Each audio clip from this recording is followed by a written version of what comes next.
The news in Z City is turning grim as reports of mysterious animal attacks force a citywide night. Our boy Lee Tianran isn't taking any chances, listening to virus reports while grabbing every can of tuna available. The local gossip is even more chilling, with shoppers whispering about healthy neighbors dropping dead in mere days. Sensing the world is about to go south, he hauls a mountain of supplies into his truck's cargo bed. From seeds to diesel, he's double-checking his list to ensure he's ready for whatever trash-tier disaster hits next. He speeds down the highway, already planning how to cook the deer he hunted earlier for his little sister. Suddenly, a phone call breaks his concentration, though he remains focused on the winding road ahead. It's his girl offering a fancy job, but only if he agrees to dump his sister at an orphanage. Tianran isn't cut from that cloth, firmly telling her that his family is non-negotiable, regardless of her ultimatums. When she finally screams for a breakup, he just shrugs it off and ends the call without a regret. Just as he's cooling off, something slams into his truck with a sickening thud and a spray of blood. Our boy slams on the brakes, his heart racing as he barely manages to keep the vehicle steady. He stares out the window, sweating and wondering if some poor stray dog just met its end. Looking closer, he realizes the shape isn't a dog at all, but looks more like a misplaced sheep. Suddenly, the creature stands up, revealing glowing red eyes and a face twisted by some trash-tier mutation. Tianran is completely dumbfounded that the beast is still breathing after taking a heavy truck to the skull. Instead of attacking, the mutated ram just limps away, leaving a trail of dark blood behind it. He watches the freakish animal vanish into the brush, realizing the world is rotting faster than he thought. Deciding that calling the cops is a waste of time, he chooses to floor it and head home. He finally pulls up to his house and starts hauling supplies, greeted by the cheerful voice of his sister. Tianran hauls his haul home, greeted by the energetic sight of his sister and their two dogs. Little Han Han is practically vibrating with excitement, racing out to meet her brother after his supply run. He hands her a lighter bag, letting her feel useful while she lists off every chore she completed. Our boy finally lets out a genuine smile, momentarily forgetting the freakish sheep he encountered on the road. The mood breaks when Xiaobai gets a swift lesson for trying to turn their crops into lunch. They make their way back to the house, a tiny fortress of sanity in an increasingly trash-tier world. Even the surrounding greenery feels heavy, as if the environment itself is bracing for the coming storm. Tianran checks the cowshed, knowing that every bit of livestock is a lifeline for their future survival. He watches the animals eat, wondering how much longer they can maintain this peaceful, rural facade.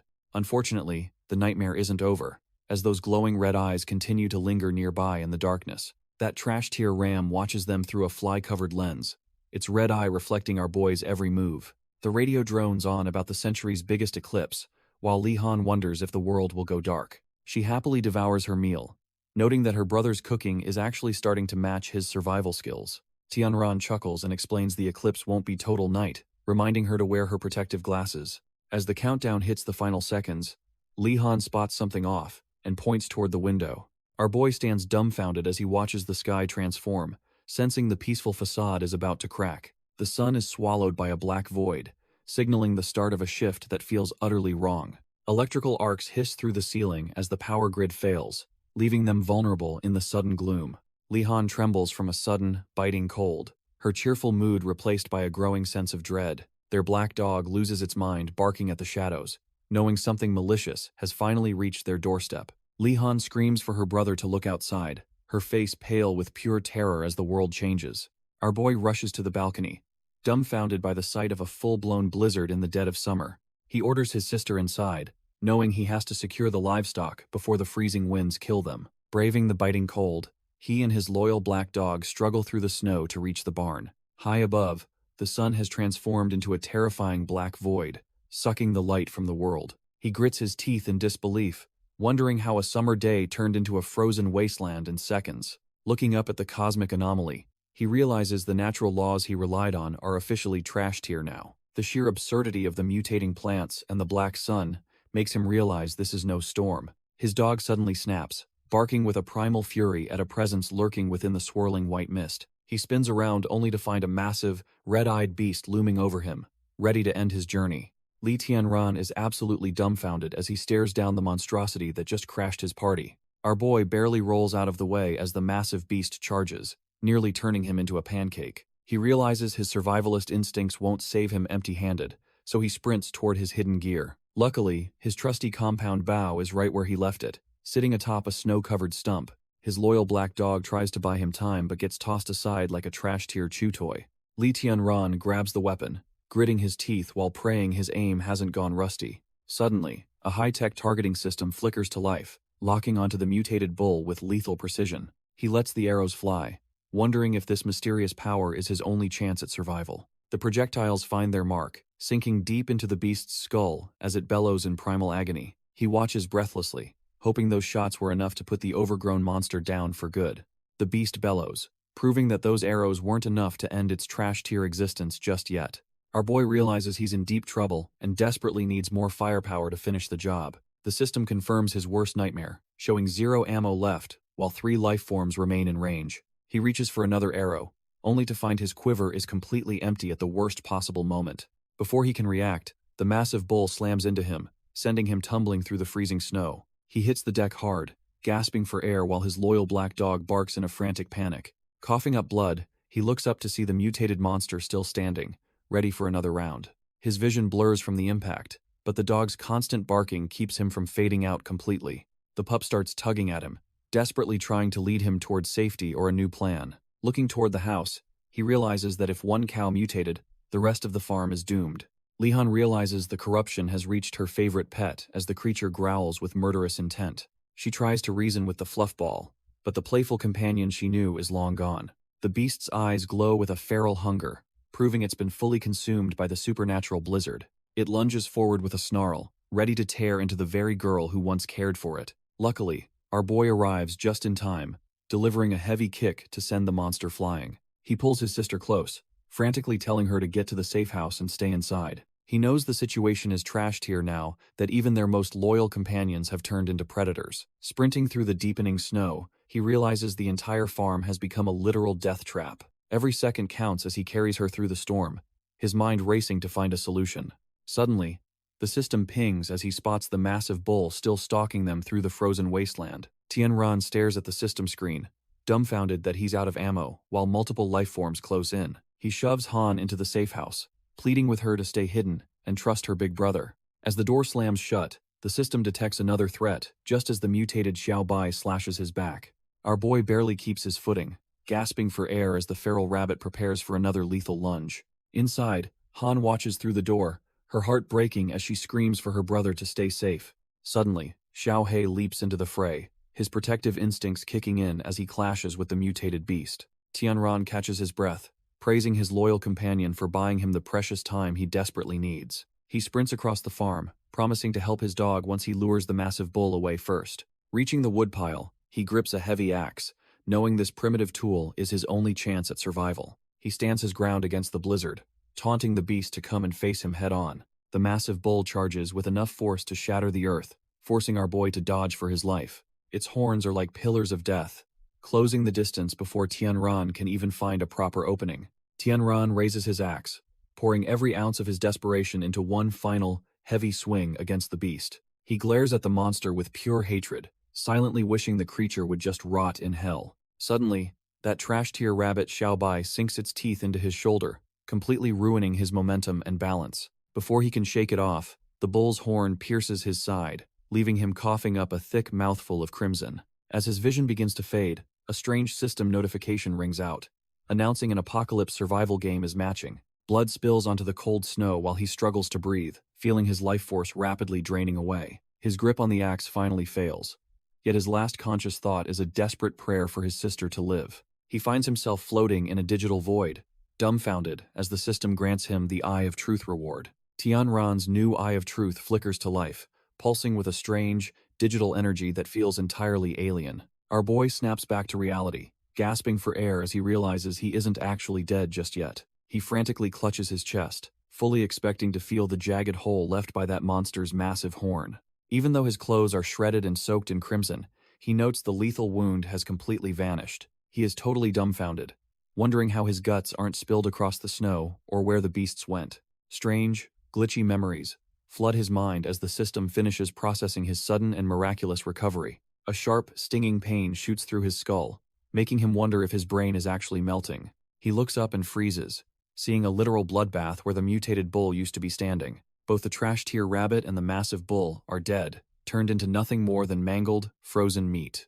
He realizes this level of pure, raw destruction is impossible for any normal human to achieve alone. Tianran stares in disbelief as digital artifacts flicker before his eyes, signaling something impossible is happening.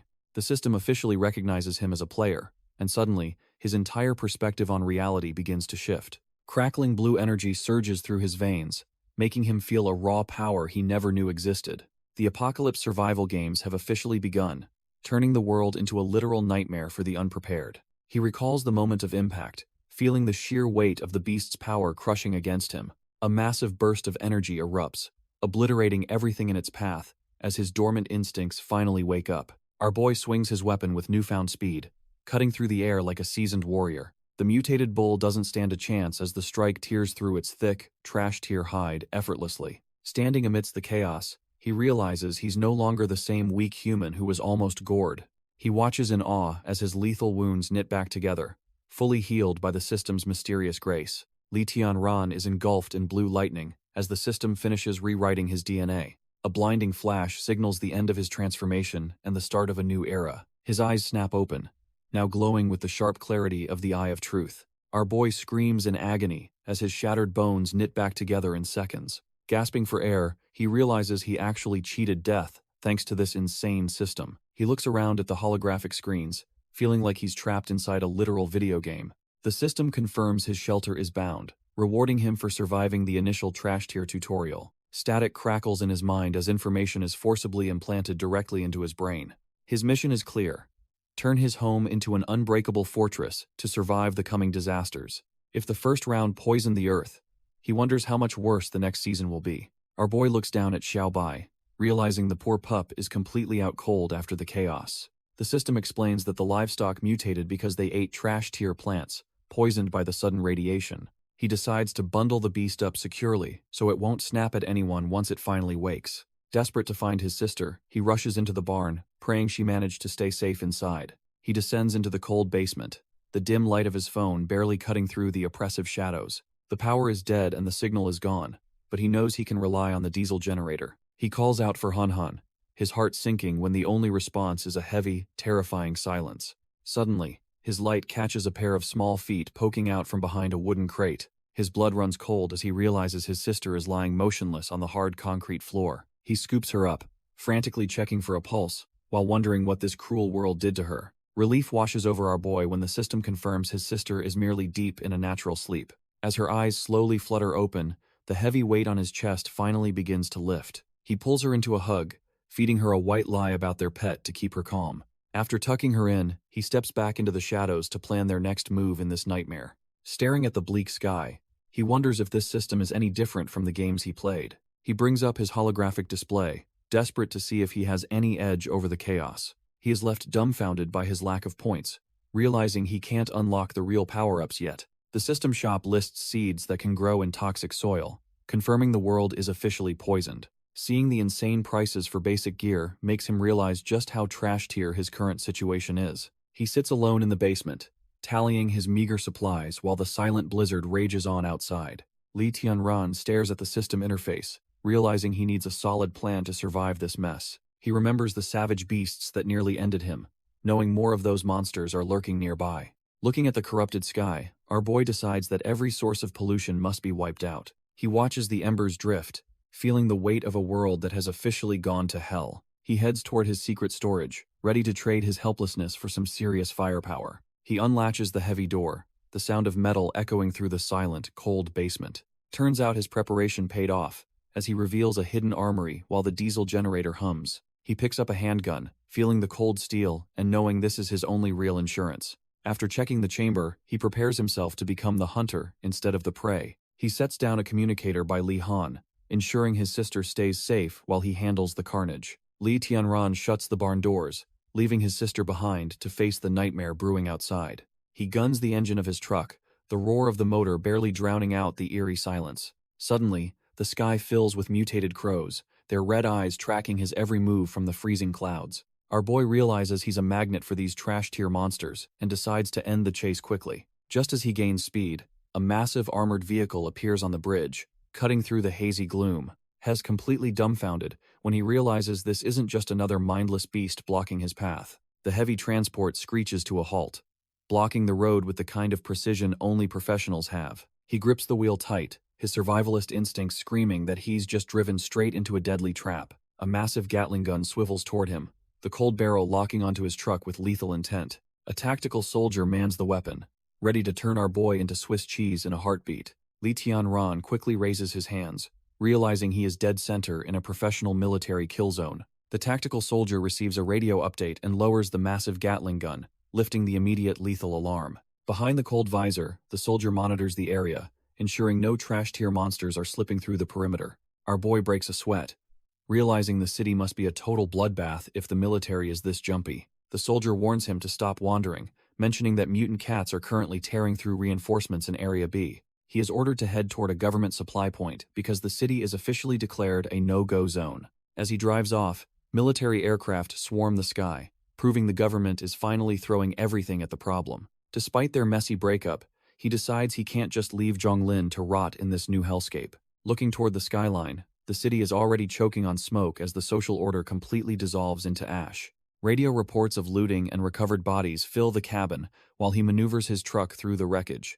Li Tianran keeps his head down and his foot on the gas as the city begins its final descent. He watches the rearview mirror, noting that only emergency vehicles are left to navigate the debris-strewn streets. Paramedics scramble to load a bloody victim, another casualty of the mysterious lung damage sweeping the population. The hospitals have become literal death traps, with medical supplies exhausted and patients left to rot in the halls. Our boy realizes the healthcare system is totally paralyzed, unable to counter the toxic spread of the radiation plants. He white-knuckles the steering wheel, wondering if he can actually carry his sister through this twisted survival game. He pulls up to a government supply site, but the scene is already a chaotic mess of desperate survivors. Law enforcement tries to keep the peace with megaphones, but their authority is hanging by a very thin thread. Prices for basic staples like rice have gone through the roof, making survival a luxury for the elite few. The crowd quickly turns feral, proving that even a general manager becomes a trash-tier brawler when hunger kicks in. A mother and child wail on the cold floor as their last scrap of food is snatched away. Our boy watches the chaos from his truck, knowing the world has officially gone to the dogs. Everywhere he looks, trash-tier brawls break out over a single piece of bread as humanity's mask slips. The procurement site is a sea of desperation, where thousands wait for supplies that will never be enough. He steers toward a nearby apartment, focused on finding a specific target amidst the urban decay. The streets are a blur of panic as he maneuvers through the wreckage of a dying civilization. He slams on the brakes, his survivalist instincts screaming as he reaches his destination. A shady dealer lurks in the shadows, clutching a bag of supposedly fresh goods like a precious treasure. The man taps on the window, asking if our boy is looking for the good stuff from the market. He shows off a haul of veggies, but Tianran just smirks, daring the fraud to take a bite first. The dealer starts sweating, desperately trying to act like they're best buds to hide his trash-tier scam. He gets defensive when called out, telling our boy to just move along if he isn't buying. Tianran isn't playing games, his sharp eyes seeing right through the man's pathetic and transparent lies. Suddenly, the cold click of a handgun echoes, shifting the power dynamic in a heartbeat. The dealer nearly wets himself, pleading for his life while claiming he is just a law-abiding citizen. Tianran warns him that heartless scammers don't last long in this world before telling him to vanish. Terrified, the fraud scurries away, clutching his bag of contaminated junk like his life depends on it. He curses his luck for running into such a tough customer while retreating back into the urban shadows. Our boy doesn't waste another second, driving his pickup through the wreckage of the crumbling, gray city. He arrives at a derelict building, ready to secure the real resources needed for his sister's survival. Our boy climbs the stairs, his footsteps echoing through the silent, derelict apartment building. He reaches the door and knocks, calling out for Zhonglin, but only silence greets him. Finding the spare key hidden under the mat, he realizes she might not be home after all. The door creaks open into a dark, empty room as he cautiously steps inside, still searching for her. He is dumbfounded by the mess, knowing she is usually a neat and organized person. The bed is unmade and her phone is left behind, sending a chill down his spine.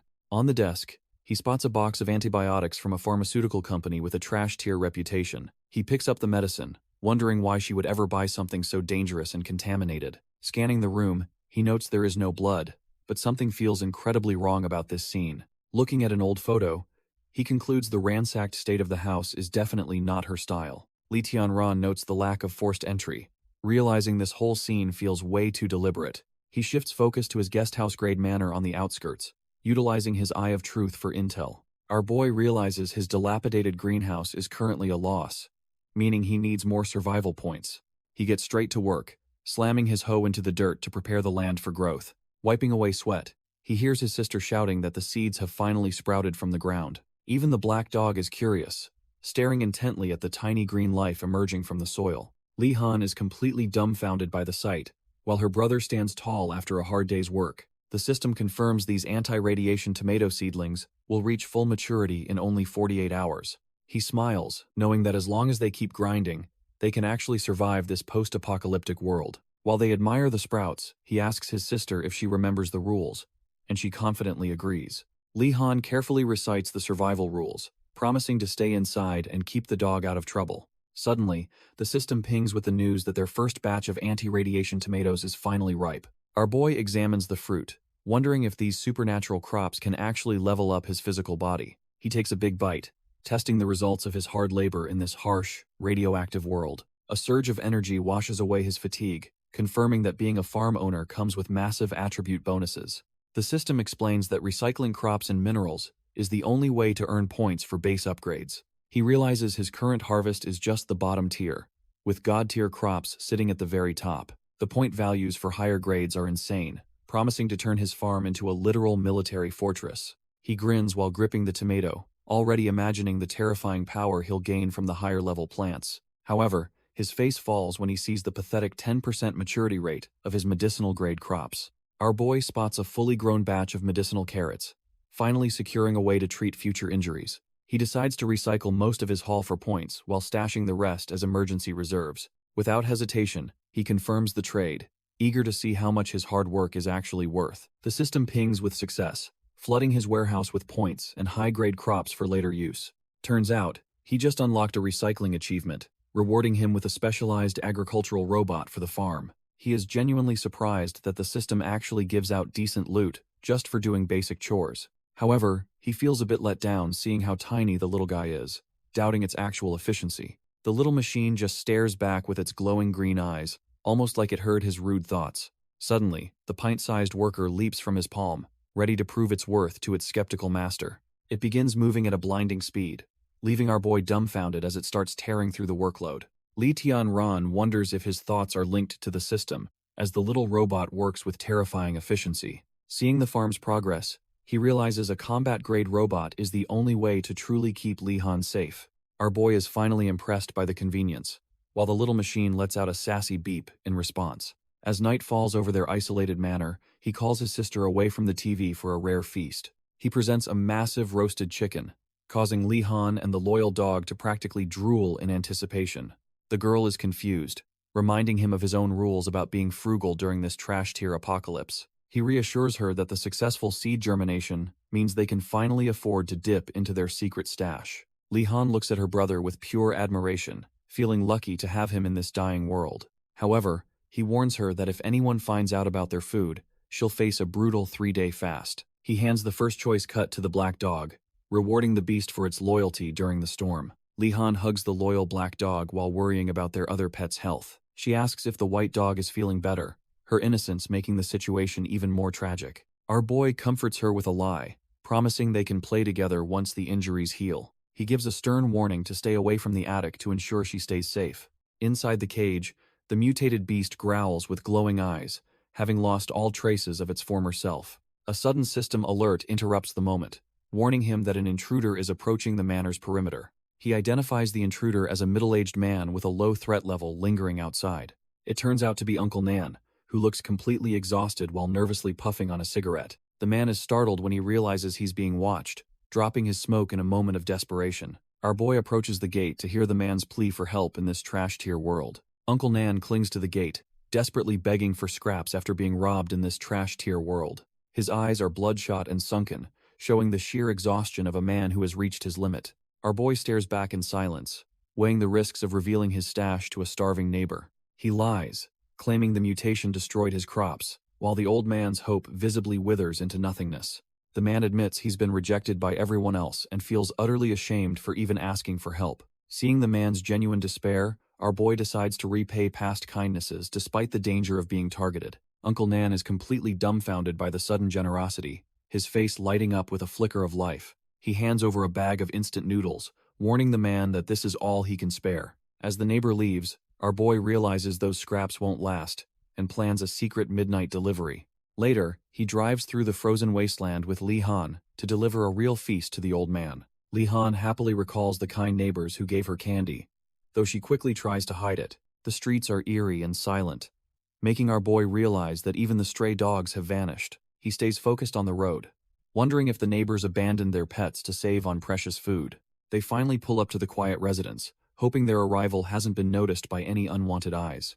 The siblings unload the heavy bags, with Han Han even offering up her own snacks to help the neighbor. Suddenly, a blood-curdling scream for a son echoes through the air, sending a chill down his spine. He freezes as violent coughing fits erupt from inside the house, signaling that something is terribly wrong. Inside, a young man is hacking up thick, dark blood, his body clearly losing the fight against radiation. Uncle Nan weeps in total despair, watching his son's condition take a sudden, lethal turn for the worse. As blood splatters across the floor, the old man's world collapses, leaving our boy standing in grim silence. Our boy watches through the window, his face pale as he realizes the situation is worse than he imagined. Li Han clings to him, terrified that the neighbor won't make it, but he tells her to look away. He recognizes the telltale signs of radiation poisoning, likely caused by eating trash-tier vegetables, out of sheer desperation. A risky idea forms as he wonders if the dying boy could be the perfect test for his crops.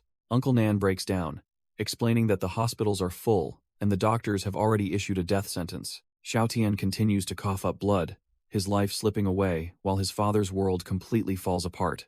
Without warning, a rock wrapped in cloth shatters the window, catching the grieving father completely off guard. The mysterious package thuds onto the bed, landing right next to the boy who is barely clinging to life. Furious, the old man glares at the broken glass, ready to lash out at whoever threw the projectile. The son weakly tries to stop his dad, sensing that this interruption might be more than just a prank. Xiao Tian weakly points toward the mysterious package, his lungs rattling with every blood-flecked cough. Uncle Nan's anger vanishes instantly when he realizes the bag is overflowing with impossibly fresh, life-saving produce. Outside in the cold, our boy holds his sister tight, hoping his high-tier crops can actually perform a miracle. Amidst the vibrant vegetables, the old man spots a crumpled paper ball hidden deep within the bag. He finds a single carrot and a note, claiming this humble root is the only way to save his son. Uncle Nan is dumbfounded, wondering if some trash-tier lunatic is mocking his grief with a simple vegetable. He looks at his dying boy and curses his own helplessness,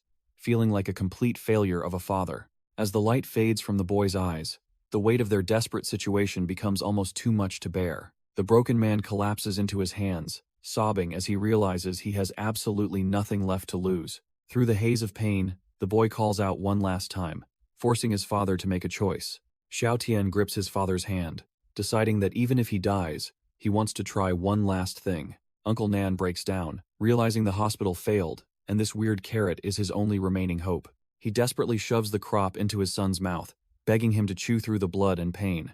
The boy forces himself to swallow, the bitter taste of survival clashing with the metallic tang of blood.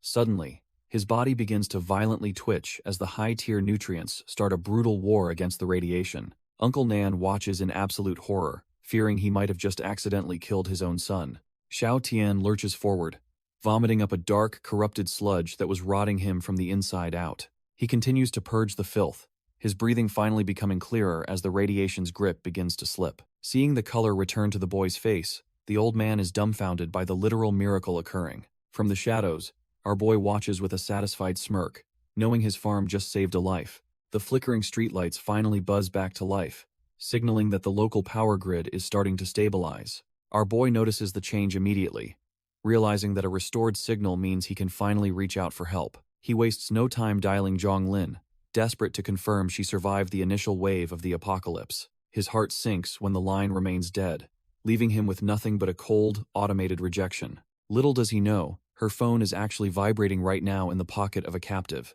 Inside a dark van, some trash-tier thugs grow irritated by the constant buzzing coming from their human cargo. One of them realizes the signal is back and orders his partner to shut the woman's phone up.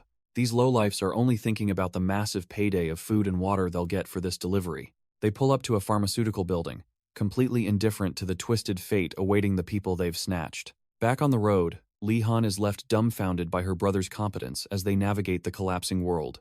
Li Han can't stop talking about how Xiao Tian miraculously recovered just by eating one of their special carrots. She's absolutely hyped, mentioning how his sickly gray skin turned healthy again right before her very eyes. Our boy just listens as she vows to become a powerhouse who can knock out bad guys just like him. Suddenly, a dark shadow lunges from the dense tree line, targeting their moving vehicle with predatory precision. A heavy thud rattles the frame, leaving Li Tianran wondering what on earth just landed on their roof. A massive, obsidian claw slams against the glass, proving that whatever is out there isn't just a normal animal. Glowing red eyes peer through the darkness, locking onto the siblings like they're nothing more than canned meat. A mutated primate lets out a bone-chilling roar, its distorted features showing the true horror of the apocalypse. Li Tianran shouts for his sister to hold on tight as the beast begins tearing at the car. He yanks the wheel in a desperate attempt to shake the creature off before it compromises the car.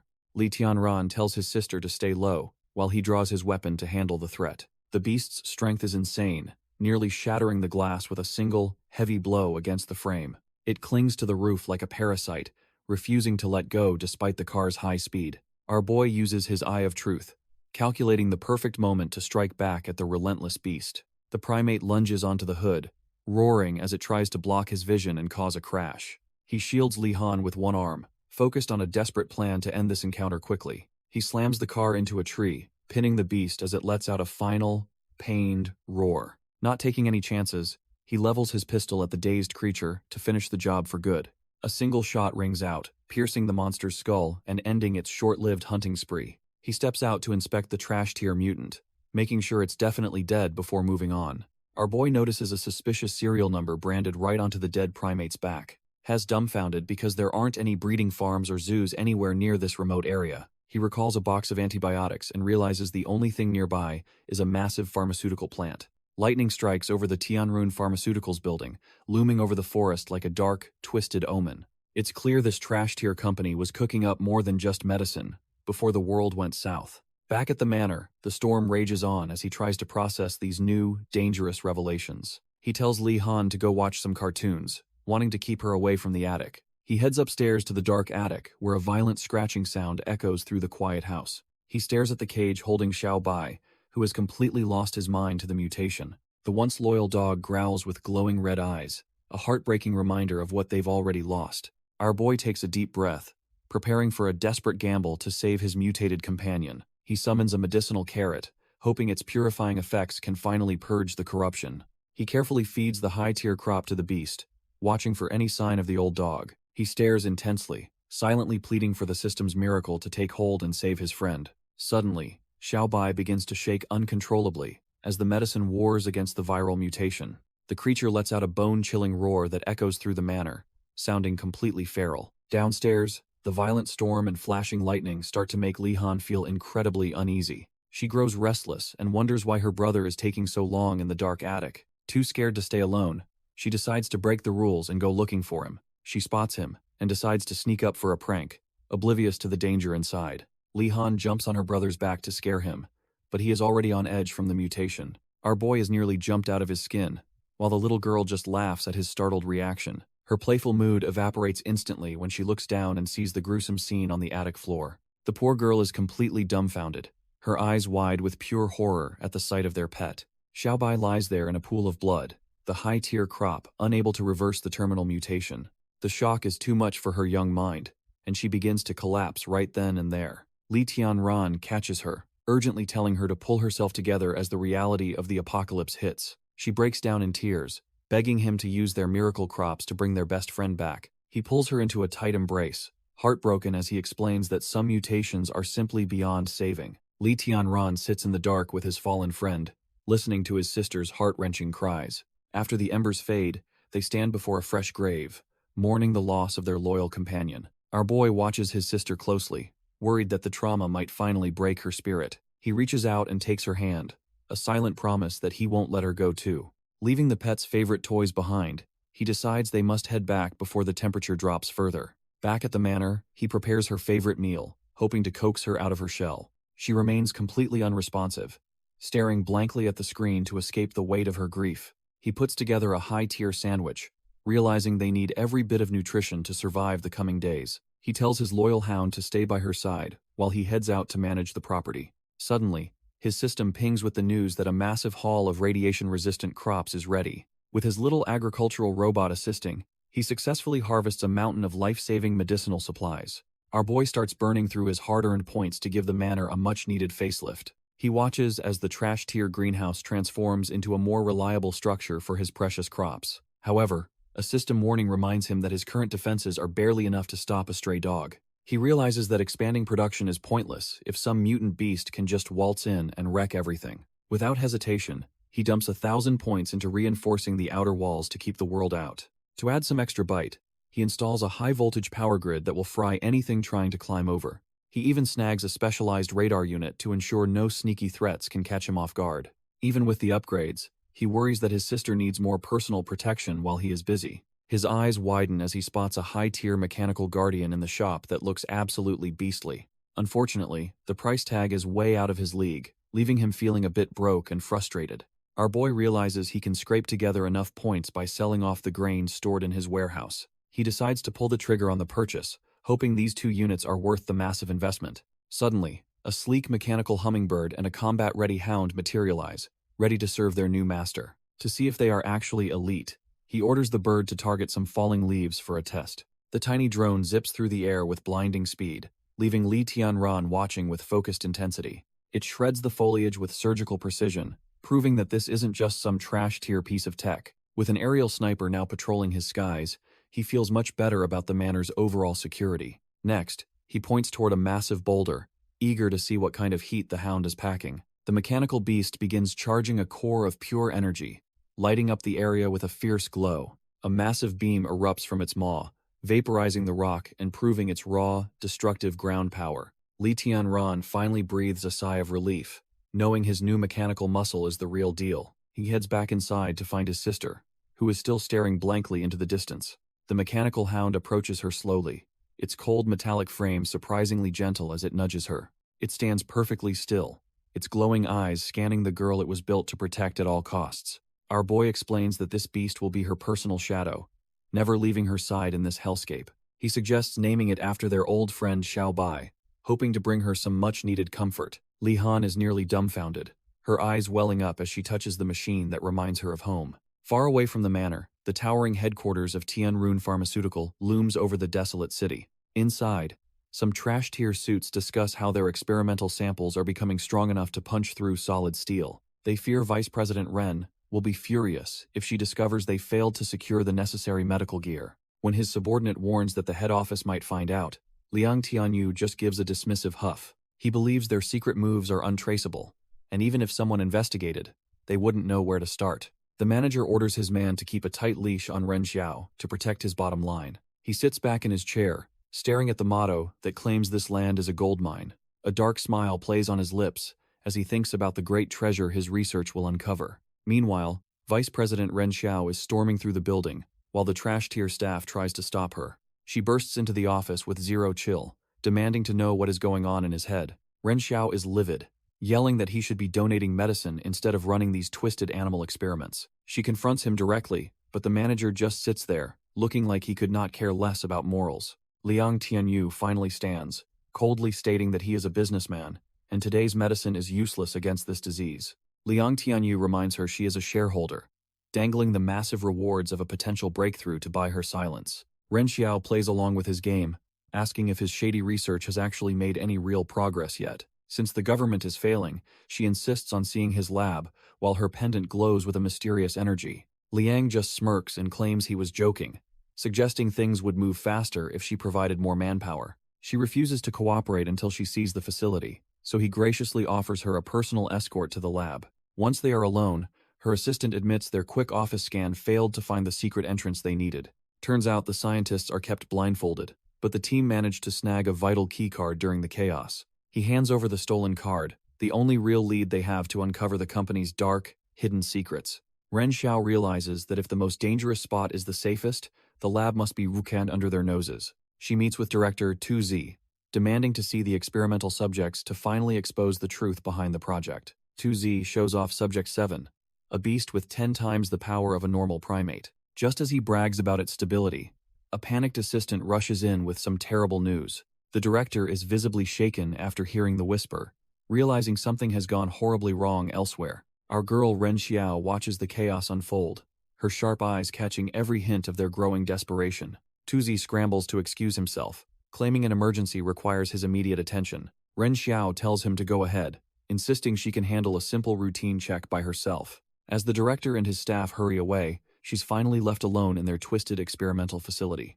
With the coast clear, she taps her earpiece to signal that the real operation is finally beginning. Her tech support back at base gets the signal, ready to dive into the company's high-security network. He taps a few keys, confirming that the surveillance is looped, and she's now a ghost in the machine. Ren Xiao stands before the massive tanks, ordering her tech support to scan the area for any hidden rooms. Following the intel, she begins feeling around the walls for a hollow space or a hidden mechanism to trigger. She finds the hidden interface and prepares to bypass their security, knowing she only has a 30-minute window. The heavy doors hiss open, revealing a secret chamber that the company definitely didn't want anyone to see.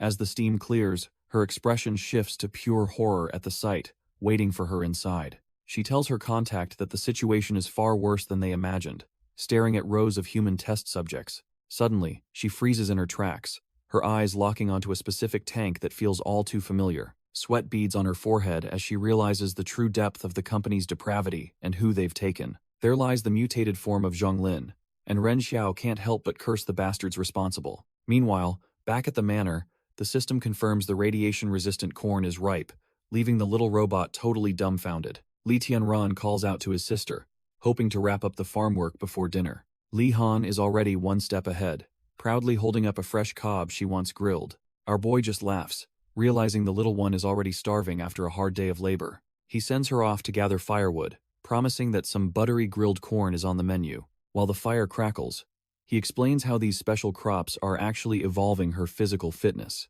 Looking at her stats, he sees the radiation-resistant food is turning his sister into a genuine powerhouse. He briefly worries that if she keeps bulking up, she might turn into some terrifying muscle-bound Barbie. Li Tianran quickly shakes the thought away, realizing he is definitely overthinking a simple growth spurt. He feels confident that no matter how much she eats, his manor can easily provide for her. Suddenly, the system kills the mood by alerting him that an uninvited visitor is approaching the manor. Li Tianran spots Xiao Tian at the gate, clutching a bag of food that looks suspiciously familiar.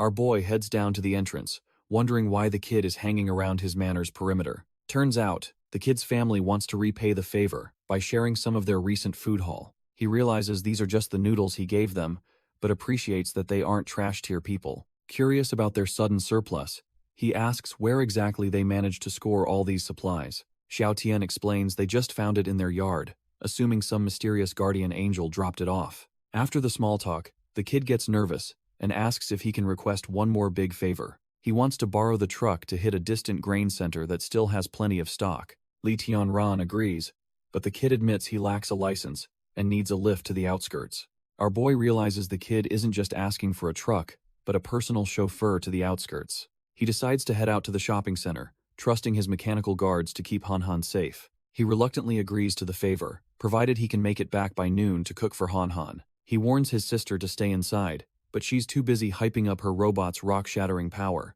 He promises to bring back some candy, trying to maintain a sense of normalcy for the little one. He pinches her cheek while reminding her that their high-tier security isn't something to show off to outsiders. As he rolls the truck out of the manor, he sees the kid waiting by the reinforced gates. Han Han pops her head out to greet the neighbor, dumbfounded by how healthy he looks after his recovery. Realizing his sister snuck into the cab, he pulls her out so the passenger can actually fit. Han Han pouts as the truck leaves, annoyed that her brother didn't even let her finish saying hello. Our boy speeds down the dusty road, leaving the safety of the manor behind for the chaotic wasteland. He sighs internally, realizing Han Han's tendency to blabber might eventually draw the wrong kind of attention. Xiao Tian gazes out at the dead trees, worried that leaving a child alone in this madness is suicide. Li Tianran just scoffs, playing off his high-tech fortress as a trash-tier farm that nobody would raid. He adds that he even electrified the gates, keeping up the act of being a simple, cautious survivor. The kid looks genuinely relieved, seemingly buying the story that the manor is just a well-guarded dump. A heavy silence fills the cabin as they drive, but the atmosphere feels far from relaxed. Turns out, Xiao Tian isn't as innocent as he looks, quietly tapping away on his phone behind his back. Li Tianran focuses on the road, while the kid behind him secretly fumbles with a hidden phone. Xiao Tian looks like he's about to snap, clearly sweating over whatever secret he's trying to hide. He quickly stashes the device, lying that he's just trying to borrow some cash from his friends. Our boy stays silent, but his sharp gaze proves he isn't buying that trash tier excuse for a second. Meanwhile, Li-han is busy playing hero with the black dog, shouting about her imaginary rainbow warriors. She excitedly tells her furry bodyguard that their new guest might actually be a secret color-changing hero. The girl gets hyped, wondering if the kid they rescued is secretly part of her favorite cartoon squad. Her eyes sparkle with pure innocence, completely oblivious to the suspicious vibes their guest is giving off. She notes he was green before, but has now turned a bright, suspicious red in her imagination. Our boy hands over a thick roll of cash, but the guy looks completely dumbfounded by the sudden generosity. He tries to play it humble, claiming he is just as broke and cannot possibly take the money.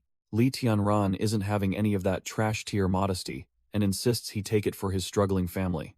Before the guy can argue further, our boy shoves the bills right into his chest to end the debate.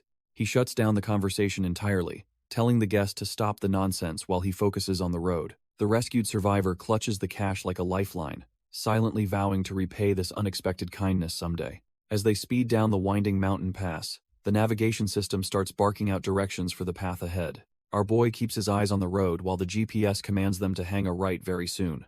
The passenger starts looking a bit twitchy as they approach a fork, clearly feeling the pressure of the journey. Just as the system orders a turn, the guest frantically points out that the road ahead is actually closed. The passenger suggests taking a detour to the left, but our boy remains dead, silent, and skeptical. He keeps the truck barreling forward, ignoring the suggestion, while the engine roars across the asphalt. Li Tianran slams his hand down, calling out the claim because he knows this route perfectly. He demands to know where this intel came from, since a main road doesn't just close for nothing. With a cold glare, he tells the guy to call this supposed friend to verify the story immediately. The survivor starts sweating bullets, begging Li to just turn the wheel before they both regret it. He looks completely terrified, pleading for just an ounce of trust despite the suspicious lack of evidence.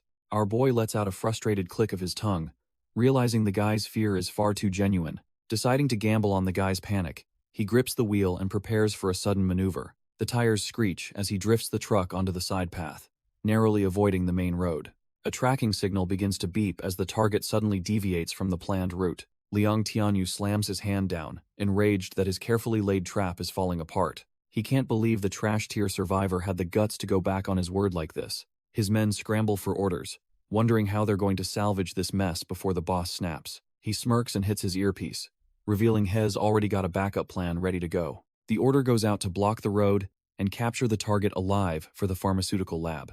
Our boy guns the engine, unaware that he's being hunted from both the front and the back. The survivor collapses in guilt, sobbing about how he sold them out just to survive. Through his tears, he explains that the company took his father and forced him into this betrayal. Li Tianran tries to stay calm, demanding to know exactly what these monsters want from them. Xiao Tian breaks down, confessing that Tianrun used him to lure our boy away and kidnap his little sister. Li Tianran is absolutely dumbfounded that these corporate scumbags would stoop low enough to target a 6-year-old. The survivor cries out that he had no choice, since the company threatened to kill his father otherwise. Before he can process the betrayal, a massive truck appears in the rearview, closing in with aggressive speed. As the chase intensifies, our boy snaps at the traitor to shut up so he can focus on driving. He connects the dots, realizing all those weird questions were just a test to see if the farm was vulnerable. His eyes turn cold as he realizes the company was just using the survivor to scout his farm's defenses. Back at the farm, Han Han is blissfully unaware of the danger, happily snacking away with her loyal black dog.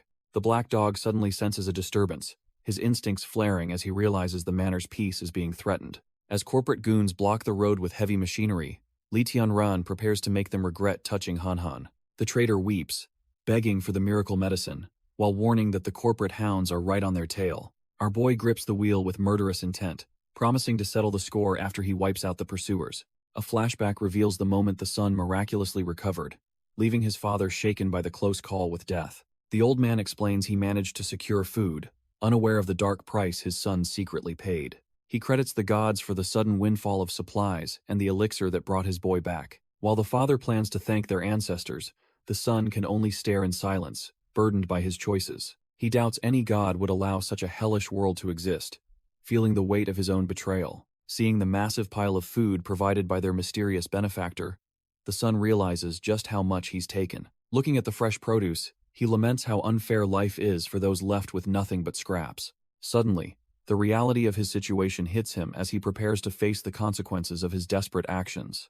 Xiao Tian rushes out despite his father's protests, driven by a desperate need to find the truth. He ignores the old man's pleas to rest, knowing every second counts if he wants to repay his debt. Our boy arrives at a shady doorstep, banging until a trash-tier local named Brother Meow finally answers. Brother Meow is instantly on guard seeing the blood, but Xiao Tian lies about being robbed to gain access. He points out the high-tech wireless camera, hoping the footage captured the mysterious truck that saved his life. The sleepy thug agrees to help, though he's clearly more interested in hitting the hay than playing detective. They dive into the surveillance data, with Xiao Tian's eyes glued to the screen, while Meow barely stays awake. His heart races as he scrolls through the footage, wondering who his mysterious benefactor actually is. Suddenly, a white pickup truck appears on the screen, its license plate revealing a shocking connection.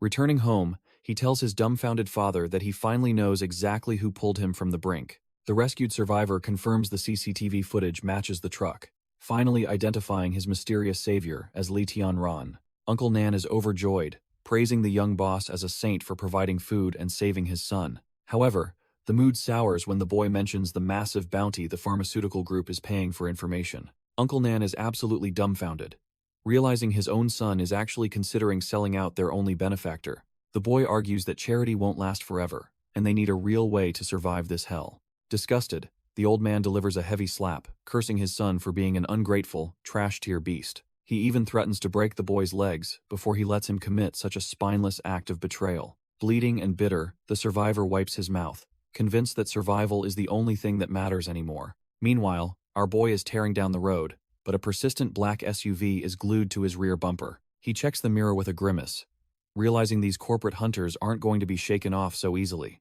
Suddenly, two white SUVs lunge across the road, creating a trash-tier blockade that forces our boy to react. He slams the steering wheel, tires screeching as he desperately tries to maneuver his heavy truck around the trap. The grille of his beastly vehicle barely misses the metal as he fights to keep control of the skid. Despite his skills, the corporate vultures swarm in, effectively boxing him in and cutting off every escape route. Realizing he's cornered, Li Tianran steps out, using the ungrateful brat he saved as a human shield. A man named Chen Nan introduces himself, claiming he has no ulterior motives despite the aggressive greeting. He flashes a greasy smile, offering a partnership to mass-produce the cure and rake in some serious profits. Our boy isn't buying the corporate talk, coldly asking what happens if he decides to just walk away. The surrounding hunters tighten their circle, making it clear that a peaceful exit was never on the table. Chen Nan's tone turns lethal as he warns they'll just take the cure from his cold, dead hands. Li Tianran realizes these trash-tier goons aren't armed, or they would have shot him already to save their leverage. Chen Nan just smirks, completely unfazed by the bluff, while he prepares to play his real trump card. The corporate snake orders his men at the manor to snatch Han Han and force-feed her those poisonous fruits. He laughs off the idea of an electric fence, claiming his veterans are experts at bypassing such amateur security. Suddenly, the air grows heavy as our boy lets his killing intent flare, catching the suits completely off guard. Chen Nan starts sweating buckets, unable to comprehend how a simple farmer could possess such a terrifying, predatory gaze. Li Tianran coldly remarks that staying here is the only reason these corporate vultures are still breathing. Despite the chill down his spine, Chen Nan tries to regain control by threatening the little girl's life again. Our boy remains unfazed, his mind already 3 steps ahead of these corporate puppets and their pathetic threats. Seeing that talk is cheap, Chen Nan draws a blade, finally realizing that a peaceful takeover is officially dead. Chen Nan gives the order to cripple our boy, sending his goons charging in with blades drawn. These trash-tier suits actually think they have the upper hand, wearing smug grins before the real slaughter begins. Back at the manor, the corporate vultures use heavy machinery to start tearing down the perimeter defenses. Han Han is absolutely fuming because the racket outside is ruining her favorite cartoon, and she wants them gone. The excavator continues its path of destruction, but these idiots have no idea what they have just provoked. Our boy does not even need a blade, using a simple wooden plank to shatter a hunter's ribs instantly. Chen Nan watches in horror as his elite veterans are tossed around like ragdolls by a mere farmer. He can't believe his eyes, realizing that Li Tianran's physical stats are far beyond any normal human. One by one, the suits hit the pavement, broken and bloody after underestimating their target's lethal instincts. Chen Nan panics, realizing his plan to lure the target away from his high-tech farm was a suicide mission. Chen Nan watches from the ridge, realizing something is seriously off about this supposedly simple farm. Through his lens, he sees boulders being pulverized, wondering what kind of explosive firepower the girl is packing. He decides they must lure Han out to capture her alive, though he's clearly starting to sweat. Meanwhile, our boy is absolutely tearing through the corporate trash, moving faster than their eyes can follow. He grins, amazed that just a few days of eating his high-tier crops has granted him such terrifying power. His system confirms the gains, showing his strength and speed have already soared way past the human standard. With a sickening crunch, he shatters a hunter's face. Noting his improved bone density makes him a living weapon. He recalls ancient legends of sword masters and decides he'll reach that same peak using only his fists. While Xiao Tian cowers in terror, Li Tianran dances through the attackers like they're just standing still. He lets out a wild laugh, feeling himself finally stepping onto the path of a true martial god. Li Tianran decides he is done testing his stats and puts some distance between himself and the trash-tier hunters. Chen Nan and his goons are completely dumbfounded when our boy pulls out a piece. Realizing they are outgunned, the corporate leader tries to act tough, claiming a gun is useless up close, but our boy just agrees. Suddenly, the air fills with lead as he starts picking them off with terrifying, system-enhanced precision. He decides only one of them is worth keeping alive for questioning, so the rest are officially fair game. The hunters realize they have messed with the wrong guy as blood starts spraying and their confidence utterly evaporates. They try to make a break for it, but they are just target practice for someone with his focus. Chen Nan scrambles toward the tree line, desperately praying that the monster behind him eventually runs out of bullets. Our boy does not miss a beat, calmly tracking his prey and making sure no one escapes his sight. Cowering behind a rock, the corporate rat realizes his life is hanging by a thread as bullets shred cover. Chen Nan huddles behind cover, desperately hoping our boy has finally run out of lead to throw. He is dead wrong, as Li Tianran looms above him, while casually scrolling through his high-tech inventory. While the hunter dreams of a turnaround, the system interface prepares to drop another gift into reality. The corporate rat looks up, utterly dumbfounded as a fresh pistol materializes right before his very eyes. He panics, questioning how this is even possible, but our boy is not interested in explaining the rules.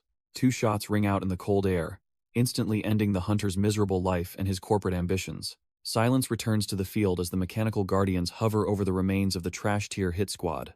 Watching through the security feed, Li Han realizes the last of the intruders has been permanently dealt with. She worries that if her brother sees this carnage, he might start viewing her as a violent monster. To keep her innocent image intact, she orders the drones to scrub the battlefield before her brother returns. Chen Nan coughs up blood, desperately regretting his choice to use a kid as leverage against our boy. He begs for the torture to end, realizing he's completely outmatched by someone he once considered easy prey. Slumped on the ground, the broken agent claims he has spilled every secret he knows, just to find peace. Our boy looms over him like a shadow, coldly stating that a quick death is the only mercy available. He offers a twisted choice between immediate execution or a temporary cure, followed by even more brutal interrogation. Terrified, the rat finally names Liang Tianyu, the CEO of Tianrun, as the mastermind behind the entire operation. Li Tianran connects the dots, realizing this CEO is the same trash-tier human who hiked up drug prices. The agent explains that Liang is keeping his move secret from other executives to crush a rival vice president. Our boy is dumbfounded to learn that the massive Tianrun Corporation is actually just a subsidiary of something bigger. He delivers a sharp wake-up call, demanding to know if the higher-ups at headquarters have been notified yet. Chen Nan admits that Liang Tianyu is playing a dangerous game by keeping the headquarters in the dark. Our boy realizes the news hasn't leaked yet, meaning he can still handle this mess quietly. Suddenly, a phone starts buzzing on a desk, signaling that the big boss is finally checking in. Liang Tianyu answers, smugly asking if the target is finally under control as his men promised. He gets annoyed when told the target refuses to talk without a face-to-face meeting at the warehouse. The CEO slams his phone down in a rage, fuming because a low-level grunt dared hang up first. He storms out of his office, already dreaming of the day he replaces everyone at the main headquarters. Back at the scene, Li Tianran cuts the call, leaving the corporate rat trembling in his bonds. While driving, he warns a grateful Xiao Tian that getting sentimental over Uncle Nan is a rookie mistake. Their vehicle speeds toward the meeting point, ready to turn the tables on the unsuspecting corporate trash. Our boy finally rolls into the warehouse, playing the part of a lowly grunt to absolute perfection. Liang Tianyu is already waiting, looking smug while keeping a terrified and bound Uncle Nan pinned down. Disguised in shades, Li Tianran claims the others are delayed and presents a battered Xiao Tian. The kid looks like he has been through a meat grinder, but it is all just a ruse. The CEO just laughs, mocking the boy for being stubborn and promising freedom if he finally talks. Uncle Nan is practically losing it, desperately trying to scream that they are all walking into a trap. The corporate trash tier boss just gets annoyed, calling the old man a barking dog for making noise. One of the goons delivers a brutal kick, forcing the poor old man to shut his mouth. Lee Tian-ran plays along, acting shaken by the violence while secretly measuring the distance to his target. Thinking he has already won, the CEO calls them worthless losers and demands they bring the captive closer. Our boy doesn't wait for an invitation and launches a devastating kick that shatters the CEO's smug composure. The corporate goons are completely dumbfounded, their brains failing to process how their boss just got folded. Lee Tian-ran pins the trash tier CEO to the floor, making it clear who is actually running things. The guards desperately try to use the old man as leverage, screaming for our boy to stay back. Pinned like a bug, the CEO realizes his loyal agent Chen Nan must have sold him out. Lee Tian-ran just mocks him, wondering how such a heartless jerk managed to lead a major pharmaceutical company. The CEO's arrogance evaporates instantly, as he stares into the eyes of a man who truly does not care. Even the battered Xiao Tian watches in silence, seeing the tables turn on the monsters who threatened them. When the CEO threatens to kill the old man, our boy just laughs, calling his bluff with chilling indifference.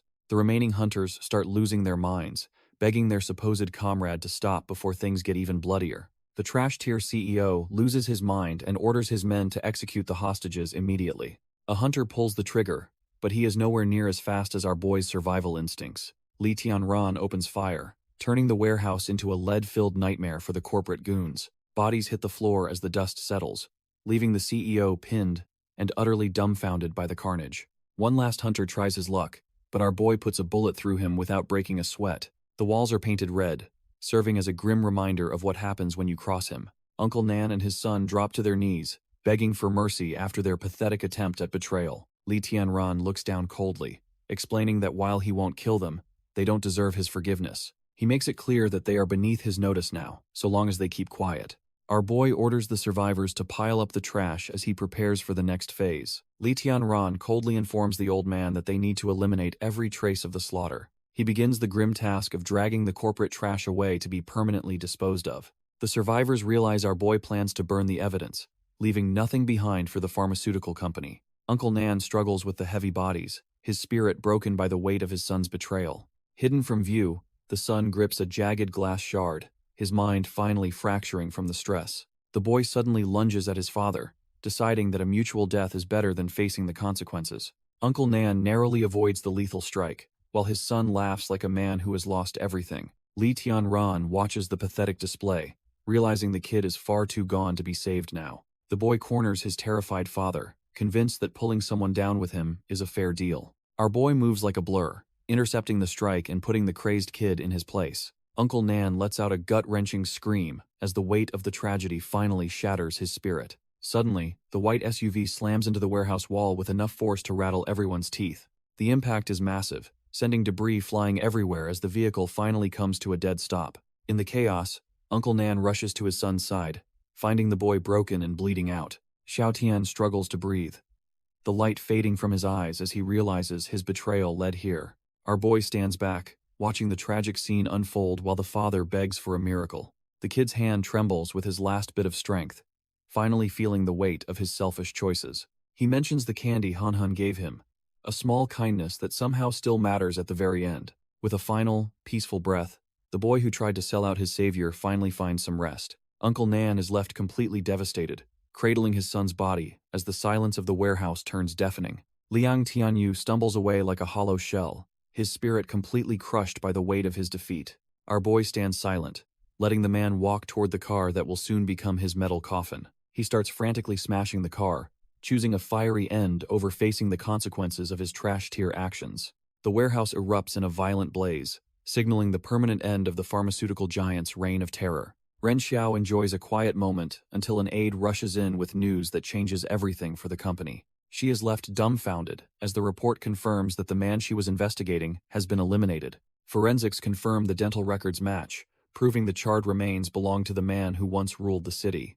The doctor explains that with the police force spread thin, a deeper investigation is basically impossible right now. It turns out this wasn't an accident, as the autopsy reveals bullet fragments lodged deep within the bone. Looking at the charred skull, she concludes that the CEO definitely offended someone way out of his league. Ren Xiao wonders if the hit was a personal vendetta or a direct strike against the corporation. She covers the remains, deciding that if the company is the target, she has a new enemy. Standing in the morgue, she realizes the scale of the chaos is far beyond her initial expectations. Our boy buys a high-tech bomb from the system, preparing a lethal insurance policy for his ally. He installs the device on Uncle Nan, warning him that this is the price for seeking revenge. The needle sinks in, serving as a grim reminder to stay loyal and avoid a tragic end. Back at the manor, the peaceful scenery hides the fact that things have gotten pretty wild lately. Han Han looks completely caught off guard when she realizes her big brother has finally returned home. Li Tianran is speechless, while Uncle Nan looks like he's seen a ghost after witnessing her handiwork. Turns out Han Han was just playing a digging game, which involved burying several trash-tier intruders alive. Han Han feels guilty, fearing her brother will label her a monster for being so violent against the intruders. She tearfully asks if he'll throw her away, now that she has actually taken lives to protect the manor. Our boy immediately shuts that down, promising to carry the weight of any mistake she ever makes together. He gently wipes her tears, expressing how relieved he is that she finally knows how to defend herself. He explains the harsh reality that being peaceful just invites more trash-tier wolves to their doorstep. Han Han vows to blow the head off anyone bullying her brother, while Uncle Nan struggles to process the scene. She reveals she saw a terrifying red glow on the intruders, which is why she decided to bury them. Turns out she sees colors on everyone, noting her brother is a calming blue while the mechanical dog is green. Uncle Nan is dumbfounded as she mentions his late son was red, while he is a mix of gray and green.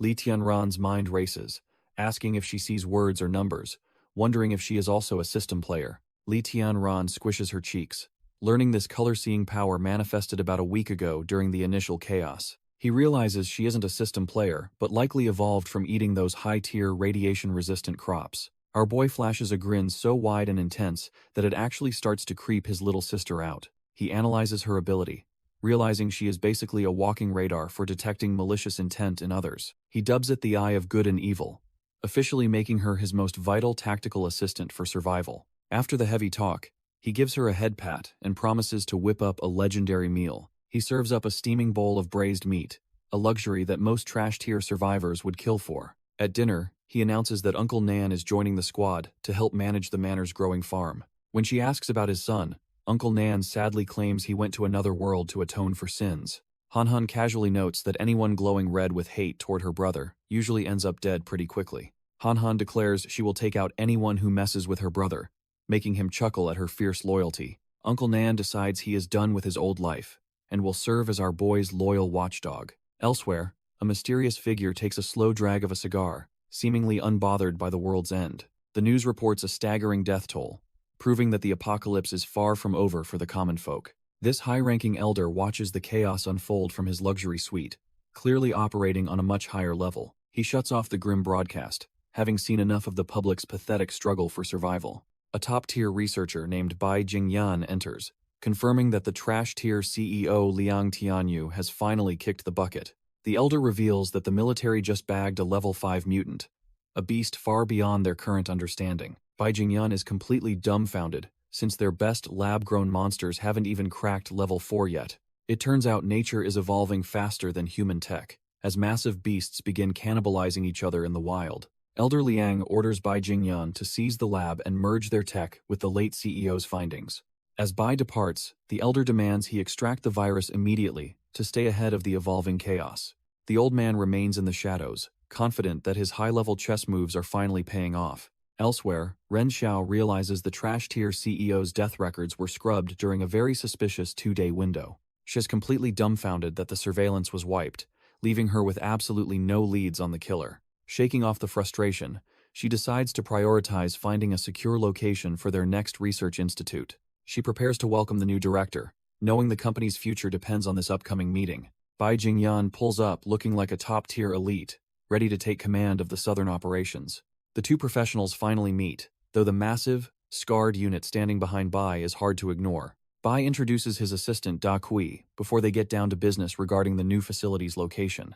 Our boy dives into the system's livestock tab, discovering he can finally farm some top-tier edible fish. The list is full of pre-apocalyptic classics, all priced at the same rate for their respective levels. He settles on the bluefin tuna, a rare delicacy that is basically a myth in this trash-tier wasteland. Li Tianran asks his sister if she is down for some luxury sashimi, and she is absolutely ecstatic. Since they are not broke anymore, he decides to build a proper pond and puts the robot to work. He marks the ground with a tool, setting the stage for the manor's next big resource upgrade. The whole squad watches as the excavator prepares to tear into the earth for their new project. Uncle Nan notices something weird while petting the black dog, realizing the mutt has grown significantly larger. Our boy is dumbfounded because an adult dog should not be growing unless the farm's food is truly supernatural. It hits him that the dog has nearly doubled in height, a detail he missed by being around him daily. Our boy worries the dog might mutate like Xiao Bai, wondering if those radiation-resistant crops are the cause. He realizes he needs to keep a sharp eye on the mutt to prevent another disaster at the manor. Just as the work gets going, the system pings him about unexpected visitors arriving at his front door. 3 strangers stand at the gate, and the system identifies them as a serious threat, level 8. The head researcher, Bai Jingyan, seems impressed with the farm and decides this is the place they will buy. Ren Xiao finds the man impossible to deal with, since he ignored every other site she carefully selected. Their muscle, Da Kui, keeps hammering on the gate, while the corporate duo waits for a response. Li Tianran demands to know what they want, but Bai Jingyan just smiles and asks to talk face to face. Our boy refuses to let them in, which immediately triggers Ren Xiao's elitist attitude toward his cold reception. She reveals her high-ranking position at Tianrun and demands he name a price for the entire farm. Ren Xiao flashes her card, but our boy is just wondering how Tianrun tracked him down so fast. She looks genuinely dumbfounded when he shuts down her villa offer without a second thought. Even a mountain of gold won't move him, as he values his peace over their corporate trash-tier bribes. Their muscle, Da Kui, loses his cool and strikes the gate, instantly triggering a level 2 system warning. Li Tianran keeps his cool, ordering his system to hold fire despite the blatant provocation. He notes that this goon is actually strong enough to alert the system with just one physical strike. Suddenly, the head researcher snaps and starts berating his own bodyguard for acting like a mindless beast. A sharp crack echoes as Bai Jingyan delivers a brutal slap to put the giant back in his place. He threatens to send the man back to the capital if he dares to act out of line again.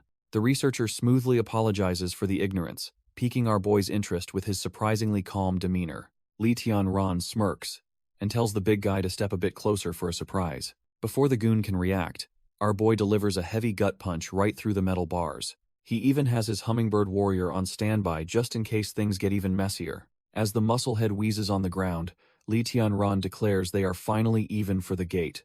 Unfazed by the violence, the lead researcher just smiles and tells everyone it is time to head out. He casually tears a page from his notebook, acting like the punch was just a minor business hiccup. He offers his contact info, telling our boy to reach out if he ever changes his mind. To the vice president's total shock, Li Tianran actually accepts the note instead of being a jerk. The corporate trash-tier squad finally rolls out, leaving the manor in peace for the time being. Staring at the number, he realizes the vultures from Tianrun are moving much faster than he anticipated. Li Tianran retrieves his hummingbird warrior while wondering if those corporate vultures are actually hunting him specifically. He tracks their vehicle through the system, keeping a sharp eye on their retreat from his territory. As the van disappears, our boy knows their paths will definitely cross again before this apocalypse ends. He shifts focus to survival, noting they only have 10 days before the next brutal destruction season hits. Little Han breaks his grim thoughts by excitedly offering some special sesame sauce she made for dinner. He decides to take a break from the stress and tries a piece of the freshly prepared mutton. The taste is incredible, reminding him that even in this trash-tier world, some things are outside. The supernatural blizzard rages on, but inside the manor, it feels like a completely different world. Uncle Nan is totally dumbfounded seeing them in t-shirts while it is freezing enough to kill people outside. Li Tianran keeps his secrets close, and the old man wisely realizes some things are better left unasked. Our boy warns them to be ready, because this food is definitely not some trash-tier grocery store produce.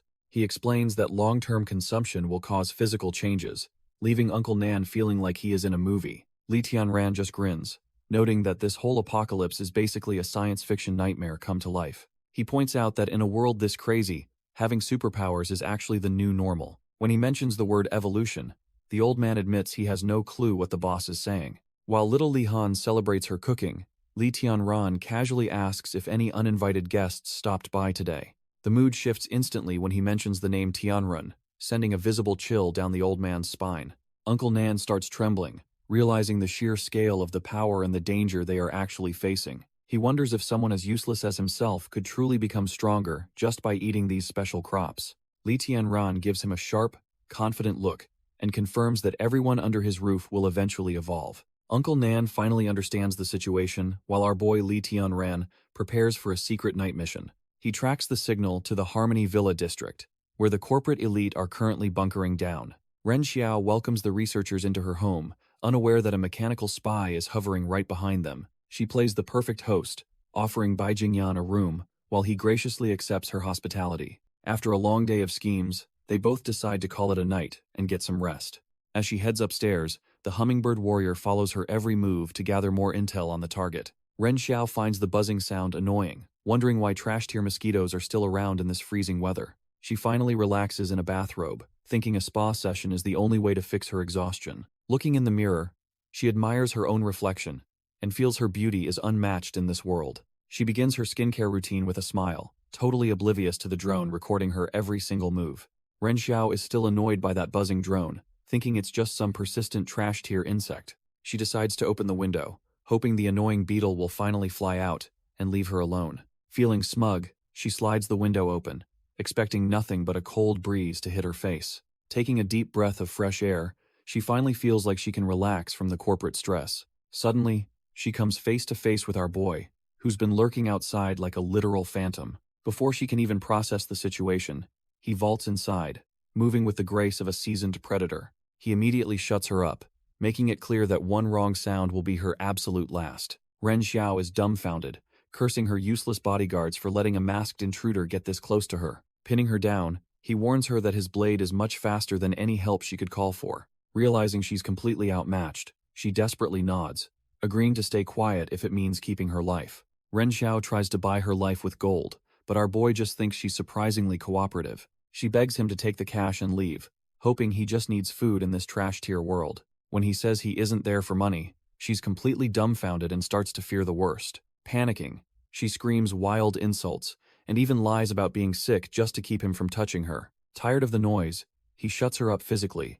making her realize he isn't playing any games. He demands to know if she offed the former CEO, secretly mocking her for being so slow. After he lets go, she wonders how a random outsider could know so much about their internal corporate mess. She admits the investigation is a dead end, proving the police are useless at finding the real culprit. Our boy tests her by suggesting she staged the hit to steal the top spot for herself. She fires back that the man had endless enemies, and he realizes she's actually quite sharp under pressure. Ren Xiao desperately explains that the former CEO wiped every trace of his shady dealings before biting the dust. Li Tianran realizes the trail is cold, while she begs him to finally let her go in peace. Suddenly, our boy's sharp senses pick up heavy footsteps approaching the room, signaling their little chat is over. The guards outside start pounding on the door, demanding she open up immediately before they break it down. To make her look like a victim, he delivers a swift strike that sends her reeling across the floor. Outside, the panicked housemaid screams for the muscle-bound Da Kui to save their boss from the intruder. With a roar of pure strength, the scarred giant shatters the entrance to hunt down whoever dared enter. He finds her sprawled out on the cold marble, looking like she barely survived a brutal encounter. The maid rushes to her side while the bodyguard scans the area, realizing the culprit is already gone. Looking out into the dark night, he curses his luck, as our boy vanishes into the shadows undetected. Our boy hits the ground running, desperate to put distance between himself and that chaotic villa. He realizes that scar-faced monster actually tore the door down, making a quick exit his only priority. Even while fleeing, he can't help but think breaking into a latest room is just bad manners. Suddenly, the head researcher appears, revealing he used gravity sensors to predict our boy's exact escape route. Thinking this beansprout is just another easy target, our boy lunges forward to clear his path. He throws a heavy punch, but the scientist blocks it with a knee that feels like solid steel. The impact sends a shockwave through the air as these two completely different worlds finally collide. Despite the massive force, the researcher's leg doesn't even buckle, proving he's far from a normal human. Bai Jingyan calmly calculates the impact force, baffled that our boy's arm didn't shatter into a million pieces. With a creepy smile, the researcher asks if our boy uses special techniques, clearly intrigued by his durability. Our boy realizes that if he doesn't end this quickly, he'll be trapped by the approaching guards. His hand is completely numb, making him realize this researcher is definitely not some normal paper pusher. Even with his system-enhanced body, he's dumbfounded that a mere scientist can actually keep up with him. Hearing the commotion nearby, he knows he needs to ditch this fight before he gets surrounded.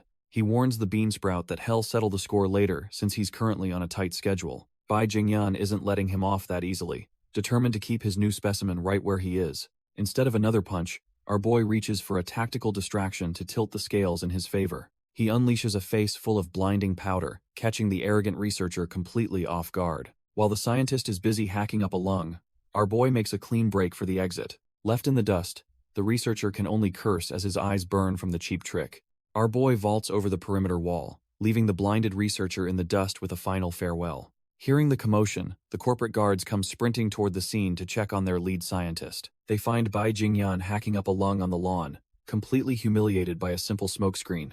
He struggles to regain his composure while his men hover over him, desperate to know if he's injured. Despite the burning in his eyes, he's impressed by how smart and physically gifted his opponent truly is. He orders his goons to stand down, knowing they're way too slow to catch a monster like that. Turning his attention back inside, he confirms that the vice president was just knocked out during the chaos. After moving Ren Xiao to her bed, he instructs the maid on which pills to provide once she wakes. He decides against calling the authorities, preferring to keep corporate secrets buried while the outside world burns. Just as things seem to settle, a guard rushes in with news that something else has gone sideways. Bai Jingyan is left reeling when his subordinate reports that a critical hard drive has been snatched. He quickly realizes the thief targeted the specific drive containing his most classified genetic research. While the guards scramble, our boy is already blocks away with the stolen tech secured in his bag. He guns the motorcycle through the dark streets, putting distance between himself and the corporate villa. Back at his terminal, he pulls the network cable to ensure the company can't track his digital footprint.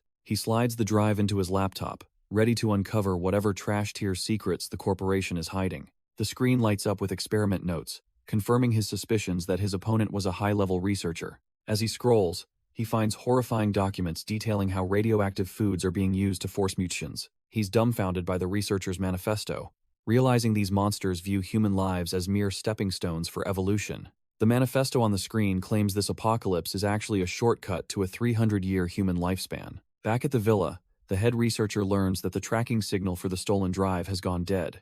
Bai Jingyan tries to play it cool, telling his scarred bodyguard that the lost data was just trash-tier archives. In reality, he is sweating bullets because the thief might have actually discovered his true motives for heading south. He dismisses the idea of a rival hit, noting the intruder had insane physical stats but lacked professional polish. As the calendar hits November 21st, both men are locked in a digital stalemate across the dark city. Our boy realizes this researcher is cut from the same cloth, except he views human lives as disposable fuel. He is absolutely dumbfounded by the sheer arrogance of a man who thinks he can play God with nature. The truth is even grimmer than he imagined, as the files reveal rows of humans trapped in experimental tanks. Li Han discovers a group of high-tier livestock cubs and immediately starts calling out for her big brother. She is totally obsessed with the fluffy critters, making the black dog growl in jealousy from the sidelines. Our boy realizes explaining a complex survival system is impossible, so he tries to simplify things for her. He tells her he has a magical treasure bag that can produce anything, successfully masking his system's true power. Han Han is thrilled, and immediately starts giving a rabbit a trash-tier makeover using some colorful crayons. After making her swear to keep their secret, he is impressed by how quickly she accepts their strange life. He stands there dumbfounded, staring at the poor rabbit that has been turned into a walking piece of art. Suddenly, he gets gritty, and reminds her that these animals are precious food that belongs in the shed. Han Han is absolutely horrified, pleading with him not to turn her new fluffy friend into a spicy snack. She realizes her brother is cut from a different cloth when he starts listing every delicious way to cook them. Han Han is left spinning from the realization that her only choice is to go full vegetarian to save her friend. Our boy just smiles and explains that the ultimate respect for life is finishing every single scrap on the plate. He warns her that getting attached to livestock only leads to heartbreak, so she should leave the chores to him. Han Han stands there in a daze, her little heart struggling to process the cold reality of their survivalist lifestyle. Suddenly, she snaps and offers up the rabbit, vowing to eat every bit just to avoid a meatless life. While she is having a crisis, a system alert pings, informing him that the plantation produced some legendary albino corn. He sends her off to play so he can investigate the field, curious about what this rare mutation actually does. Turns out this stuff is a 1 in a million drop that grants a massive 10-fold physical boost for a short burst. He is dumbfounded by the potential, realizing this corn could turn him into a literal monster on the battlefield. Gripping the prize, he compares it to a legendary power-up and immediately starts hunting for more rare treasures. Our boy scours the fields but finds absolutely nothing of value among the standard trash-tier crops. He realizes these legendary drops are purely luck-based and won't just appear on command. To fix his luck, he decides to start mass planting to brute force the system's low spawn rates.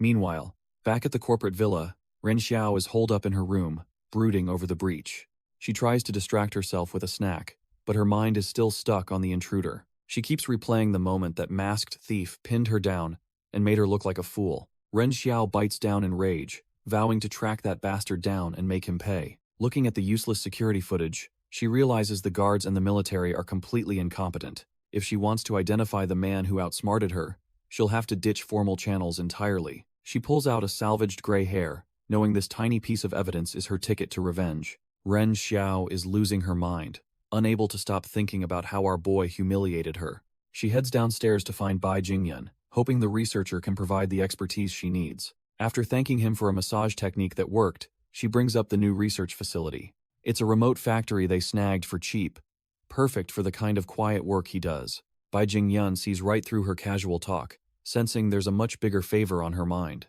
She finally drops the act, asking him to run a DNA match on the hair she salvaged. He looks at the sample and warns her that searching the entire southern sector is practically impossible. He wonders why she's so obsessed with this one person, questioning if they're actually that important. Ren Xiao just laughs it off, claiming it's just about catching the rat who broke into her home.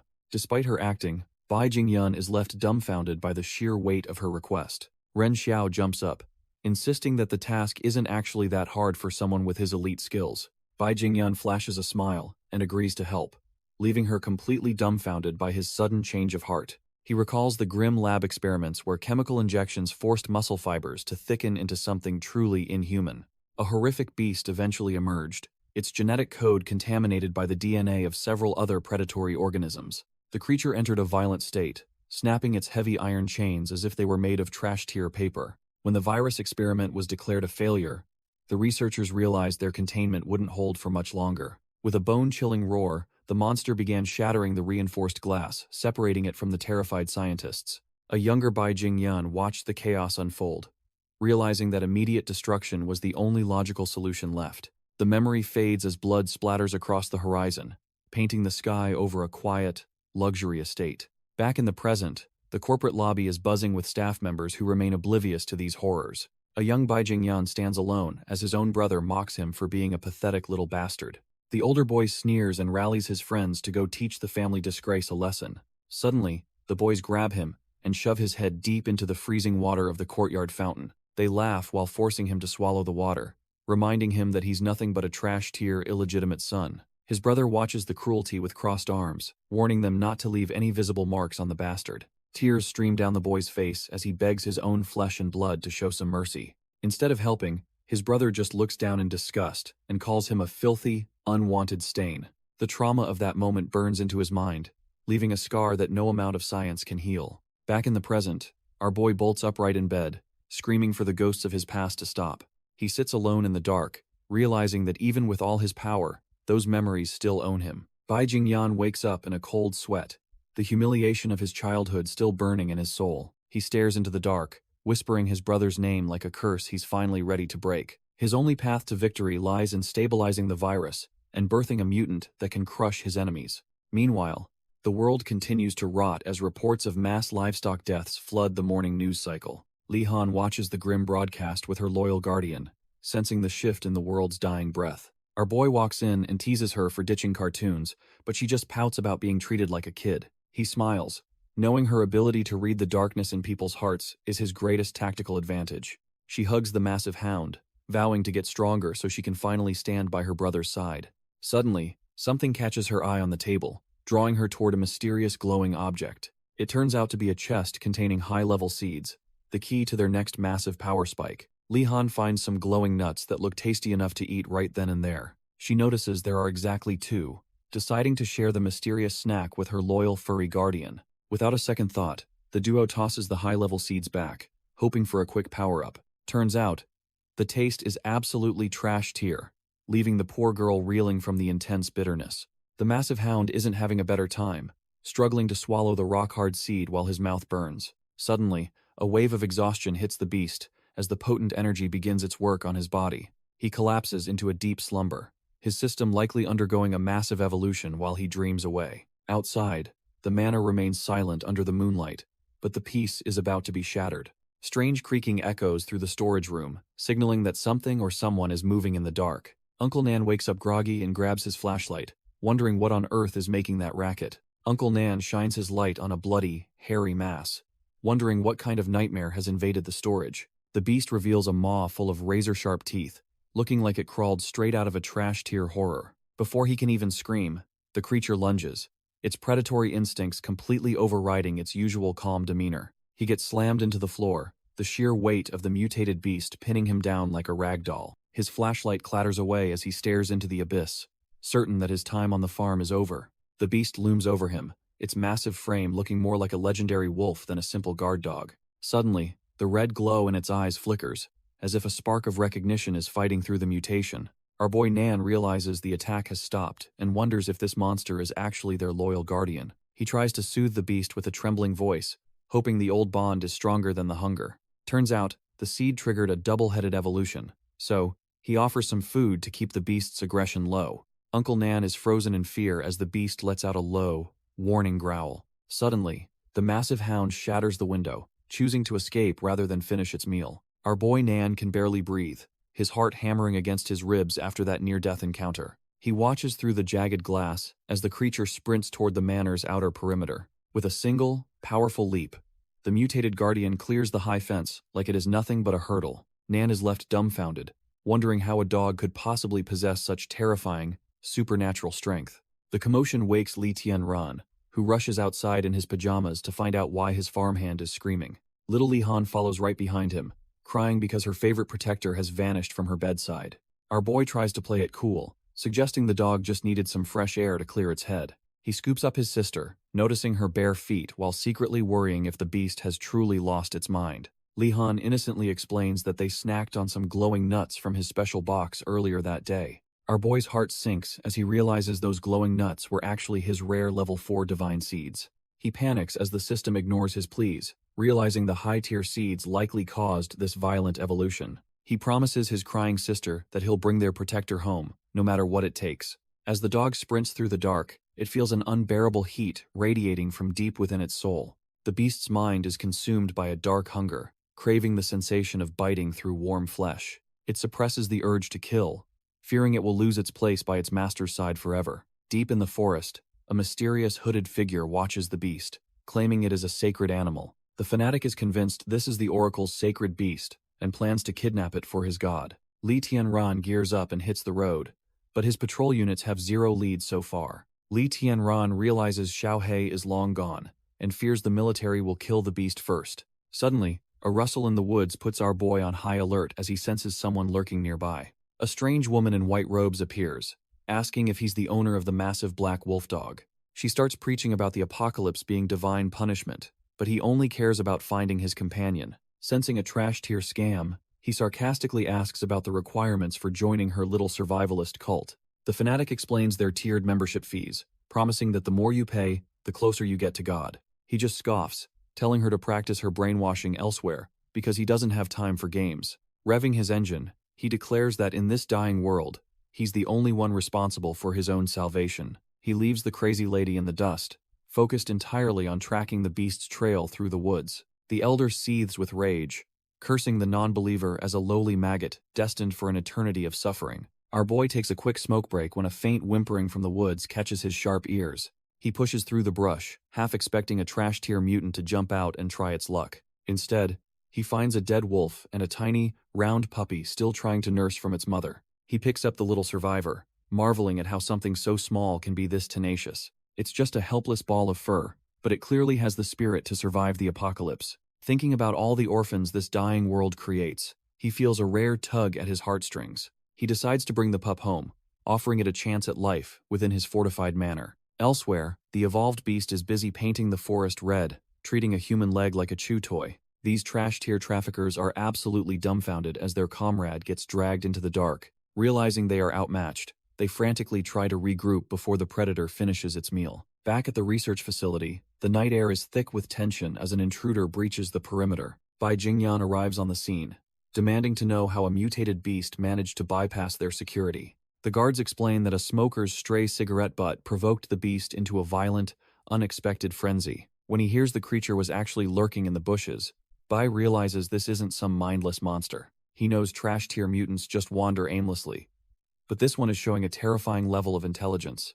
Noticing the beast only crippled a guard instead of killing him, Bai sees a reflection of true evolution. The predator is using the hostage as a human shield, proving it's the perfect specimen for his research. He orders his men to secure the area and capture the beast alive before the military police interfere. A dark smirk crosses his face as he imagines the breakthroughs this high-level specimen will finally provide him. Taking a tranquilizer gun, he reminds his team to aim for the limbs to keep their prize intact. Bai Jingyan takes aim with his tranquilizer gun, determined to bag this high-tier specimen for his research. He pulls the trigger, sending a volley of darts whistling through the air toward the snarling beast. The black dog isn't playing around, sinking its teeth into a guard's arm to keep its human shield effective. Despite the precise aim, the darts fly wide as the creature moves with a speed that defies logic. Bai Jingyan and his men open fire again, desperate to suppress the target before it can slip away. The beast's glowing eyes narrow, its predatory instincts screaming that these humans are nothing but a nuisance. With a powerful burst of strength, the dog tosses the guard aside like trash and prepares to bolt.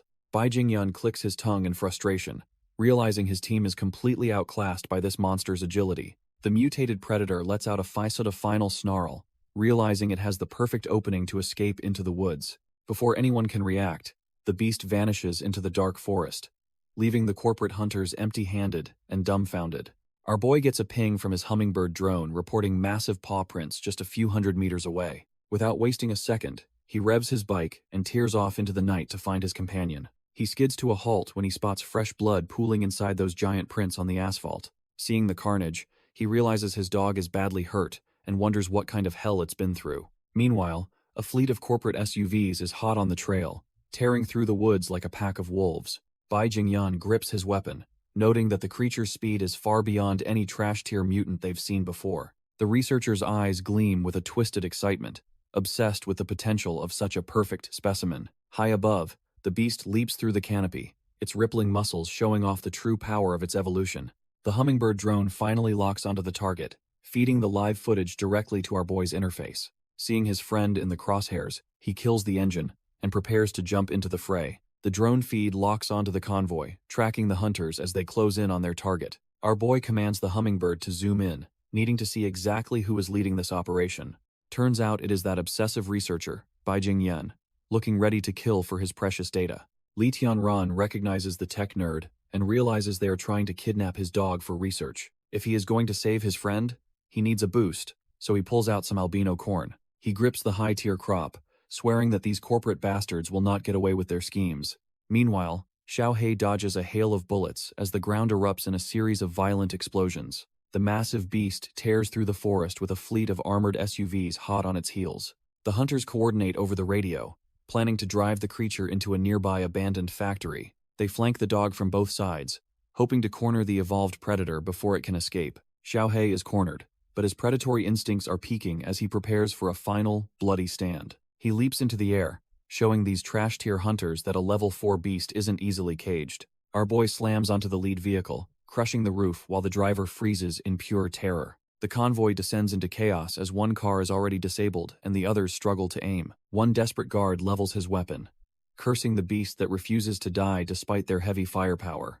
Xiaohei doesn't flinch at the bullets, instead, lunging forward to tear a limb off his attacker. Suddenly, Li Tianran enters a frenzy state, his body overflowing with the raw power of the corn. The chase grinds to a halt as the tires screech against the asphalt in the face of danger.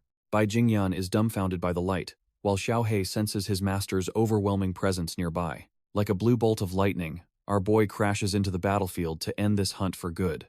Li Tianran is a blur of motion, his system clock ticking down as he shreds through the perimeter. Bai Jingyan panics and starts spraying lead, desperate to stop the monster charging through his ranks. With only 5 seconds of power left, our boy knows he has to make this final strike count. He pushes his body past the limit, turning into a streak of light that ignores the incoming fire. Our boy connects a massive haymaker right into the researcher's smug face, shattering his composure instantly. The impact is brutal, sending the trash-tier scientist flying as blood sprays across the snowy ground. As the clock hits 2 seconds, the frenzy fades and leaves our boy feeling completely drained and weak. He stumbles back, realizing the massive toll this sudden burst of power has taken on his physical form. With only 1 second remaining, he collapses to his knees, his vision blurring from the intense side effects. Bai Jingyan coughs up blood, relieved that he barely managed to block a blow that would have ended him. Bai Jingyan realizes our boy is too dangerous to live, and decides to end him right here. He pulls the trigger, intent on finishing the job while his target is completely defenseless and drained. Suddenly, Xiao He lunges from the shadows, sinking his teeth into the researcher's throat before he can fire. The trash-tier scientist is dumbfounded as his prey's loyal guardian turns the hunter into the hunted. Blood sprays everywhere as the massive dog tears into his flesh, making him pay for his arrogance. Meanwhile, our boy is out cold, resting on his companion's back as the adrenaline finally wears off. He's completely spent, his body needing every second to recover from the massive strain of the frenzy. Xiao He snarls with a blood-stained maw, ready to tear apart anyone else who dares to get close. The loyal beast carries his master away from the chaos, moving through the dark forest with predatory grace. Our boy hits the ground and calls out as his protector leaps away to continue the fight alone. Li Tianran stumbles to his feet, desperately checking if his loyal guardian is still holding on. The massive beast begins trembling violently, and our boy frantically demands the system explain this sudden change. Xiao He's eyes glow with an unstable, prismatic light as the mutation reaches a terrifying new peak. The system confirms a divine gain, triggered by the blood of the high-tier researcher the dog just mauled. Suddenly, glowing white strands erupt from the air, beginning to wrap around the beast like a celestial shroud. Li Tianran watches in total shock as his companion is completely encased in a massive, shimmering cocoon. Somewhere else, the steady beep of a heart monitor marks the thin line between life and death. Bai Jingyan lies broken in a medical tank, his body a mess of bandages after the brutal encounter. Ren Xiao is absolutely livid, telling the guards that their only job was to keep the researcher safe. She demands to know who did this, but the terrified security team admits they never saw the attacker. Ren Xiao snaps at the guard, calling his story about a fast white light a trash-tier excuse for his failure. She refuses to hear any more excuses, but the heart monitor reveals the researcher's life is slipping away fast. The doctor delivers the grim news of a brain hematoma, claiming any further rescue attempts are completely pointless now. He suggests Ren Xiao just listen to the man's final words instead of wasting more of their medical resources. Against all odds, the researcher's eyes flutter open as he clings to the last thread of his miserable life. With his final breath, he orders his loyal muscle to inject him with the experimental V-shaped virus immediately. Da Kui is dumbfounded and terrified, knowing no human has survived the mutation without turning into a monster. The researcher doesn't care, thinking that dying as a beast is better than rotting away in a hospital bed. He decides to place one final, desperate bet on his own survival, to see if he can truly evolve. His hand clenches with a sudden burst of resolve, proving he refuses to lose to fate just like that. Bai Jingyan is strapped down like a lab rat, refusing to call his family because they're just blood, not home. The needle sinks in, delivering the experimental virus that will either make him a god or a corpse. He screams as the mutation takes hold, his very existence blurring, while the virus rewrites his genetic code. His eyes glow with a feral light, showing that the human researcher is quickly fading into something far more dangerous. Ren Xiao and Da Kui watch the monitors in pure horror as the DNA helix shatters and reforms. Meanwhile, in the forest, our boy spots a massive glowing cocoon that looks like it's about to burst. The energy reaches a breaking point, exploding outward and shattering the silence of the woods. Out of the light steps a massive, muscular wolfman, leaving Li Tianran completely dumbfounded by the sight. The beast exhales a cold mist, its glowing blue eyes fixed on the world with a new, predatory intelligence. Li Tianran can hardly believe his eyes, wondering if this terrifying monster could actually be his loyal Xiao He. Li Tianran stares at the towering beast, wondering if his loyal companion is still hidden inside that form. Our boy is completely dumbfounded, his mind racing to process this impossible and terrifying supernatural transformation. He feels a sharp pang of realization as the sheer intensity of the beast's presence overwhelms his senses. Back at the manor, Li Han refuses to sleep until her big brother safely returns from the dark forest. Uncle Nan tries to convince her to rest, but she insists her health has reached a new, superhuman level. She offers her hand to the old man, proving that her body is unnaturally warm despite the freezing blizzard. Turns out the special crops have turned her into a literal superwoman, with incredible, radiating vitality and strength. Uncle Nan smiles, realizing the little girl is now a human heater, keeping them both cozy and safe. As the sun begins to rise over the manor, the long, tense night of waiting finally comes to an end. Li Han struggles to keep her eyes open, her patience wearing thin as she continues her loyal morning vigil. Li Han jolts awake from her restless nap, sensing that the long, tense wait is finally over. She screams for her big brother, her heart racing as she hopes he survived the nightmare in the forest. Sprinting toward the manor gate, she spots a massive, unfamiliar silhouette standing tall in the morning light. Our boy is finally back, but he's being carried by a towering, humanoid wolf that used to be his dog. Despite his bloody state, Li Tianran just smiles and tells them he successfully brought their furry friend home. Xiaohei has gone through a full-blown atavistic evolution, now standing tall in human clothes like a true guardian.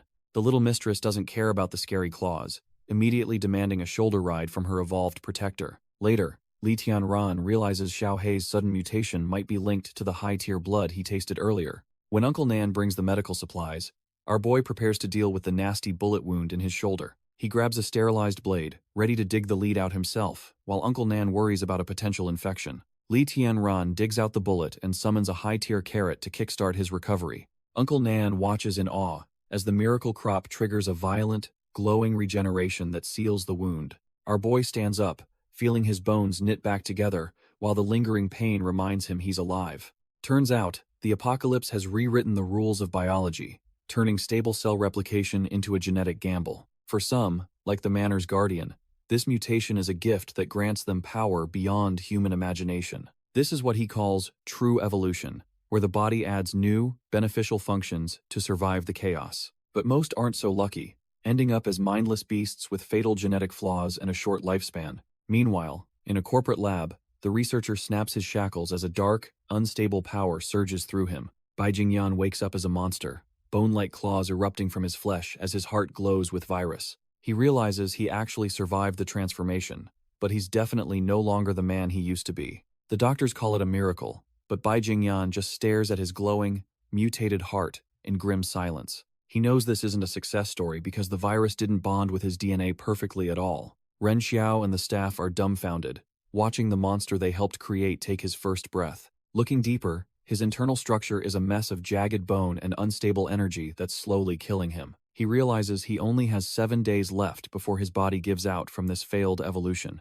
He hides his monstrous protrusions under a clean shirt, masking the ticking time bomb inside his chest. When a detective arrives, he keeps his cool, already planning his next move to secure his survival. Dakui explains how his elite martial arts and peak human stats were utterly trash tier against the intruder. The big man realizes that whoever attacked them wasn't human, sharing the same freakish power as the dog. Bai Jingyan's eyes sharpen, realizing the intruder's combat style feels like they are cut from the same cloth. Dakui is hesitant about leaking their research, but Bai Jingyan is way past caring about corporate rules. Our boy knows the virus hasn't perfected him yet, leaving him in a dangerously volatile, trash-tier state. He realizes his clock is ticking, and every second wasted brings him closer to a total system collapse. Waiting in the hall is Detective Yuan Wen, a high-ranking officer called in for a very special favor. Bai Jingyan greets her with a chilling smile, wondering if his freakish new look is enough to rattle her. This senior officer is dumbfounded by the sight, questioning why the military would even care about this mess.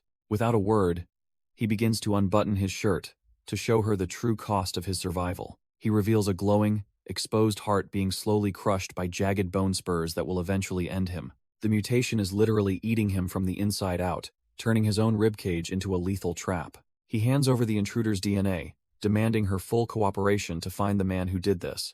Yuan Wen processes the horror she just saw, realizing this case is way above her pay grade. She agrees to the deal, while back at the manor, our boy drops a fortune on divine tier seeds. Meanwhile, the evolved Xiaohei keeps a silent, watchful eye over the sleeping Li Han. These level 4 cherry tomato seeds are a game changer, designed to force beneficial evolution and stop genetic decay. Li Tianran gazes at the glowing hall, convinced these seeds are the key to a new era. He can't help but smirk, feeling the weight of the power he now holds in his hand. If these crops turn men into gods, he wonders if that makes him the god of gods.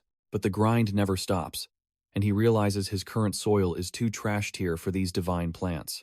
He burns through nearly 100,000 points to transform his ordinary dirt into high-quality black soil. Now his land is finally ready to sustain the high-level life forms that will change the world forever. Li Tianran checks the countdown and realizes the second wave of destruction is coming sooner than expected. He buys a dozen growth agents, even though they barely scratch the surface of ripening his elite crops. To speed things up, Our boy adds more agricultural robots to his workforce, turning the manor into a machine. He surveys his glowing fields, knowing he needs every single crop ripe before the world ends again. Meanwhile, in the heart of the city, the shadows are moving as the apocalypse takes a religious turn. Two robed figures approach a massive, high-tech vault, carrying secrets that could change everything for the manor. The elderly cultist trembles with nerves, wondering if a mere human like her is even worthy of meeting their lord. Her companion reassures her that the information she has on the mutated dog is her ticket to divine favor. She mutters prayers, desperate to secure enough food for her family to survive another month in this hellscape.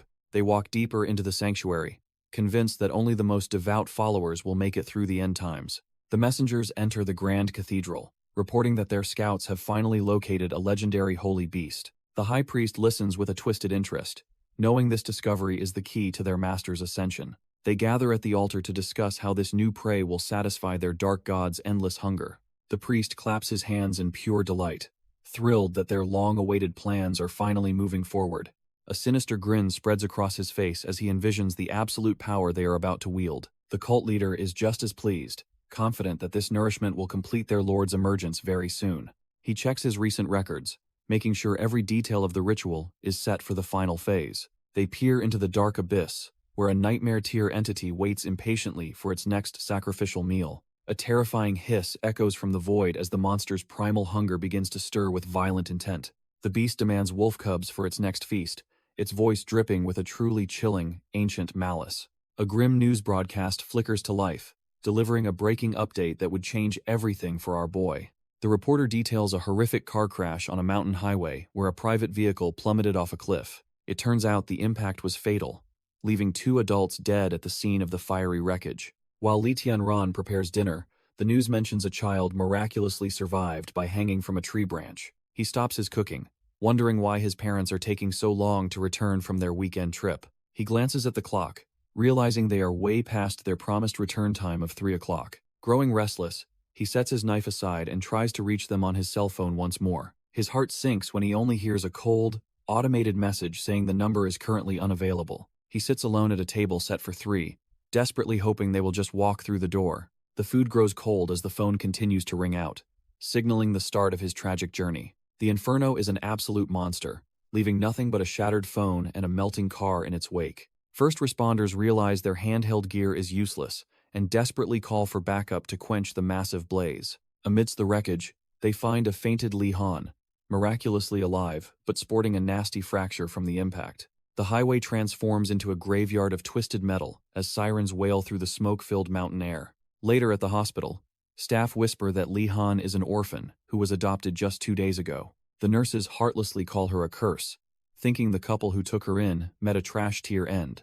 They wonder if the police managed to contact any remaining family to pick up the broken pieces. Suddenly, a voice cuts through the hallway chatter, asking for the location of the morgue with haunting stillness. A young Li Tianran follows Yuan Wen down the sterile corridor, his heart sinking with every heavy step. Our boy looks completely hollow, realizing he is about to face the cold reality of his parents' final rest. Our boy stands frozen as the heavy scent of death fills the sterile morgue air. His eyes go completely hollow, unable to process the nightmare unfolding right in front of him. 2 cold slabs hold the charred remains of his world, leaving him utterly dumbfounded and broken. Yuan Wen offers her condolences, but the words just bounce off his shell-shocked mind. He desperately argues there is a mistake because his parents did not have another child with them. The officer gently suggests a DNA test, while he clings to the hope they simply disappeared. Left alone in the hallway, the weight of reality finally crushes him into a heap of misery. He breaks down, sobbing into his hands as the life he knew vanishes into thin air. Suddenly, a tiny, bandaged hand reaches out and tugs on his jacket, breaking his spiral of grief. He looks up to find the little girl who survived, realizing they are now both alone together. Li Han looks up with tear-filled eyes, apologizing for the tragedy that destroyed their family. She blames herself, thinking her plea for help is what put them on that fatal highway. The poor girl breaks down completely, her tears soaking into our boy's jacket as she sobs. Li Tianran pulls her into a tight embrace, gently telling her that none of this is her fault. Yuan Wen approaches them in the cold hospital hallway, carrying the final confirmation of their nightmare.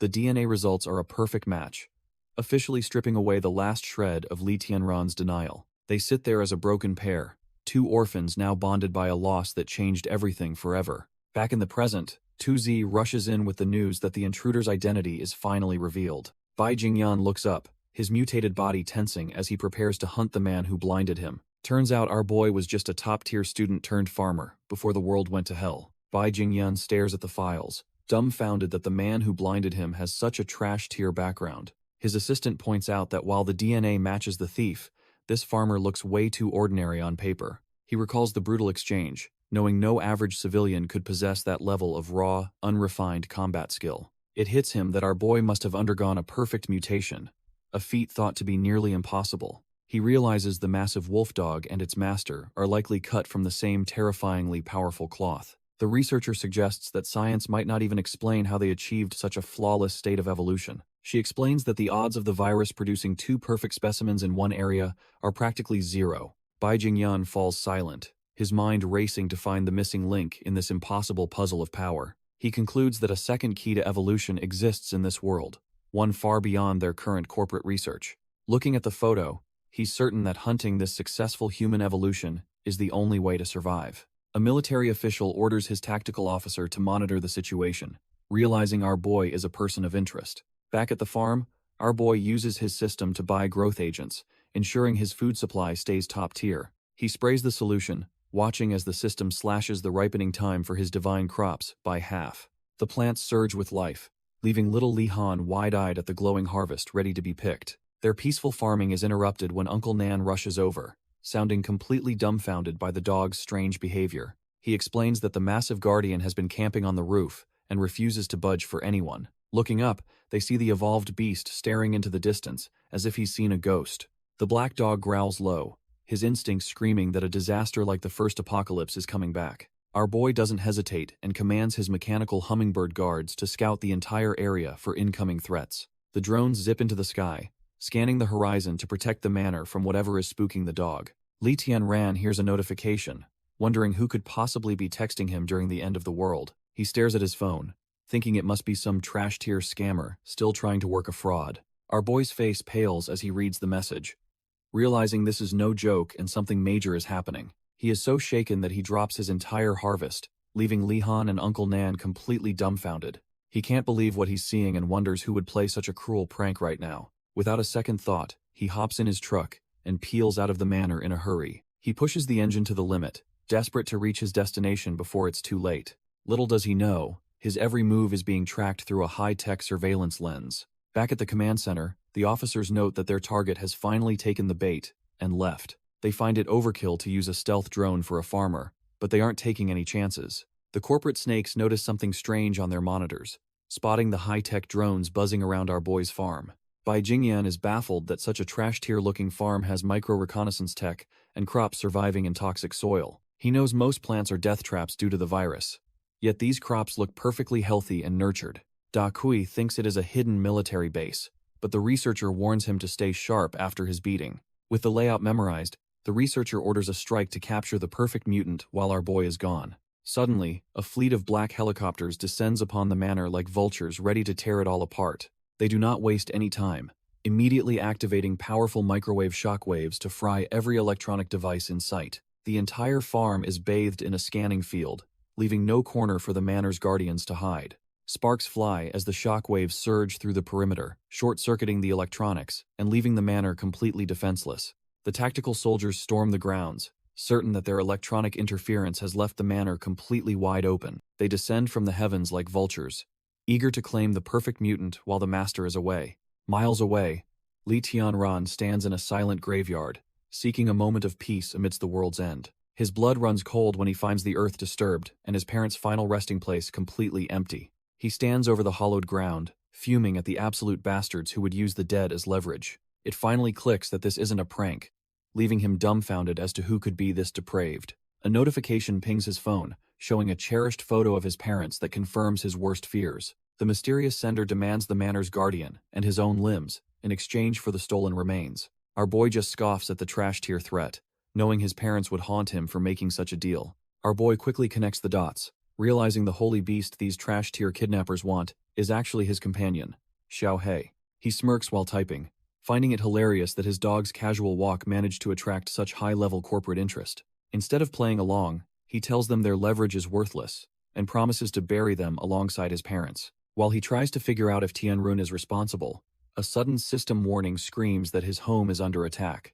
His heart drops as he realizes the manor is being breached by intruders while he is miles away. A group of elite soldiers moves in with high-precision weapons, tracking thermal signatures to pinpoint exactly where to strike. They surround the building like predators, confident that their modern tech will make this a quick and easy cleanup. The lead officer is suddenly dumbfounded when the heat signatures on his display vanish as if they never existed. High above them, the evolved guardian holds the young girl close, ready to show these intruders their fatal mistake. Looking down at the intruders, Li Han tells her loyal guardian that these people are all bad. Her eyes glow with power as she coldly orders the beast to turn them all into compost. Suddenly, the windows shatter as the elite squad tosses in flashbangs to disorient anyone inside the manor. They kick down the doors with military precision, ready to clear every room and secure the target. The lead officer wonders if the building is actually empty since they haven't met any resistance yet. Bai Jingyan stands in the middle of a bedroom, his mutated instincts sensing something is very wrong. He remains silent for a moment, his enhanced senses screaming that they have walked into a trap. His eyes snap open as he screams for his men to get out of the building immediately. It is too late as beams of pure energy tear through the walls, shredding the trash-tier soldiers instantly. Bai Jingyan barely dodges the lethal light, realizing too late that the hunter has become the prey. The energy beams shred the tactical squad like paper, leaving nothing but a bloody mess behind. Bai Jingyan realizes he is completely outmatched and bolts for the exit, his heart hammering in fear. He crashes through the window in a desperate leap, glass shards raining down as he escapes the kill zone. As he hits the ground, he is dumbfounded that their high-tech shock weapons failed to stop the counterattack. Looking back at the carnage, the surviving trash-tier soldiers stand frozen among the corpses of their fallen comrades. A chilling smile greets him from the shadows, making him realize this ordinary farm is actually a fortress. He stares in horror at an army of battle robots, wondering how a farmer possesses such advanced technology. Our boy finally steps out, mocking the researcher for going through so much trouble just to fail miserably. Surveying the blood-soaked snow, he notes that while the investigation was thorough, the execution was utterly pathetic. With his life on the line, the mutated researcher decides that dying here is better than rotting away. Uncle Nan urges our boy to finally wipe out these trash-tier corporate snakes for good. He continues ranting about how everyone in this company is cut from the same rotten cloth. Li Tianran demands a confession, specifically wanting the location of his parents' stolen ashes before finishing him. The researcher looks completely dumbfounded, claiming he has no idea what ashes our boy is talking about. Our boy stares him down, wondering if this mutated freak is actually telling the truth for once. Bai Jingyan remains silent and confused, making it clear he wasn't the one who raided the grave. Li Tianran is stunned, realizing his primary lead for his parents' remains might be a dead end. He falls into a grim silence, processing the fact that another enemy is still out there. Suddenly, a phone is violently smashed against the floor, shattering into a million pieces. Far away, the cultist elder screams in a frenzy, cursing someone for being an unfilial son. The high priest, Xiao Sheng, is losing his mind, screaming about how unfilial someone is for ignoring ashes. He crushes a phone under his heel while the cult leader watches on, sweating bullets at the display. His eyes are bloodshot and wild as he rants about missing out on the snacks his mother wanted. The suits try to calm their holy lord, promising new offerings to satisfy his deranged hunger. Xiao Sheng isn't listening, shouting that his mother is sick of eating the trash-tier things they provide. He demands wolf cubs for her instead, calling his subordinates total losers for failing to secure a beast. Suddenly, his expression shifts into a creepy, wide-eyed stare, as if he's seeing something beyond this world. He starts whimpering for his mommy, leaving the cult leader and his men completely dumbfounded by the shift.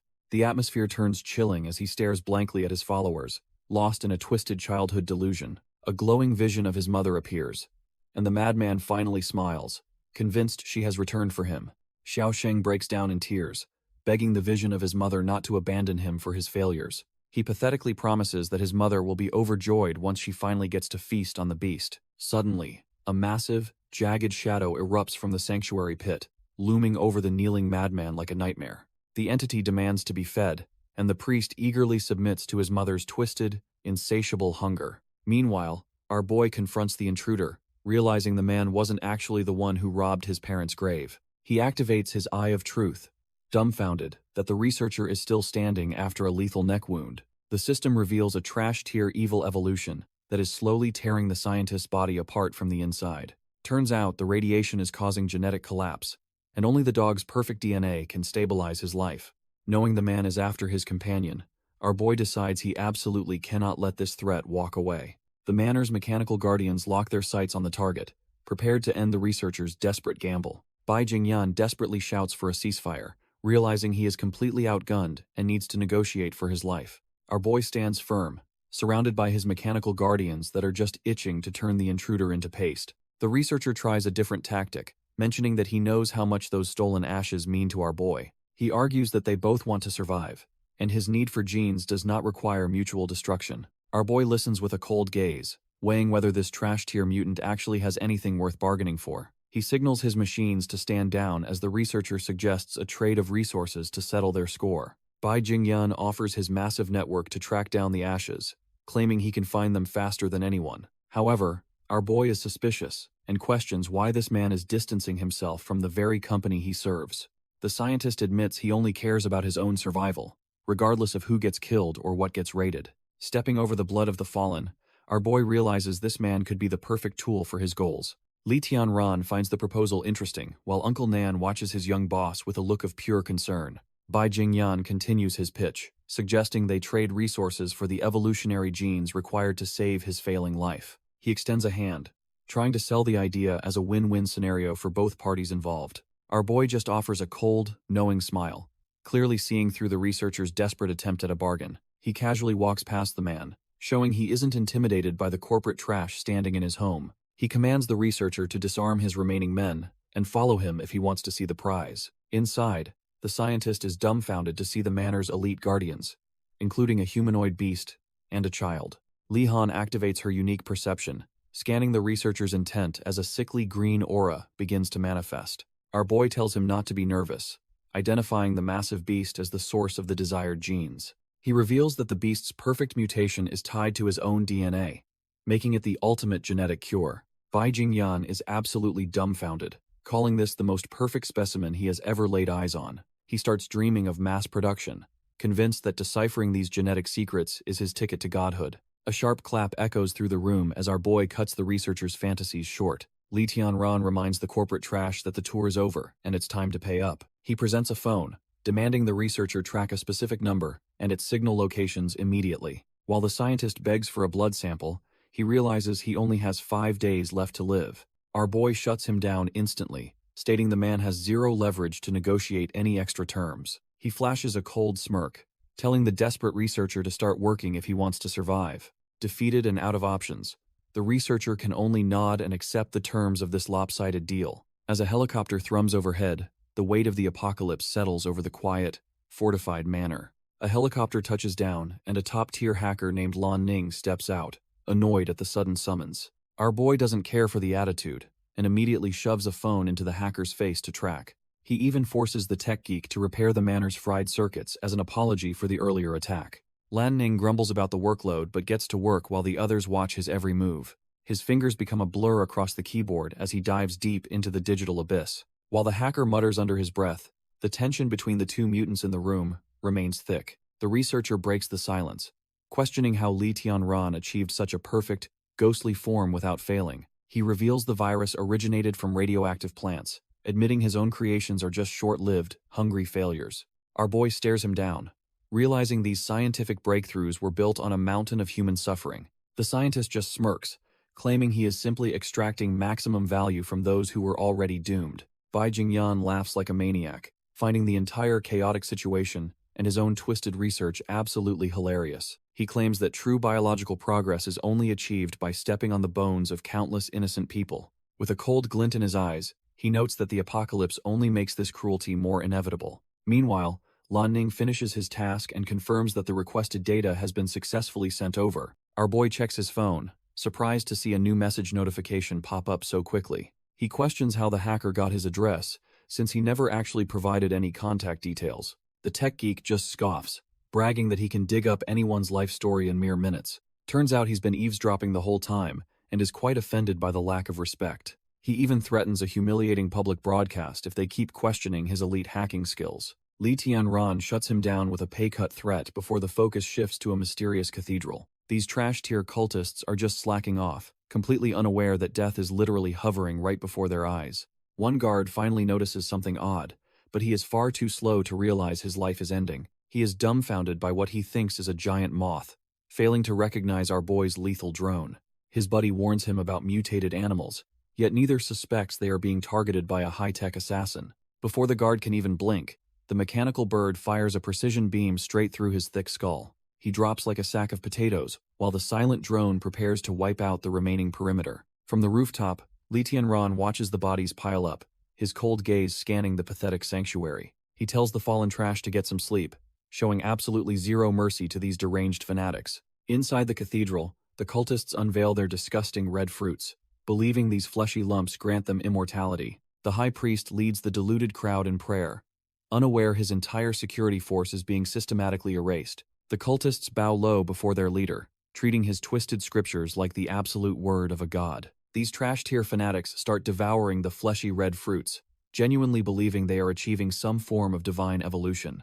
The high priest smiles creepily while explaining that the fruit needs the nectar of a sacrifice to grow properly. He looks down at the unconscious Zhonglin, who has been turned into the centerpiece for this sickening ritual. The scene turns into a literal bloodbath as the cultists lose their humanity, feasting like a pack of animals. From his vantage point, our boy's eye twitches in pure disgust at the absolute depravity unfolding below him. Lee Tianran finally has enough of these bastards, his blood boiling as he prepares to rain down hell. Suddenly, a precision beam from the hummingbird warrior pierces a cultist's skull, ending his fanatical prayers for good. Blood sprays everywhere as the realization hits the crowd that they are no longer the predators in this cathedral. The sanctuary descends into total chaos, with the deluded crowd screaming in terror as their holy ceremony becomes a massacre. The high priest is absolutely livid that someone would dare interrupt his precious reincarnation ceremony. He looks up in shock, finally spotting our boy standing on the edge of the shattered roof. Lee Tianran doesn't say a word, just levels his gun with eyes full of cold, murderous intent. The priest demands to know who this intruder is, but he's about to get a very painful answer. Our boy declares himself their new lord, and orders his hummingbird guards to wipe out the trash-tier cultists. Precision lasers rain down from the sky, turning the sanctuary into a chaotic, blood-soaked shooting gallery. The cultists are getting shredded, their fanatical robes doing nothing to stop the high-tech energy beams. Panic sets in as the survivors realize their so-called guardians have already been turned into scrap metal. One terrified bastard can only watch as the floor explodes, realizing their divine protection was a total lie. Landing amidst the wreckage, Lee Tianran realizes these subhuman scumbags are actually far worse than any animal. The high priest finally recognizes the intruder, his face twisting into a mask of pure, unadulterated terror. Our boy doesn't hesitate, leveling his gun and demanding his parents' ashes in exchange for a quick death. Instead of begging, the priest's fear melts into a sickening, confident smirk that suggests he has an ace. Nearby, the mangled remains of a trash-tier cultist lay cooling, but the air around the corpse begins to shimmer. A dark, oily limb suddenly forces its way out of the dead man's mouth in a grotesque display. The priest mocks him, cackling that killing him now ensures the location of the ashes stays a permanent secret. Lee Tianran warns him to stop the provocations, completely unaware of the shadow rising directly behind his back. Sensing a sudden, lethal presence, he spins around to find a jagged, dark entity manifesting from the wreckage. The high priest screams in delight as his brothers finally hatch, a blue nightmare tearing through its human shell. Our boy stands dumbfounded as a massive, winged insectoid mutant roars, ready to turn the sanctuary into a slaughterhouse. Lee Tianran finds himself surrounded by these blue nightmares that just hatched from the cultists. These insectoid freaks look like a genetic experiment gone horribly wrong, dripping with foul mutation.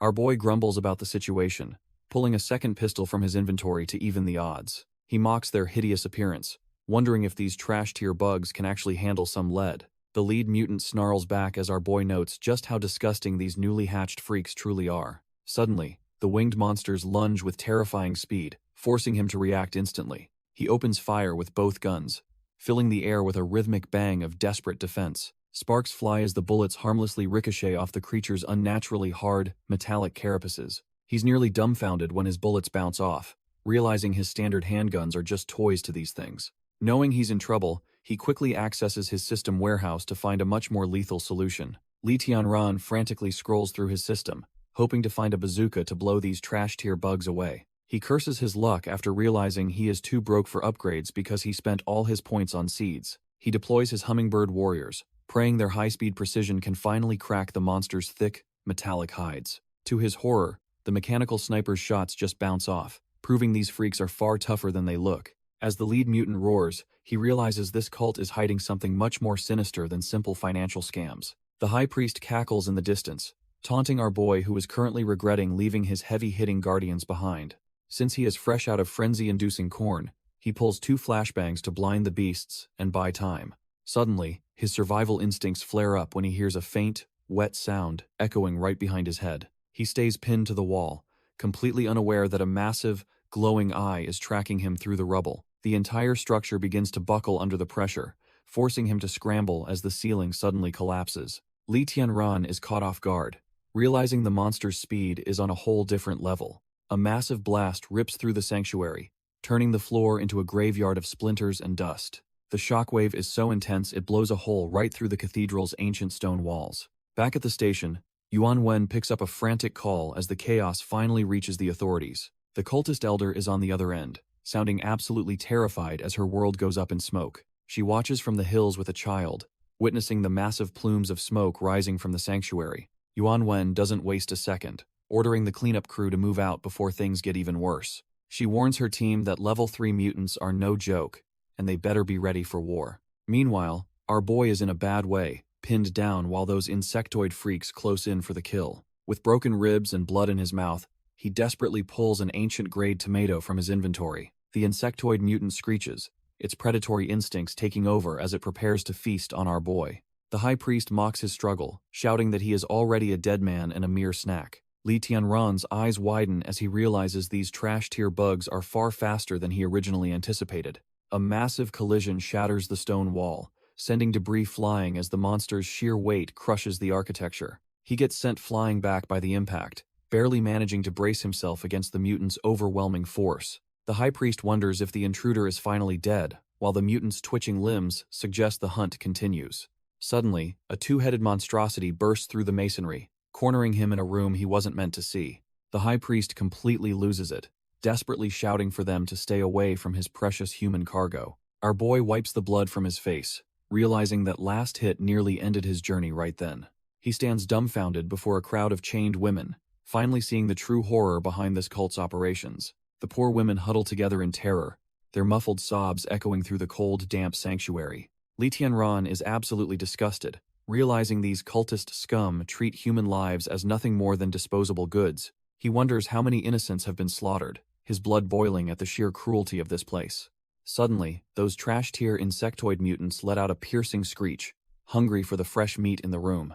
Their jagged teeth and metallic carapaces glint under the dim light as they prepare for a predatory lunge. The captives scream in pure agony, realizing the monsters are closing in to finish what the cult started. Our boy refuses to let them get any closer, bracing his body to block the path of the swarm. He scans the massive warehouse, realizing it is a twisted treasure vault filled with stolen lives and supplies. Amidst the gold and jewelry, he spots a high-quality blade and knows exactly what he needs to do. With a sharp sound of movement, he launches into action, determined to cut down every last bug.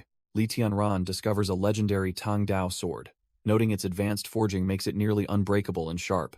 Our boy admires the pinnacle of craftsmanship, feeling the weight of a true killer in his steady hands. He realizes this blade is the perfect tool for the slaughter he is about to unleash on the cult. Below him, the desperate civilians scream in terror as the warehouse descends into a chaotic nightmare of violence. Seeing the insectoid mutants closing in, he decides it is finally time to test the sword's lethality on them. He drops into a focused combat stance, preparing to meet the swarm with cold, calculated precision. With a sharp burst of speed, he unleashes a series of slashes that cut through the heavy, stagnant air. The blade bites deep into their carapaces, but he quickly realizes his current strength isn't enough for one-shot kills. Instead of dropping, the trash-tier bugs just get angrier, proving their mutated hides are tougher than they look. Knowing he needs a better vantage point, he taunts the stupid bugs and leads them toward the exit. Li Tianran leads the swarm into a more open area, keeping his eyes locked on the pursuing predators. He suddenly digs his heels into the floor, pivoting with the grace of a seasoned survivor. Our boy flashes a confident smirk, telling the trash-tier bugs to give him everything they've got. The mutants don't hesitate, lunging forward with their jagged teeth bared and wings buzzing in a lethal frenzy. He tightens his grip on the Tang Dao, feeling the weight of the steel as his killing intent peaks. With a roar of effort, he meets the first monster mid-air, swinging his blade in a wide, punishing arc. The steel clashes against their metallic carapaces, sending blue sparks flying as he tests their unnatural durability. He realizes these things are tougher than the average mutant, requiring more than just a simple slash to drop. As a clawed hand reaches for his throat, he barely manages to parry the strike with his blade. Suddenly, a massive force slams into him, nearly knocking the wind out of his lungs as the battle intensifies. The impact sends him reeling, the force of the blow cracking the very floor beneath his feet. Our boy coughs up blood, realizing that hacking at their armored shells is a total waste of time. The trash tier bug screeches, its jagged teeth dripping with hunger as it prepares for the final kill. He stares death in the eye, knowing he has to find a weak point before his stamina hits zero. He tightens his grip and channels his energy, focusing every ounce of his killing intent into the blade. With a sudden burst of speed, he unleashes a blinding strike that cuts through the air like butter. The steel finds its mark, sinking deep into the monster's throat where the armor is the thinnest. He lets out a primal roar, pouring his system-enhanced strength into one final, desperate vertical cleave. The mutant is split clean in two, its unnatural life ending in a messy spray of blue fluid. Standing amidst the wreckage, he catches his breath, his aura still flickering as he surveys the carnage. Li Tianran is sweating buckets, his heart racing as he pushes his body to the absolute limit. The trash tier bug realizes it's outmatched and tries to scurry away from our boy's overwhelming pressure. Nearby, the captive women tremble in fear, praying that this chaotic battle doesn't end in their own demise. The high priest loses his mind, screaming about how dare anyone touch his precious collection of human sacrifices. He slams his hands down, threatening to let his mutated brothers feast until not even a bone remains. But it's already over, and the priest is dumbfounded that his supposedly impenetrable guards were slaughtered so easily. Li Tianran doesn't care about the priest's pathetic superiors and prepares to send him straight to hell. A sudden metallic ring echoes through the cathedral as a new force intervenes to stop the killing blow. He adjusts his grip on the hilt, feeling the vibration of the impact travel up his tired arms. Our boy stands his ground, staring down the shadowy crowd, while wondering if he can actually save everyone. Yuan Wen bursts in with her squad, immediately leveling her rifle and ordering the fighting to stop. The trash tier priest starts wailing like a baby, begging the police to gun down our boy immediately. Li Tianran just smirks, suggesting that she should probably point that barrel at the real monster instead. He tells her to take a good look around at the depravity hidden within these cathedral walls. Yuan Wen's heart sinks as she spots the terrified women huddled together in the dark corners. These poor girls are chained up and trembling, treated as nothing more than sacrificial goods by the cult. She stands there dumbfounded, the reality of the situation finally shattering her professional composure. Her men whisper that these faces match the missing person reports they've been tracking for weeks. Looking at the piles of looted supplies and human cargo, the scale of the horror becomes clear. She can only stare in disbelief, wondering how such a hellish operation stayed hidden for so long. Yuan Wen is suddenly interrupted by her team reporting a gruesome discovery deep within the main hall. The officers detail the discovery of a mangled female corpse alongside several dead, mutated beasts. She stares in silence, the sheer brutality of the scene finally sinking into her professional mind. The police quickly secure the cathedral, calling for massive hospital support to handle the survivors. They finally slap cuffs on the high priest, but the trash tier cultist just keeps laughing like a maniac. Even as he is dragged away, he mocks our boy, asking what he could possibly hope to achieve. Li Tianran doesn't say a word, his killing intent flaring as he tightly grips his blade. Yuan Wen suddenly stops him, asking if he remembers the first time they met years ago. She reminds him of the highway accident where she helped him identify his parents' bodies. She knows he is fueled by pure rage but warns him that acting rashly now helps no one. Li Tianran is dumbfounded as the officer reveals his DNA from the old accident led them to him. She pleads with him to stand down, reminding him that the Federation still has laws against street justice. Even though he could easily kill everyone here, she asks for his trust and cooperation in the investigation. Our boy finally relents, sheathing his blade as she breathes a sigh of relief for his rare cooperation. Outside, the once holy cathedral is a chaotic mess of sirens, flashing lights, and traumatized survivors being led away. Medical teams scramble to wrap the victims in blankets, trying to salvage what's left of their shattered lives. Families finally reunite in tears, a small spark of hope amidst the blood-soaked ruins of the sanctuary. Yuan Wen turns back to the man who did the heavy lifting, her professional mask slipping for a second. When her subordinate asks how to report the pile of bodies inside, she looks over at our lethal protagonist. She decides to cover for him, telling the officer to record that the cultists simply died resisting arrest. Our boy overhears the officer's report, his sharp senses catching every word of the convenient police cover-up. Yuan Wen signals for him to follow, eager to get him away before more prying eyes start asking questions. They walk past the flashing sirens, the weight of the night's slaughter hanging heavy in the freezing air. He catches sight of a survivor's blood-stained hands, a physical manifestation of the trauma the cult left behind. Something stops them both cold, a sudden realization dawning on the lethal farmer and the high-ranking officer. Li Tianran remains stoic, but inside, he's already calculating the next move in this trash-tier world.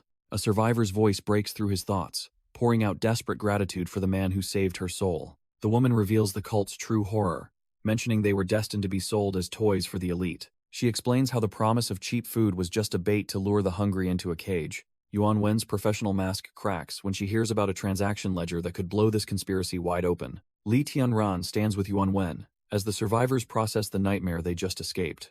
Their every move is being watched, caught in the reflection of a mysterious vehicle nearby. Inside that car, a couple of shady observers smoke while keeping eyes on the lethal farmer. They believe their master still holds all the cards despite the absolute slaughter at the cathedral. As the cleanup begins, the survivors walk away from a scene of total trash-tier madness. Later, Li Tianran sits in a cold interrogation room, looking completely unbothered by the situation. He lets out a massive yawn, clearly finding this legal procedure a total waste of time. Our boy just wants to go home and check his crops, instead of dealing with red tape. Behind the one-way glass, a senior officer argues that even a hero can't ignore the law. Yuan Wen counters that they wouldn't have even found the victims without his brutal intervention. Yuan Wen asks if the higher-ups have actually issued an official order for his detention yet. Chief Chen explains they are still waiting for a response from the city council. Regarding the matter, he argues that the brass won't tolerate a dangerous man while the world's laws are crumbling. Yuan Wen prepares to speak bluntly, knowing her truth is going to hit him where it hurts. She accuses the chief of panicking about his own dereliction of duty, rather than seeking real justice. She doubts that this trash-tier peaceful treatment will ever bring peace to the girls who were trafficked. The chief snaps and screams at her, unable to handle her blatant lack of respect for authority. He pulls rank, reminding her that he is the sheriff and she is strictly his subordinate. He barks an order to keep our boy under heavy guard as their main suspect. Suddenly, the door clicks open, and the chief looks completely dumbfounded by the unexpected visitor. The local chief is sweating buckets, wondering why a provincial heavy hitter just strolled into his station.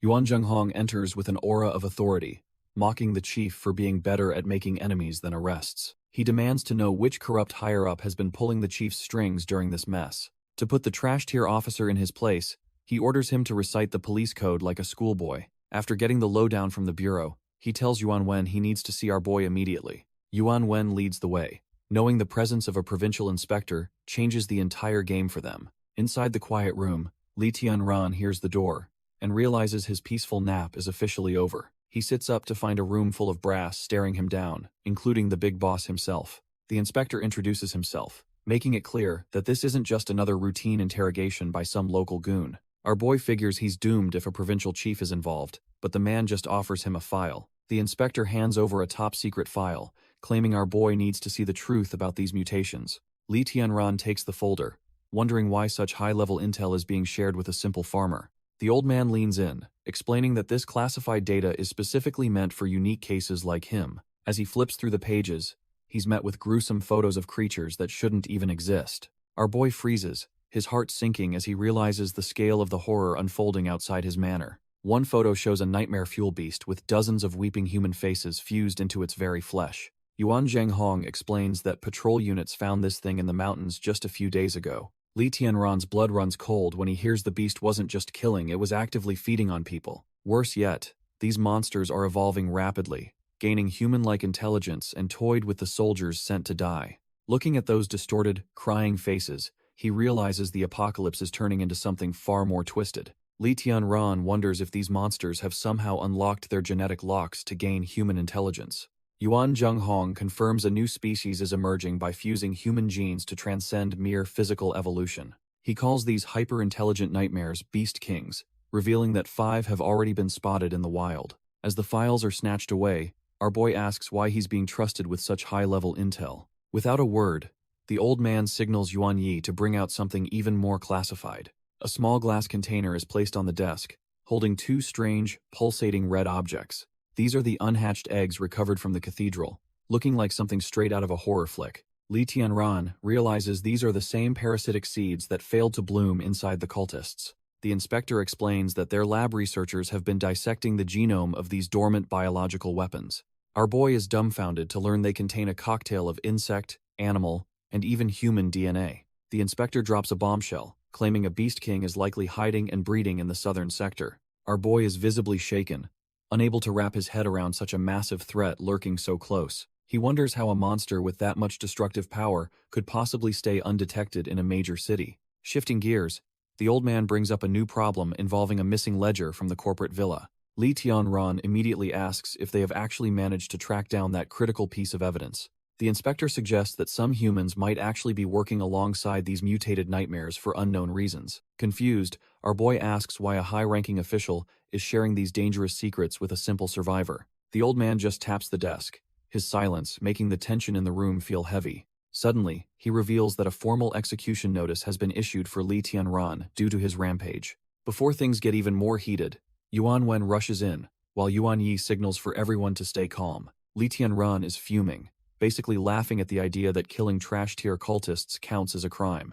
The old inspector tells our boy to cool his head and actually listen to the bigger picture. He explains that as the world rots, the ruthless military police will soon replace the standard city cops. In a shocking twist, the official offers Lee Tian-ran a chance to join their elite ranks instead. He promises that an official title comes with special privileges that even the new military law can't touch. Our boy is dumbfounded, wondering if becoming a government dog is really his best move right now. When the inspector mentions this is the only way to keep his family safe, Yuan Wen finally breathes. Lee Tian-ran goes quiet, knowing he needs to weigh the cost of his freedom against his sister's safety. The old man hands back his sword along with an application, giving him a strict 2-day deadline. He makes it clear that signing that paper is the only thing standing between him and a firing squad. Li Tianran tells Yuan Wen he needs 2 days to weigh the inspector's life-changing offer. As they exit, they pass a line of high-profile rats being hauled away in handcuffs. Our boy asks if these are the same losers listed in the cult's dirty ledger. He watches them closely, realizing these faces are far too familiar to be simple thugs. It clicks that these men are actually powerful members of the Southern City Council. He realizes the inspector wasn't lying about the government being filled with absolute trash. It's honestly dumbfounded to see that even the parliament was cut from the same cloth. He tells Yuan Wen that these traitors have officially turned their backs on all of mankind. With a heavy heart, he decides it's finally time to head back to his safe haven. He arrives at the manor, knowing his next move determines if his family survives the coming storm. Back at the manor, our boy checks the status of his high-tier crops, while weighing a life-changing decision. He wonders if joining the military police is the right move, and asks his sister for her support. The little girl stares back with an intensity that shows she's far more mature than her age suggests. Without a second of hesitation, she gives him her full blessing to do whatever he needs to do. He worries that his absence will leave her lonely and vulnerable during the long, dangerous nights. She fires back that he shouldn't let his concern for her hold him back from his own path. He gently pats her head, reminded of the day he sacrificed everything just to give her a home. She insists that she doesn't want to be a burden, and is determined to grow stronger on her own. With a heart full of fire, she promises to support him regardless of the choice he makes. Hearing that she feels safe with her other guardians, our boy finally lets out a rare, genuine smile. Our boy puts Li Han in charge of the growth potions, warning her not to get distracted by cartoons. Meanwhile, heavy footsteps echo through the dark, oppressive corridors of the provincial detention facility. A silent figure stalks toward the high-security cells where the most dangerous prisoners are kept. Yuan Yi arrives at the gate, his cold professionalism masking the gravity of the transaction he is about to make. The high priest waits in the shadows, his eerie laughter filling the cramped stone cell. Even in chains, the cult leader looks absolutely delighted, sensing that his salvation is finally within reach. Yuan Yi silently drops a glowing, vein-covered shard through the bars, acting as a messenger of chaos. The high priest snatches the fragment with trembling hands, his face contorted in a mask of fanatical joy. He does not hesitate for a second, shoving the glowing catalyst into his mouth to trigger a new evolution. As the prisoner consumes the gift, a dark, mysterious serum is prepared to monitor the coming transformation. Our boy carefully extracts a blood sample from his guardian, knowing this genetic gold is their only real leverage. He hands the vial over to the hacker, finally fulfilling the deal he made with the corporate remnants. Lan Ning initially doubts the beast's strength, but Li Tianran explains that perfect mutation takes many subtle forms. The hacker realizes that unique genetic makeup dictates the result, meaning this dog's evolution is truly one of a kind. Before heading out, she asks about the state of her boss, sensing that time is running out for them. Back at the facility, The situation turns trash tier as bone spurs regrow instantly during a high-stakes emergency surgery. Bai Jingyan's body is a war zone of mutation, and his doctors realize that traditional medicine is now completely useless. Despite the excruciating pain, the researcher remains focused, refusing to let his consciousness slip away into the dark. Relief washes over the room when Lan Ning arrives with the samples needed to halt the total genetic collapse. Sitting up with a mutated spine, the researcher grimly notes he has exactly 1 day left to survive. The doctor notes that the dog's DNA is freakish, boasting an extra chromosome that defies all known biology. Bai Jingyan stares at the data, realizing the Guardian has finally unlocked the ultimate genetic code they needed. This single chromosome is responsible for the beast's massive strength and bone density, making it practically a god. To the researcher, this discovery is nothing short of divine, offering a way to finally stabilize his body. These are the genes of a perfect mutant, far superior to the trash-tier failures birthed by the virus. Knowing his life is on the line, he demands his team start the replication process right this second. Back at the farm, the system alerts our boy that his level 4 cherry tomatoes are nearly ripe. Li Tianran examines the potential evolution paths, wondering which power-up his family will receive after the harvest. Most subjects will awaken ancient bloodline memories, but a lucky few might develop high-tier psychic abilities instead. The ultimate prize is the divine type, granting immortality and wings to those who defy the odds. The system reveals the godlike power of the ancient divine type, capable of bending the elements themselves. Our boy is completely dumbfounded, realizing how tempting these high-tier abilities actually are for his survival. However, he worries that the high probability of a trash-tier atavistic evolution might just ruin everything. He desperately asks the system if there is any way to reset the process if he fails. Turns out he can just keep eating tomatoes until he hits the jackpot, making him grin like a madman. Meanwhile, the chief inspector is thrilled to hear that Li Tianran finally agreed to join their ranks. He feels his trip south was a total success now that he has secured such a rare talent. As he prepares to leave, he notes that he still needs to wrap up the messy cult investigation. Yet, he senses something is off, since the political department is staying suspiciously quiet about the arrested officials. Yuan Wen listens intently, suggesting her superior stick around a bit longer to see how the situation unfolds. Ren Xiao feels a heavy weight in her chest, sensing a storm brewing that she can't quite name. Meanwhile, a shadowy figure looms over a pulsing void, watching the darkness stir with a life of its own. The mutated executive simply nods as the pieces fall into place, his distorted face hiding a sinister agenda. Our boy returns home and swings the gates open, hoping for a moment of peace after the recent chaos. He clutches the recruitment form, realizing that signing his life away is the only way to protect his manor. But the air suddenly turns cold, and he freezes as a sickening realization washes over him. His eyes drop to the crimson stains on the dirt, trailing up to a pair of lifeless feet. Panic flares in his chest while he prays that his mind is just playing a cruel trick on him. He's absolutely dumbfounded to see his friend, Zhong Lin, hanging there, looking nothing like the happy girl he remembered. A raw, desperate cry erupts from his lungs as he charges toward her, praying there's still a spark of life. The senior officer is cornered by a legal shark claiming to represent the high-ranking congressman in custody. The smug official adjusts his glasses, clearly confident that his political connections will win the day. A sudden ringtone cuts through the tension, visibly irritating the officer as he tries to maintain control. The corrupt official just gestures for him to answer, acting like he already knows what is coming next. He picks up the call, but the grim report from the other end makes his expression instantly harden. His eyes nearly pop out of his head as the sheer weight of the news hits him. Meanwhile, our boy sits in a trance, listening to the gut-wrenching cries of a mother's broken heart. The cold atmosphere of the station offers no comfort as he drowns in his own silent apologies. He looks absolutely haunted, his spirit crushed by the realization that some wounds simply never heal. The trash-tier officials walk past the morning without a second glance, focused only on their corrupt masters. The trash-tier official tells the detained congressman not to worry because he'll handle everything personally. The grieving mother trembles as she recognizes the faces of the men who ruined her family. One of the corrupt bastards just smirks, wondering who this pathetic woman even is.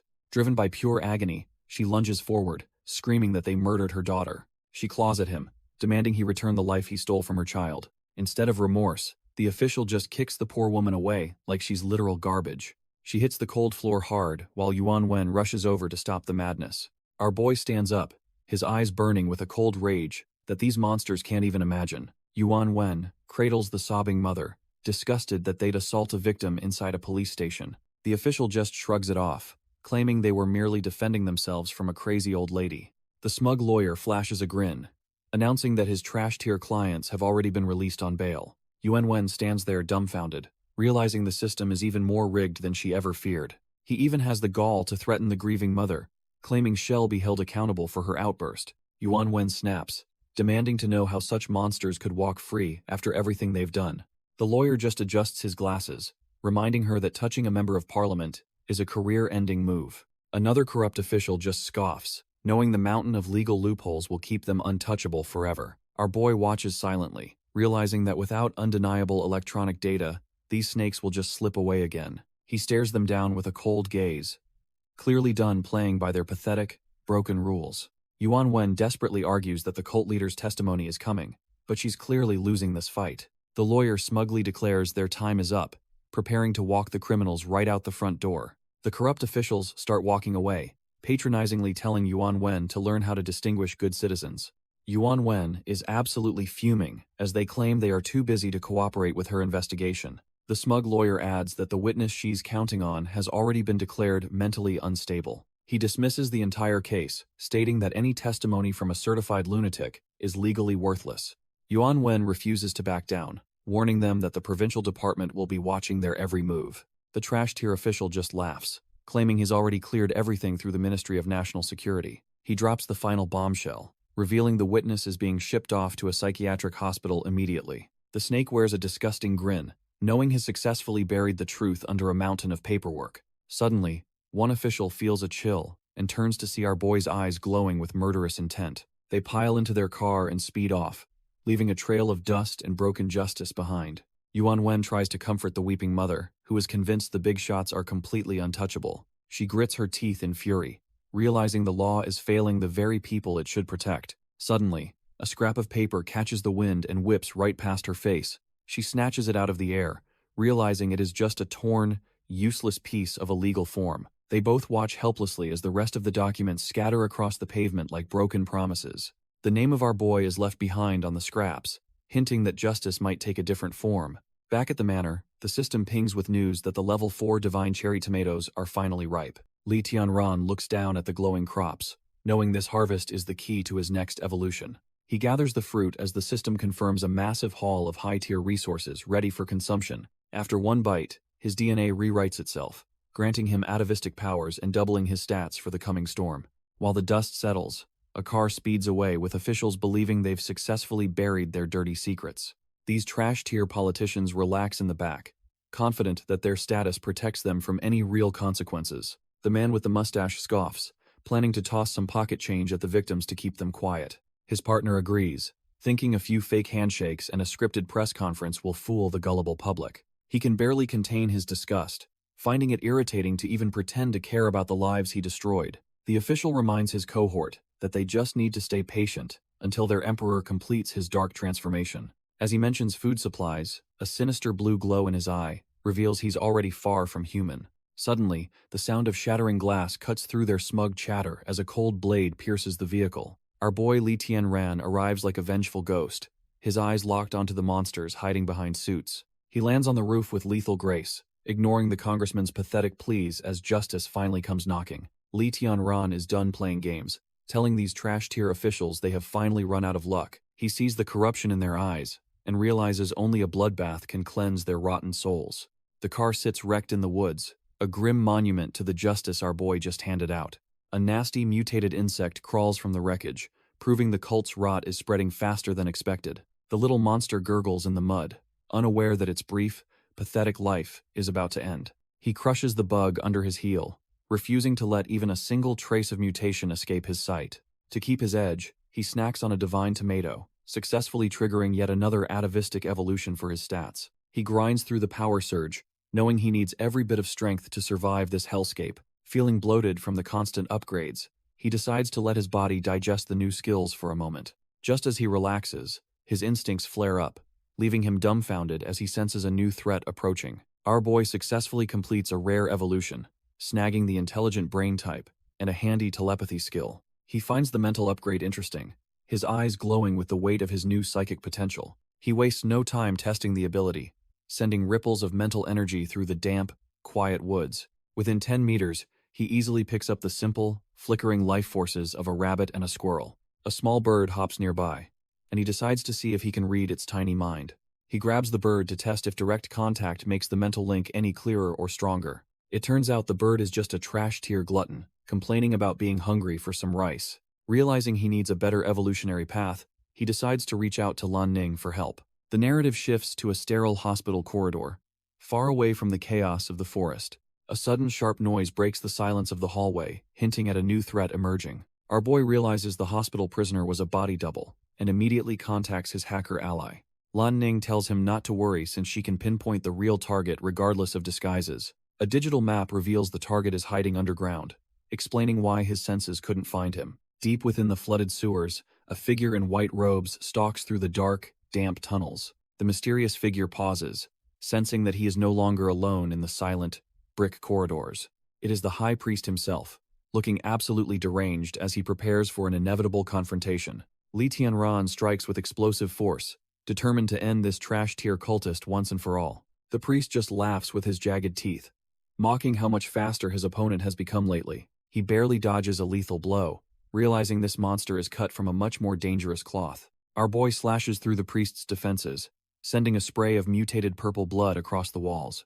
The high priest reels back as purple blood splatters, his face contorted in a mix of agony and madness. Even with a missing arm, the deranged cultist just keeps laughing, clearly having lost his grip on reality. Li Tianran pauses, sensing a sudden chill that tells him this fight is far from over. He swings his katana again, determined to silence the priest's mocking cackle once and for all. Strange black particles begin to swirl around his blade, as the atmosphere in the sewer turns suffocatingly heavy. Our boy raises his weapon, his instincts screaming that a much more dangerous predator is lurking nearby. Something moves with blinding speed, nearly catching him off guard as he struggles to track the new threat. A massive shadow looms behind him, mocking his slow arrival while radiating an overwhelming, mutated pressure. An insectoid mutant reveals itself, apologizing to its master for the delay, while flexing its newly evolved carapace. Facing this high-tier monstrosity, Li Tianran unleashes a massive whirlwind slash to carve out some breathing room. Li Tianran lands firmly, his boots splashing in the murky water as he readies his next move. The insectoid mutant hovers above, watching as our boy prepares to face the cult's final line of defense. The high priest just scoffs, claiming he doesn't even have the energy to punish his subordinate right now. The creature is dumbfounded, unable to believe its holy lord was actually wounded by a mere human. Laughing maniacally, the priest ignores his mangled arm and claims his true evolution is only just beginning. Li Tianran doesn't wait for the transformation to finish, lunging forward with a strike aimed at his throat. His blade cuts through the air, but the priest's aura is already warping the space around them. Suddenly, the bug mutant strikes from the shadows, forcing our boy to defend against two monsters at once. A massive burst of mana erupts as their powers collide, shaking the very foundations of the underground tunnel. Li Tianran leaps back, realizing he needs better control over his frenzy if he wants to survive this. The high priest casually pats his guardian, apologizing for his messy control over the newly hatched swarm. He orders the beast to execute our boy, and the mutant obeys without a second thought. Walking away, the priest decides to keep Li Tianran alive for later, needing a fresh snack post-evolution. He smirks, thinking about how much more nutritious a living sacrifice will be for his twisted hunger. The bug mutant locks onto its target as Li Tianran readies his blade for the incoming clash. Our boy remains silent, his sharp blue eyes tracking every twitch of the monster standing in his way. He realizes there is one thing he absolutely cannot stand in this trash-tier apocalypse. With a burst of speed, he lunges, declaring that he hates nothing more than a villain who brags. Meanwhile, the priest stumbles along the walkway, barely holding his crumbling form together as his strength fades. Desperate and bleeding out, he knows his only hope is returning to the void he calls mother. The high priest decides it is finally time to pupate, his twisted face morphing with sick anticipation. Strands of silk begin to wrap around his failing body as the final stage of his evolution kicks in. A massive, pulsing cocoon forms in the tunnel, radiating a sickly purple glow that signals something monstrous is coming. Inside that shell, the priest's humanity is being ground away to make room for his dark mother's power. Suddenly, a high-tier insectoid mutant lunges at our boy, its speed almost too fast for the naked eye. The creature sneers, telling Li Tianran that he is proving to be quite a difficult pest to squash. It grows frustrated as our boy effortlessly weaves through every strike, seemingly predicting every move before it happens. The monster realizes it can read his mind, claiming to know every thought passing through his head. Li Tianran is dumbfounded when his system confirms the beast is using telepathy to track his every intention. The mutant laughs at his confusion, mocking him for stepping into a fight without knowing his opponent's true nature. The creature taunts him about the girl he found hanging like a sick trophy on a tree. Our boy's blood boils as the memory of that horrific sight flashes through his mind. The mutant catches his blade with bare claws, sparks flying as metal meets reinforced chitin. It sneers at his effort, clearly enjoying the psychological torture it is inflicting on him. Li Tianran snaps back that trash-tier bugs like them belong in the sewer drain. Nearby, the high priest's cocoon pulses with terrifying energy, signaling a monstrous birth. Fine cracks begin to spiderweb across the shell as the transformation reaches its critical peak. Blinding light spills from the fractures, suggesting the priest is nearly done with his evolution. The insectoid mocks him again, asking if a puny human really thinks he stands a chance. Li Tianran doesn't blink, focusing all his strength into the blade to end this nightmare. Li Tianran activates his Eye of Truth, desperately searching for a single weakness in the mutant's armor. He strains against the creature's overwhelming strength, realizing these trash-tier bugs are stronger than they look. The insectoid's compound eyes reflect our boy's face, mocking his struggle as they lock in a deadly stalemate.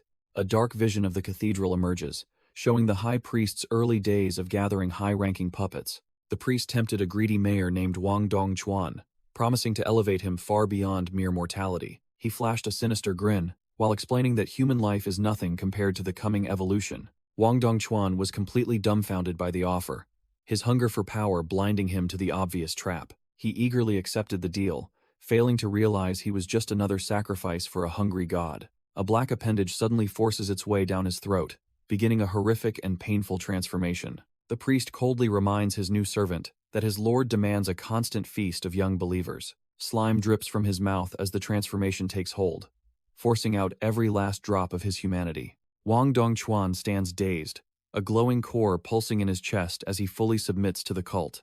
Within the vision, he justifies his sins, believing that sacrificing innocents like Zhonglin was just business. He views the desperate civilians as mere stepping stones, convinced that this cruel ecosystem demands heartless evolution. Standing over a mountain of corpses, the mayor laughs at the sustenance they provided for his dark ascent. Suddenly, the insectoid mutant shrieks in terror, realizing its deepest, darkest memories have been laid bare. Our boy gasps for air, the mental strain of diving into that trash-tier soul nearly breaking his focus. He quickly downs a high-grade medicinal carrot, the system instantly flooding his tired veins with fresh energy. With his stamina fully restored, Li Tianran smirks and mocks the mayor for being a pathetic coward. The beast is completely dumbfounded, wondering how this human could possibly know the man he used to be. Li Tianran exposes the creature's arrogance, claiming he's seen every selfish thought buried in its dark memories. He then mocks the so-called fruit of hope, calling those bug eggs nothing more than slimy, disgusting waste. Our boy laughs because this isn't true evolution, but a parasitic bug slowly devouring its host's mind.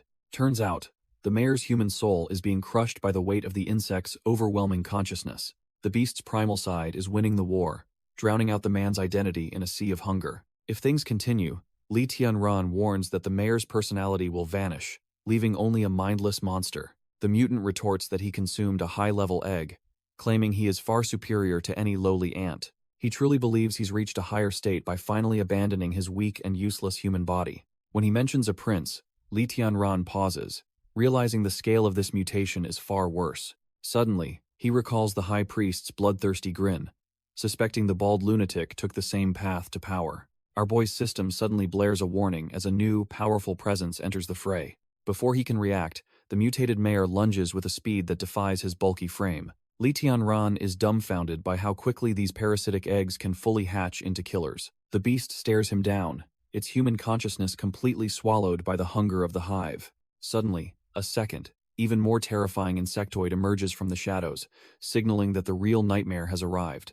The impact sends Li Tianran reeling, his ribs screaming as blood spatters across the cold floor. This new predator moves like a blur, proving that the mayor was just a trash-tier opening act. Our boy is sent flying into the dark water as the cult celebrates the birth of their new prince. The newcomer looks on with cold, calculating eyes, clearly cut from a far more dangerous cloth. The prince sneers at the mayor, calling him absolute trash for failing to finish off a mere human. The prince decides he has seen enough incompetence and prepares to handle our boy personally. The mutated Wang Dongchuan is completely dumbfounded, finally realizing that his human opponent is actually a high-tier evolver. The prince just sneers, calling the mayor a total waste of resources for struggling against a low-level human. Suddenly, the mayor spots something impossible and frantically alerts his superior to the human's strange behavior. Li Tianran chows down on a high-grade medicinal carrot, forcing his mangled arm to violently sprout back. This miraculous display of rapid recovery catches the prince's eye, making him realize this human is truly special.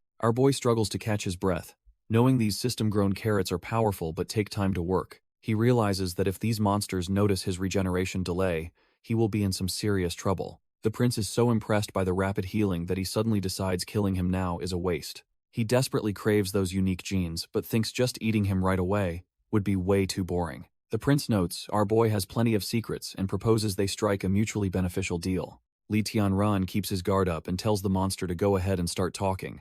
The creature explains that superior evolved beings must unite since humans are basically walking resources for the strong. He flexes his monstrous claws, claiming only those who have evolved can truly survive this harsh new world. The prince invites him to join his side and conquer the southern territory before the Beast Kings arrive. Despite the tempting offer of power and survival, our boy remains completely unimpressed by the monster's grand speech. The mutant continues rambling about a future where they rule together as gods over the weak and dying. Li Tianran stays silent for a moment, letting the creature's trash-tier logic hang in the air between them. He tightens his grip on his weapon, retorting that while the speech was fancy, humans aren't just snacks. With a cold glare, he warns the prince that underestimating the human race is a fatal mistake. The prince realizes his offer was rejected, deciding that if a deal is off, then violence is on. He lunges forward with predatory hunger, declaring that our boy will simply become another meal for his evolution. Meanwhile, back at the manor, Lihan suddenly feels a sharp electric jolt of pain through her small body. She collapses in the dirt, leaving Uncle Nan and the evolved black dog completely dumbfounded and worried for her. Gritting her teeth, she claims it is just a temporary chest pain and insists she will be fine. But deep down, the strange palpitations in her heart feel like a dark omen she cannot quite explain yet. Despite the heavy sense of foreboding, she urges everyone to keep harvesting before the next wave of destruction. She forces a smile, determined to grow stronger so she never becomes a burden to her big brother again. Back in the tunnels, the prince screams as he uncovers the secret behind his opponent's seemingly endless stamina. He realizes our boy's rapid regeneration is fueled by those high-tier crops, making him an even more valuable target. The prince is fuming, realizing he just needs to stop our boy from snacking on those magical crops. Li Tianran is clearly at his limit, gasping for air as the exhaustion finally starts to set in. It is a total mess in the tunnels, with the prince pinning our hero down while others lie broken. The former mayor, now a trash-tier insect, pathetically crawls through the muck, begging for his life. He is absolutely desperate, pleading for the prince or their dark god to save his miserable hide. The prince looks down with pure arrogance, demanding to know the secret behind that insane healing factor. He even offers a quick death as a mercy if our boy just spills the beans right now. Suddenly, the hummingbird warriors swoop in, raining down high-precision laser fire to back up their master. The prince is caught off guard by the sudden swarm, wondering why these pests won't just stay down. He laughs it off though, claiming their puny firepower is nowhere near enough to crack his evolved armor. The prince mocks the incoming fire, warning that these stray bullets are more likely to kill the human. Li Tianran just stares back, knowing the danger, but secretly focusing on a much more important goal, getting annoyed by the constant harassment. The prince compares the drones to noisy flies that won't stop buzzing. He easily brushes off the energy beams, claiming the high-tech weaponry barely even tickles his evolved carapace. This was the distraction our boy needed, signaling the hummingbird warriors to execute the real plan right now. A precision laser strikes the discarded katana, perfectly ricocheting the blade right back toward its master. While the monster is busy swatting at air, Li Tianran reaches out to reclaim his primary weapon. He grips the hilt with iron resolve, feeling the weight of the blade as he prepares a final gambit. Lunging forward, he drives the steel deep into the insectoid's leg, making that blue blood spray everywhere. The prince is left completely dumbfounded, unable to process how a trash-tier human actually managed to wound him. Li Tianran realizes that while the armor is tough, the joints are the perfect weak point to strike. He carves through the insectoid's leg, making the monster howl in agony as blue blood sprays the tunnel. The impact sends them both reeling back, with the creature desperately clutching its mangled limbs in the water. Knowing he's running on fumes, our boy quickly downs a medicinal carrot to kickstart his rapid regeneration. As his wounds knit back together, he prepares to use his remaining seeds to finish this grueling fight. Nearby, the former mayor's mutated body begins to fail him, as his energy reserves hit rock bottom. Wang Dongchuan collapses in a heap, realizing his fresh evolution is useless without any fuel to repair himself. The pathetic creature is consumed by a gnawing hunger, staring blankly as his body starts to fall apart. He pathetically begs the high-tier mutant for salvation, hoping for even a shred of mercy from his superior. The prince just looks down in disgust, declaring the former mayor a useless piece of trash-tier garbage. Wang Dongchuan desperately pleads to be taken to the mother entity, hoping her power can fix his broken form. The prince ignores the pathetic begging, feeling a gnawing hunger after his recent evolution into this superior state. He's in a foul mood because our boy is proving to be a slippery flea that refuses to die. The former mayor realizes with horror that he isn't being rescued, but rather sized up as a snack. He tries to bargain by offering to infiltrate the military police, but his words fall on deaf ears. The high-tier mutant looms over him, completely unimpressed by the trash-tier excuses of a failed experiment. The prince reveals that letting him reach level 3 was just a reward for being a decent delivery boy. Since the mayor failed his latest task, he's now nothing more than a convenient source of emergency calories. Deep within the sanctuary, the dark energy of the Holy Lord begins to pulse with terrifying, ancient power. As the massive cocoon prepares to hatch, the prince envisions a world where his kind finally reigns supreme. The prince decides he's famished and ignores Wang Dongchuan's pathetic pleas, preparing to turn him into a snack. After finishing his meal, the high-tier mutant feels revitalized while our boy frantically stuffs his face with crops. Li Tianran is disgusted by the cannibalism and realizes his atavistic evolution is burning through his limited inventory. The prince sets his sights on Li Tianran, who realizes he only has one precious fruit left. Suddenly, the mutant lunges with terrifying speed, leaving Li Tianran completely dumbfounded by the sheer power gap. Knowing he can't outrun this monster, our boy bites into his final fruit as a last-ditch effort. Their powers collide in a massive shockwave, with Li Tianran gambling everything on this one desperate counterattack. The prince is suddenly caught off guard, his smug expression fading as something feels terribly wrong. Li Tianran glares with cold determination, waiting for the hidden effects of his special crop to kick in. The mutant is horrified to find his body completely paralyzed, realizing too late that he's fallen into a trap. Li Tianran realizes his gamble paid off as his evolution path resets into the legendary rule system. Our boy can't help but smirk, feeling the surge of ancient divine power finally coursing through his veins. This rare branch governs the very laws of the world, from gravity to the momentum of every object. He understands that mastering these fundamental forces is the only way to truly ascend beyond his human limits. Testing his new limits, he finds he can now manipulate gravity within a small radius around his body. By burning through his mental energy, he can expand this field tenfold to catch any monster off guard. The prince suddenly finds himself weightless and helpless, suspended in the air by an invisible, crushing force. Li Tianran doesn't waste a second, unleashing a devastating blow that shatters the air itself. The arrogant mutant coughs up blue ichor, his internal organs screaming under the pressure of the sudden impact. He's completely dumbfounded that a mere level 3 evolver could possess such overwhelming, godlike strength. Li Tianran stares at his hand, feeling the raw, surging energy of his new evolution. He wonders if this is the true potential of the ancient divine path he just unlocked. Even at level 1, our boy can effortlessly suspend shards in the air with just a thought. He realizes that consuming high-tier manor crops will be the key to pushing this power further. With a simple flex of his will, he shatters the floating debris into absolute nothingness. The sheer scale of what this evolution could become in the future is almost impossible to imagine. His heart races with pure adrenaline as he realizes just how wonderful this godlike strength feels. It's an addictive sensation that makes him crave even more power to crush his enemies. Meanwhile, the arrogant prince is forced to his knees, completely overwhelmed by the crushing gravity. The mutant hacks up blue blood, cursing the fact that he's being humbled by a mere human. The prince is dumbfounded, wondering how this human trash tier evolved into a monster in a single heartbeat. His once impenetrable armor is now nothing but scrap metal as he hacks up more of that blue blood. Panic finally sets in for the mutant, realizing that if he doesn't bolt now, he's dead meat. He turns tail and leaps into the shadows, desperate to put some distance between him and our boy. Splashing through the tunnel, he knows his life is on the line if he slows down for even a second. But Li Tianran just watches him with those cold eyes, completely unimpressed by the mutant's pathetic attempt to flee. He starts his pursuit, moving with a calm focus that spells certain doom for his fleeing prey. As his power flares up, he wonders if this bug really thought he could escape his gravity field. The prince pushes his speed to the limit, but the air around him is already starting to feel heavy. With a simple reach of his hand, Our boy prepares to ground the high-tier mutant for good. The prince lets out a blood-curdling scream as blue fluid sprays from his shattered, mangled back. Our boy clicks his tongue in annoyance, realizing his gravity control still isn't quite at a master level. He stares down the dark, damp corridor,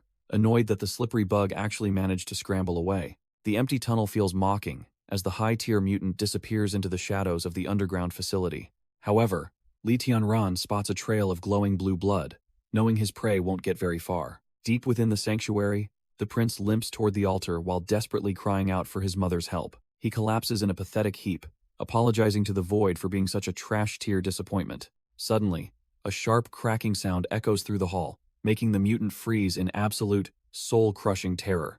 The wall behind him erupts in a violent explosion of stone as our boy makes a terrifying entrance. Walking through the debris, he realizes this sewer leads straight to the municipal building, explaining their perfect cover. Li Tianran mocks the mutant, noting that the former mayor really picked a perfect hole to crawl into. The prince is visibly shaken as our boy points out the irony of the mayor dying for his cult.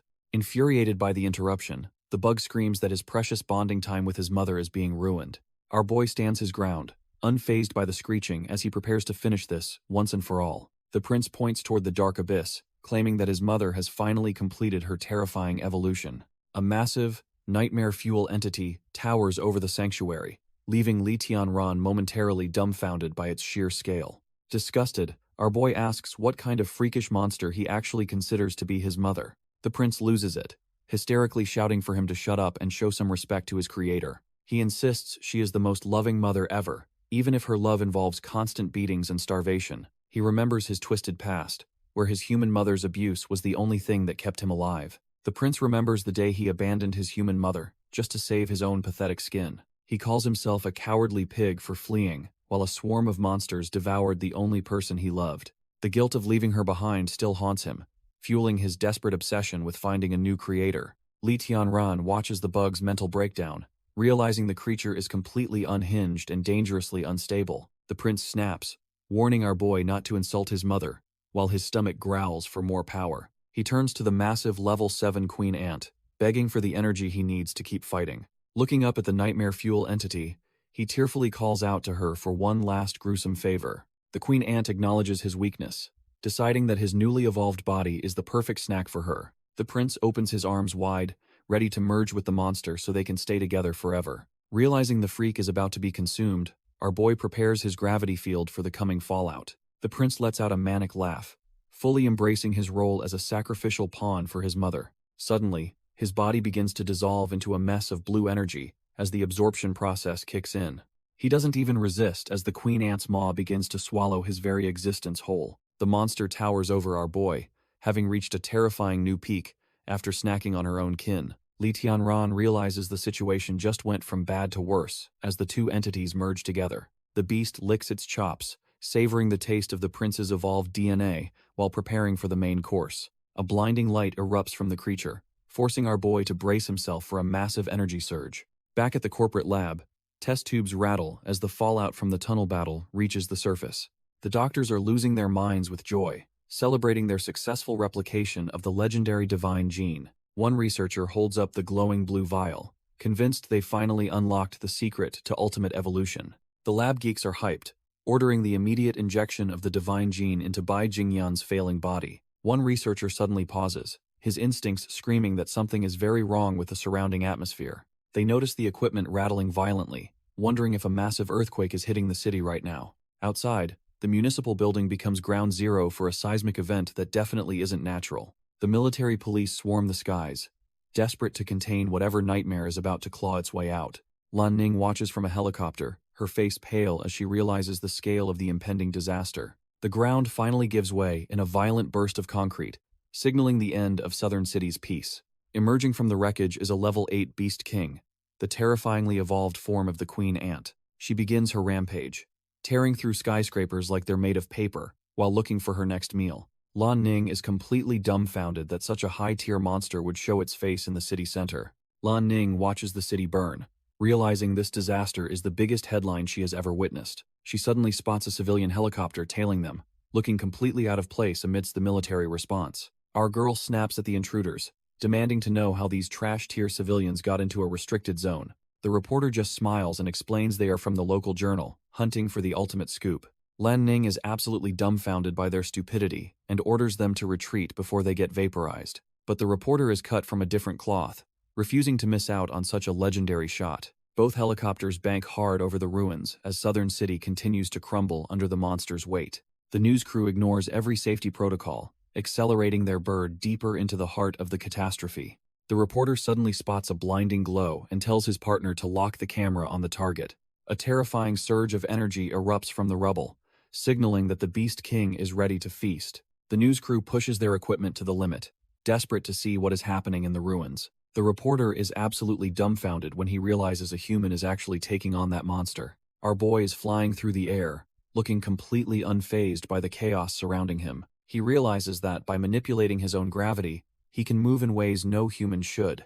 By reducing friction and boosting his attributes, he enters a floating state to close the distance. He knows this technique will speed him up to incredible levels, making him nearly impossible to track. The sheer pressure from his sudden acceleration leaves a massive crater in the wake of his flight. He slashes down with everything he has, knowing that staying airborne is draining his mental energy. Even with his divine evolution stats, he realizes he needs to expand his field to end this. The prince lets out a desperate screech, summoning a swarm of insects to protect his fragile ego. The prince's insect swarm works with terrifying speed, stitching the Beast King's massive wounds back together. Our boy realizes his gravity mastery range is simply too small to deal any lasting damage to this titan. He knows he is burning through energy too fast while the monster continues to heal its broken carapace. He contemplates using field expansion for a final blow, though the mental toll might be his undoing. If he pushes his limits and fails to kill it, he will be left completely defenseless and drained.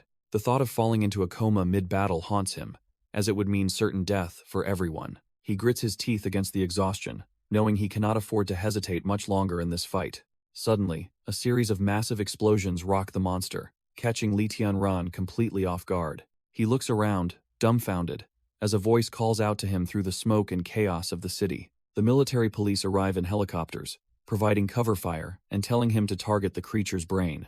Lan Ning screams through the comms that the Beast King's core is hidden right near its brain. Our boy watches the military's barrage peel back the monster's armor, finally revealing its true weakness. He frantically scans the chaos, desperate to find where that trash-tier bug is hiding its life force. Suddenly, his eyes lock onto a strange shimmer, and he realizes this is his only shot. Seeing the smaller insects swarming to protect one spot, he knows he has finally found the target. The military police keep the pressure on, raining down hellfire to keep the queen distracted and vulnerable. Li Tianran bets everything on one strike, pouring every ounce of his remaining mental energy into his hand. He triggers his field expansion, prepared to end this nightmare even if the strain breaks his mind. With his stats peaking, he lunges forward like a bolt of lightning to deliver a god-tier finishing blow. A massive shockwave levels the skyline as our boy falls, hoping he did enough to win. Li Tianran plummets from the skyline, his body finally giving out after that insane final move. Just as he prepares for the end, he feels a sudden tension catch his falling, battered frame. The military police move in with precision, snagging our boy in a massive rescue net mid-air. Lan Ning breathes a heavy sigh of relief, realizing they barely managed to save him from certain death. She is completely dumbfounded to find that the mysterious powerhouse who ended the threat is actually her friend. Meanwhile, the dying queen ant screeches in agony as her physical form finally begins to crumble and fade. News reports immediately flood the airwaves, detailing the massive earthquake and the sudden appearance of the beast. Experts estimate the creature's power was off the charts, yet something even stronger managed to put it down. Civilians across the city stare at their screens, wondering what kind of monster could solo a Beast King. All the world sees is a blurred blue light, unaware that our boy just saved their entire civilization. News stations are dumbfounded by the blue blur, debating if it's a secret weapon or a new mutant. Deep in the city's trash-tier alleyways, a hooded figure watches the viral footage with a chilling level of interest. He lets out a sinister chuckle, clearly amused by the chaos our boy left in his wake. With a sharp gaze, the stranger realizes our boy is cut from the same cloth as other high-tier evolvers. Back at the manor, a system alert blares in Li Tianran's mind, warning of an approaching disaster. Our boy finally snaps his eyes open, the weight of his previous battle still heavy on his soul. He finds himself in a recovery ward with a massive 8-hour countdown looming over his head. Sitting up, he groggily questions his surroundings while the system demands immediate upgrades to the manor's defenses. He remembers the total exhaustion that claimed him, thankful he wasn't out long enough to miss the deadline. Looking at the ticking clock, he realizes the second wave of destruction will be far more devastating. Li Tianran processes the grim news that current tech won't survive the third wave of destruction. Our boy quickly pulls up his system interface, needing to check his resources before the clock runs out. He sees a massive point balance and realizes he is just a few steps away from a shelter upgrade. Looking at his depleted inventory, he knows a massive harvest is the only way to secure his home. His eyes land on his blade, wondering if the system can store and enhance his physical gear. He decides to test the theory, attempting to stash his trusty sword into the digital storage space. To his surprise, the weapon digitizes instantly, confirming the system inventory isn't just for trash-tier crops. Seeing the sword listed at level 1, he realizes he can actually power up his real-world equipment. Shaking off the cobwebs, our boy prepares to head back since those crops won't harvest themselves. Meanwhile, Lan Ning looks completely dumbfounded as she monitors the escalating chaos from her tactical station. Li Tianran realizes the hint he got came from Officer Yuan and feels a bit of gratitude. But our boy isn't the type to sit around and wait for a formal thank you. He decides to make a move, leaping straight out of the hospital window into the open air. The window ledge is left empty, marking the spot where he vanished into the city. Yuan Wen and Yuan Yi arrive only to find an empty bed and realize he slipped away. When Yuan Yi asks if they should pursue him, Yuan Wen just tells him to forget it. She knows the military police don't stand a chance at catching someone who soloed a Beast King. While their strongest mutants only have physical buffs, our boy is clearly on a completely different level. They watch the curtains flutter, realizing they can't force a monster like him to follow their rules. Yuan Wen laments their incompetence, remembering how they failed to protect his friend when it mattered most. Yuan Wen insists she will convince her father that our boy has no ill intentions toward humanity. She decides to let him be, eager to see how powerful he will become in this new world. Back at the manor, the heavy security gates finally open as the master of the house returns. Li Han, Uncle Nan, and Black Dog rush out, completely dumbfounded with joy to see him back. Li Tianran scoops up his little sister, feeling guilty for making his family worry so much. The whole crew piles into a massive group hug, finally feeling safe now that their leader is home. He realizes his body is still trashed when their combined atavistic strength nearly crushes his internal organs. Uncle Nan proudly flexes his new muscles, explaining that he woke up with this insane power yesterday. Our boy's system confirms the shocker that both his sister and the old man are now atavistic, evolved. He realizes that while he was out fighting gods, his entire household turned into a squad of monsters. System pings that the crops are ready, so Li Tianran tells the squad it's time to upgrade. He inspects the new camouflage chili peppers, a rare purple tier item that grants total invisibility for 10 minutes. Sitting on the hay, our boy realizes he finally has enough points to pull the trigger on the expansion. The level 2 shelter upgrade is pricey, but it promises better defenses and a brand new mastery skill. With a confident smirk, he confirms the purchase, ready to turn this farm into an impenetrable fortress. Suddenly, the ground shakes as the system force starts the renovation, catching him completely off guard. He sees a grim warning that the second wave of destruction hits in just 3 hours. The system works its magic, preserving his existing property while weaving high-tech reinforcements into the soil. Even the livestock sheds get a massive glow-up, transforming into futuristic structures fit for a top-tier base. As radar towers rise, he realizes his little sanctuary just became the most advanced stronghold on the planet. The system starts weaving high-tech energy into the perimeter, turning simple fences into massive, reinforced defensive walls. Massive automated turrets rise from the ground, ready to turn any intruder into Swiss cheese with futuristic firepower. Li Han, Uncle Nan, and Black Dog stand there completely dumbfounded as their humble home transforms before their eyes. Our little girl is especially hyped to see that the tiny pond has basically become a massive artificial lake. The system confirms the level 2 upgrade is complete, unlocking a military-grade fortress and some top-tier new skills. Looking at the results, our boy worries that this high-tech base is way too conspicuous for his liking. He decides to play it smart and orders the system to mask the fortress's true appearance from prying eyes. With the disguise skill active, the massive stronghold vanishes, looking like the same old trash-tier farm to outsiders. He knows keeping a low profile will save him a lot of trouble from greedy corporate vultures. Beyond the fancy new walls, he realizes he just unlocked a lethal new ability called Life Flaw Mastery. Our boy checks out his new Life Flaw Mastery skill, which lets him see any living being's weakness. He tests it on Black Dog and immediately spots a glowing fatal point on the Guardian's neck. Curious about the catch, he asks the system if there are any limits to this broken ability. The system confirms that every being has a flaw, even the legendary ancient divine types hiding in the shadows. He realizes that, with this power, He can end any fight with a single, well-placed strike. Suddenly, a notification pops up saying the level 4 divine cherry tomatoes are finally ready for harvest. He plans to reset his sister's evolution, so she and Black Dog start feasting on the crops. Li-Han feels sick from the power, but he encourages her to keep eating to win the race. The two start a competitive eating contest until the little girl suddenly freezes as the energy peaks. A massive pillar of light erupts from the garden, signaling that the evolution reset is officially underway. Li-Han completes her evolution, unlocking magnetic field mastery and the Eye of Truth while floating in mid-air. Our boy is absolutely hyped, cheering her on as she finally stabilizes her brand new, god-tier powers. The energy surge doesn't stop there, as the manor grounds tremble under the weight of a massive awakening. Black Dog emerges as a sacred beast king, radiating a terrifying pressure that proves he's no longer just a pet. Meanwhile, in a cold laboratory, a countdown begins for a second wave of destruction that threatens the world.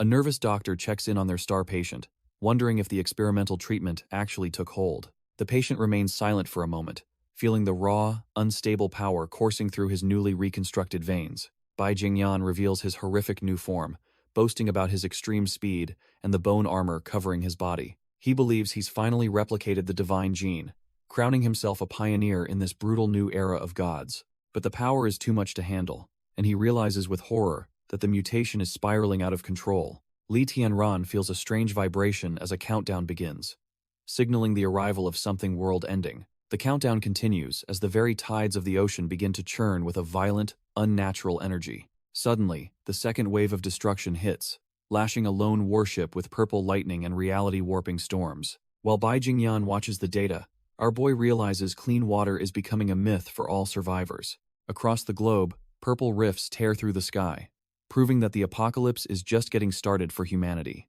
Out at sea, the crew of a warship panics as their equipment dies, leaving them blind in the chaos. A terrified sailor rushes to the deck, desperate for the captain to see the nightmare unfolding in the water. The crew stands dumbfounded, unable to comprehend how the world could transform into such a hellscape so quickly. The captain stares in horror at the mutated monstrosities, wondering if every water source on Earth is now poisoned. He can only watch in despair as their vessel floats through a graveyard of massive skeletons and crimson waves.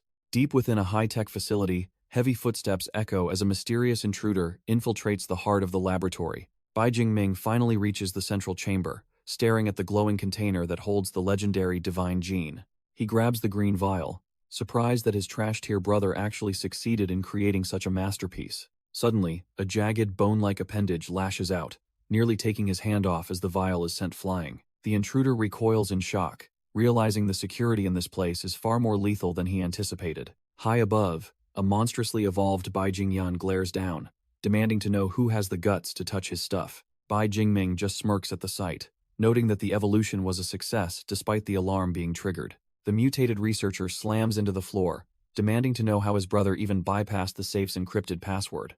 Looking down at the struggling monster, the older brother explains that headquarters was right to leave this to him. He gives a chilling smile, mockingly calling the beast his good little brother, while revealing he has official orders. Jingming announces he's seizing all Southern research and orders his brother to report to headquarters immediately. Jingyan looks up in disbelief, wondering if his brother really thinks he can just walk in alone. His eyes narrow as he realizes the situation is rapidly spiraling out of his control. The older brother just smirks, revealing he's actually known about the successful evolution for a long time. Suddenly, tactical soldiers surround the lab as Jingyan demands to know what his brother is really planning.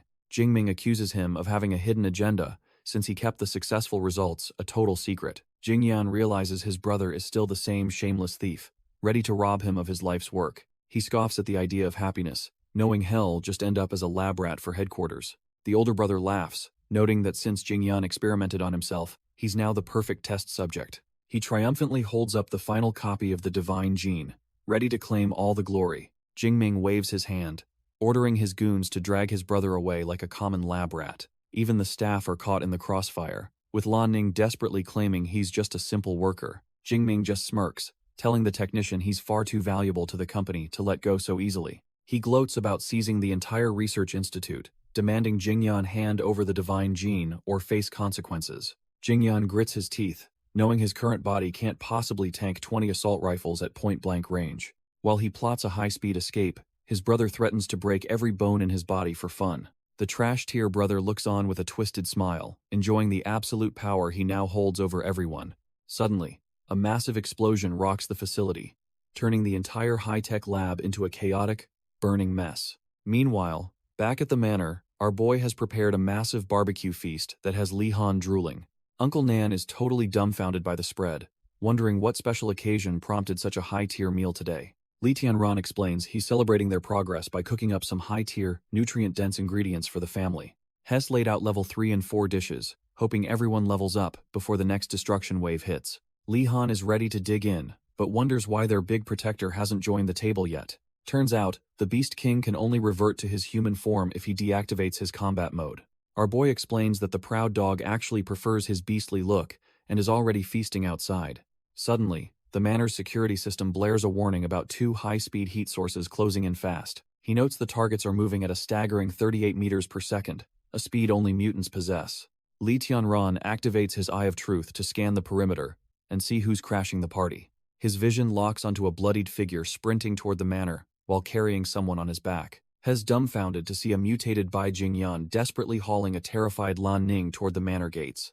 Bai Jingyan reaches out, but is immediately repelled by the manor's high-tech energy field. Hess, stuck at the gates, realizing the invisible wall is far stronger than any trash-tier defense. Panic sets in as he realizes his brother will find him if he stays in one place. Seeing no response, he prepares to limp away, convinced our boy has no intention of playing savior. Just as he gives up, Lee Tian-ran manifests and notes that he's clearly in a massive mess. Our boy stands tall, looking completely unbothered by the mutated mess currently bleeding on his doorstep. He smirks, asking if the researcher was really going to leave with such a pathetic, disappointed look. With a flick of his intent, the system grants access and the massive gates finally slide open. Bai Jingyan is completely dumbfounded, unable to believe he's actually being allowed into the sanctuary. Lee Tian-ran admits he's only helping because he's genuinely curious about where this unstable evolution leads. Bai Jingyan is absolutely floored, his mind racing as he processes the sheer scale of the sanctuary before him. He remembers this place being a total dump just days ago, but now it looks like a high-tech fortress. Seeing our boy standing there like a boss, he realizes the level of power he is actually dealing with. The researcher can't help but feel a sense of awe at how impossible this transformation truly is. Desperate, he begs Lee Tian-ran to save the girl on his back, promising anything to keep her alive. Our boy isn't a charity case though, and bluntly asks what kind of profit he gets from helping. Bai Jingyan quickly offers up top-secret information, knowing that is the only currency that matters in this hellscape. That catches Lee Tian-ran's attention, and he gives a cold smirk, signaling that the deal is officially on. As they head inside, the tension remains thick while the researcher tries to figure out his host's nature. He eventually asks if our boy controls gravity, wondering how deep the rabbit hole of his powers goes. Bai Jingyan connects the dots, asking if our boy was the one who crushed the city center's Beast King. He explains that the hypergravity compression wounds on the monster match Lee Tian-ran's power signature perfectly. Every detail from the drone footage aligns with the way our boy is effortlessly levitating right now. Lee Tian-ran just smirks, admitting that despite their different views, he's starting to respect the researcher's sharp mind. But as they step further into the manor, the researcher freezes, completely dumbfounded by the sight before him. He is greeted by a literal squad of high-tier evolvers and a beast that dwarfs any mutation he's seen. Little Lee-han chirps that the newcomer is safe because his intent light shows up as green to her. The researcher is left reeling, wondering what she means, and if everyone in this place has already evolved. Our boy just shrugs it off, while the researcher struggles to process the impossible speed of their collective growth. He realizes this farm is a statistical anomaly, boasting a perfect mutation rate that even a mountain-sized wolf dog maintains. Lee Tian-ran snaps the researcher out of his daze, demanding he hand over the dying hacker girl immediately. Bai Jingyan complies, feeling a heavy wave of relief and guilt for bringing his dying companion to this sanctuary. Our boy doesn't hesitate to use a glowing medicinal carrot, letting its concentrated essence flow into her system. The girl's condition stabilizes instantly as the manor's high-tier produce works its magic on her shattered, unconscious body. With the immediate crisis managed, Lee Tian-ran tells his guest they simply have to wait for her awakening. While pulling bullets from his own chest, the researcher is dumbfounded that such wounds didn't require complex surgery. Our boy just offers a knowing smirk, making it clear that his methods defy all conventional medical logic. The researcher realizes he is out of his league and quickly apologizes for questioning the master of the manor. Now that things have calmed down, Lee Tian-ran demands a full report on the corporate betrayal they fled. He deduces that the researcher survived by replicating Black Dog's genes to achieve his own perfect mutation state. The researcher reveals a glowing vial containing the second potion of the divine gene he managed to steal. Our boy ponders if replicating other evolutionary types could unlock even greater power, while the researcher explains his escape. Hearing that the head office sent his own brother to capture him, Li Tianran questions their twisted family. Little Li Han is completely dumbfounded, claiming her big brother would protect her from anyone who dared hurt her. The researcher stares in silence, realizing that his own cutthroat family is nothing like this warm, protective bond. He offers a rare, tired smile, and tells the girl she is lucky to have a brother worth cherishing. She happily agrees, her trust in her brother remaining unshakable despite the dark stories she just heard. Watching her brother from a distance, she reflects on how she has relied on him since the very beginning. Her gaze hardens with loyalty, silently promising to stand by him no matter what happens in this cruel world. Li Tianran cuts through the sentiment, asking why a perfect mutant would risk everything for the unconscious girl. Bai Jingyan looks at Li Tianran, completely dumbfounded that someone would actually show him genuine kindness. He flashes back to a loyal subordinate taking a hit for him, claiming he hated owing people favors. That man coughed up blood and died, leaving the researcher with a debt he could never truly repay. Back in the present, he falls silent, realizing his cold worldview is being challenged by this manor's warmth. Our boy Li Tianran admits he originally thought the researcher was just a ruthless, science-obsessed maniac. He gives a small, knowing smile, confessing that it seems he might have actually misjudged the man. But the mood shifts as Li Tianran points out that the corporate head office is already closing in. Bai Jingyan knows they will turn the entire southern side upside down to recover the precious divine gene. Looking at the siblings, he realizes that fleeing with an ordinary person is basically a death sentence now. His original escape plan was trashed by a corporate insider, leaving him with no choice but to adapt. Our boy decides to head for Storm Island, a place that sounds like a total nightmare for anyone sane. It is a literal hellscape in the middle of the ocean, constantly hammered by violent and unending lightning. Positioned right between the three major world powers, this no man's land serves as the perfect place to vanish. Since the terrain is trashed here and lacks resources, the big nations simply let the island rot in isolation.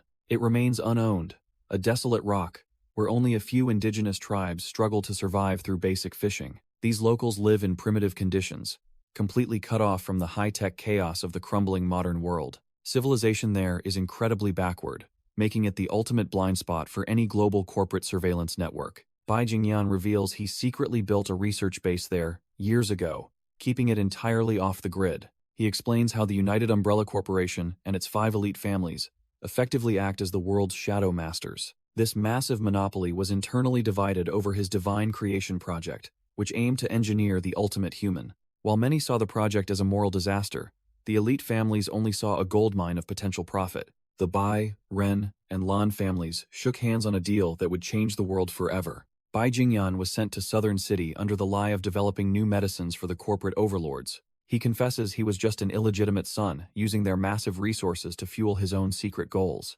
Looking defeated, he admits that his carefully crafted plans were never actually under his control. Li Tianran breaks the silence, offering to personally escort the researcher to the safety of Storm Island. Bai Jingyan is dumbfounded, arguing that the beast-filled oceans and corporate blockades make any boat trip a suicide mission. Our boy just smirks and tells him to follow, cryptically hinting that they won't be needing a boat. They walk across the courtyard together, heading toward a solution the researcher can't even begin to imagine. Their boots click against the stone as they prepare to bypass the corporate net entirely. Li Tianran makes it clear that this isn't charity, as every high-stakes investment requires a maximum return. He reveals a high-tech stealth helicopter, the perfect tool to slip past corporate nets toward Storm Island.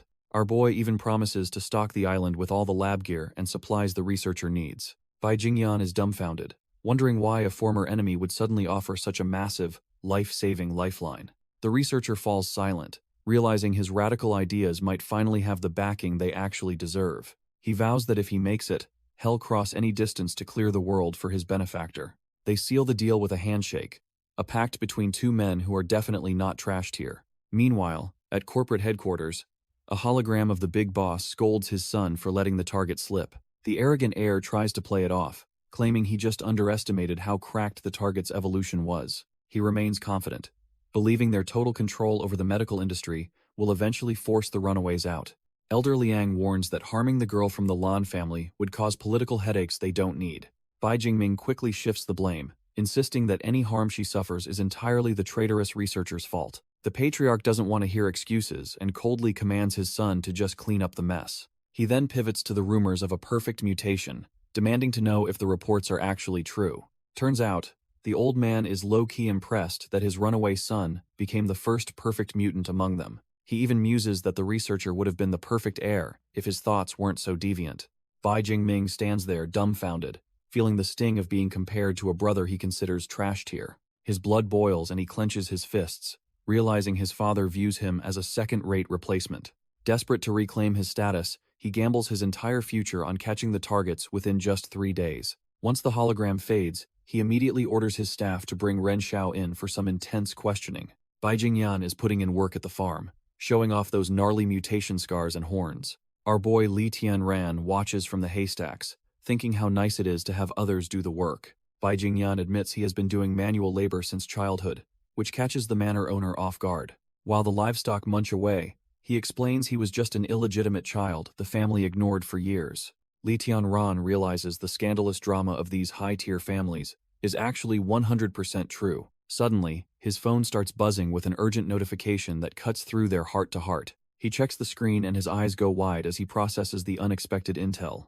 Li Tianran flashes the screen at his new ally, mentioning he has something very interesting to discuss. Meanwhile, back at the corporate HQ, Bai Jingming corners Ren Xiao to squeeze her for information. He demands to know everyone his brother met, but she insists there is absolutely nothing special to report. Ren Xiao hands over the data, insisting she had no real connection to the rogue researcher during his stay. Bai Jingming just smirks at her, clearly enjoying his trash-tier power trip, while she finds him absolutely repulsive. He reminds her that this investigation is a direct order from the 3 families, leaving her no choice. He brings up the stolen divine gene, labeling his own brother a traitor for snatching their ultimate prize. Ren Xiao starts sweating as she realizes the true power of that potion is far beyond her imagination. The pieces finally fall into place as she connects the lab horrors and our boy Li Tianran to human transformation. Bai Jingming warns her to stop asking questions, claiming these high-level secrets aren't for her to explore. He reveals his true goal is finding his brother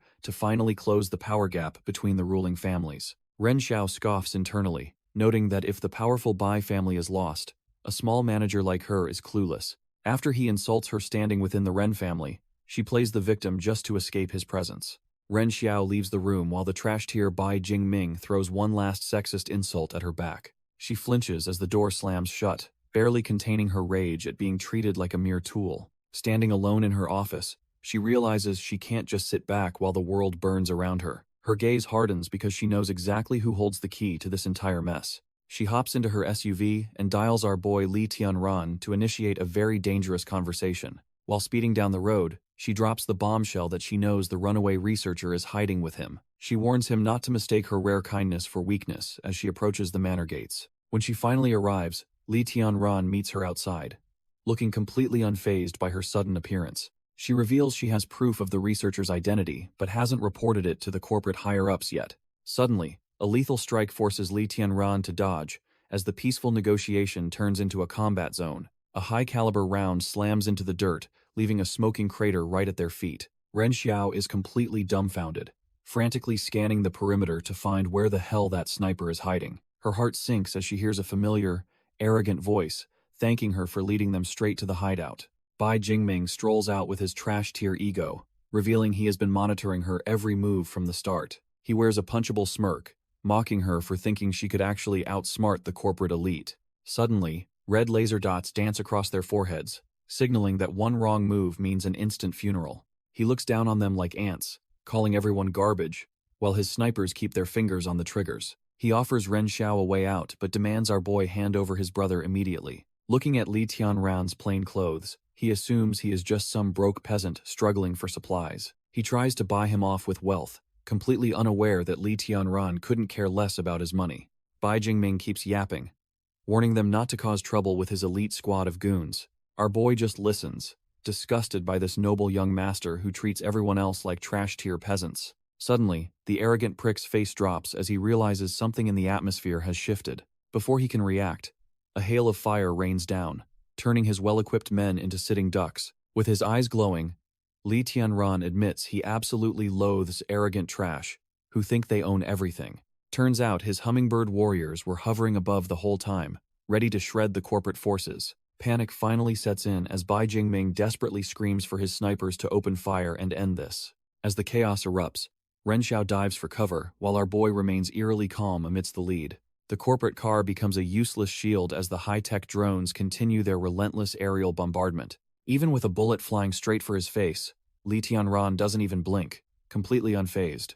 Li Tianran activates his gravity control, freezing the incoming lead mid-air, while the corporate trash-tier leader freezes in shock. Our boy casually asks Ren Xiao why she's still hiding. While little Li Han floats behind him like a spectral guardian, the little girl admits her powers have limits, but Li Tianran just smiles, knowing she's still growing into her potential. Bai Jingming finds himself paralyzed by an invisible force, realizing too late that he's facing actual perfect evolvers. Ren Xiao finally peeks out, admitting she was just playing it safe because she underestimated just how monstrously strong he was. From above, the hummingbird warriors turn the courtyard into a meat grinder, leaving the corporate goons with nowhere to run. The arrogant prick loses his mind, screaming that Ren Xiao must have been playing him for a fool this entire time. Drenched in cold sweat, he desperately demands to know exactly when she caught onto his pathetic little scheme. Standing tall, she explains that she's always been on guard, knowing Head even plant bugs on his own family members. Turns out she secretly swapped phones with a colleague to tip off Li Tianran and set this entire trap. Our girl Li Han watches as the trash-tier heir starts trembling under the weight of his own fear. A jagged bone blade suddenly bites into his neck, making it clear his life is no longer his. Turns out Bai Jingyan is the one holding the blade, looking every bit the monster his brother created. Ren Xiao stands by, coldly noting that money and status mean absolutely nothing in this brutal new world. The cornered prick starts screaming about family consequences, still trying to hide behind a name that can't save him. She just smiles and asks if the Bai family would even care about an heir who simply disappears.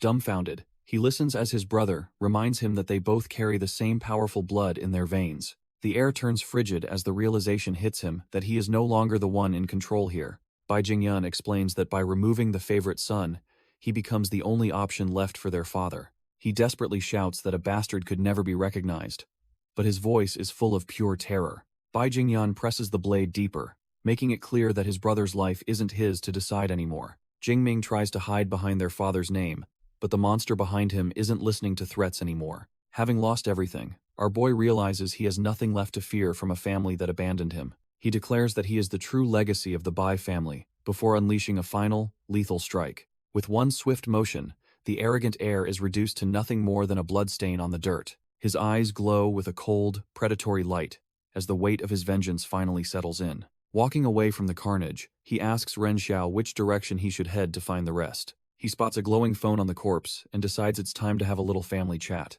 The call connects to their father, and for a second, the silence on the line is absolutely deafening. Bai Jingyan coldly tells the old man he is sorry to disappoint him before cutting the connection. Bai Jingyan scoffs at his father's fake concern, knowing the old man only plays the parent card for leverage. Standing over the bloody remains, he coldly informs his father that the family's precious heir is officially dead. Elder Liang is absolutely dumbfounded that his discarded son actually had the guts to commit such a brutal fratricide.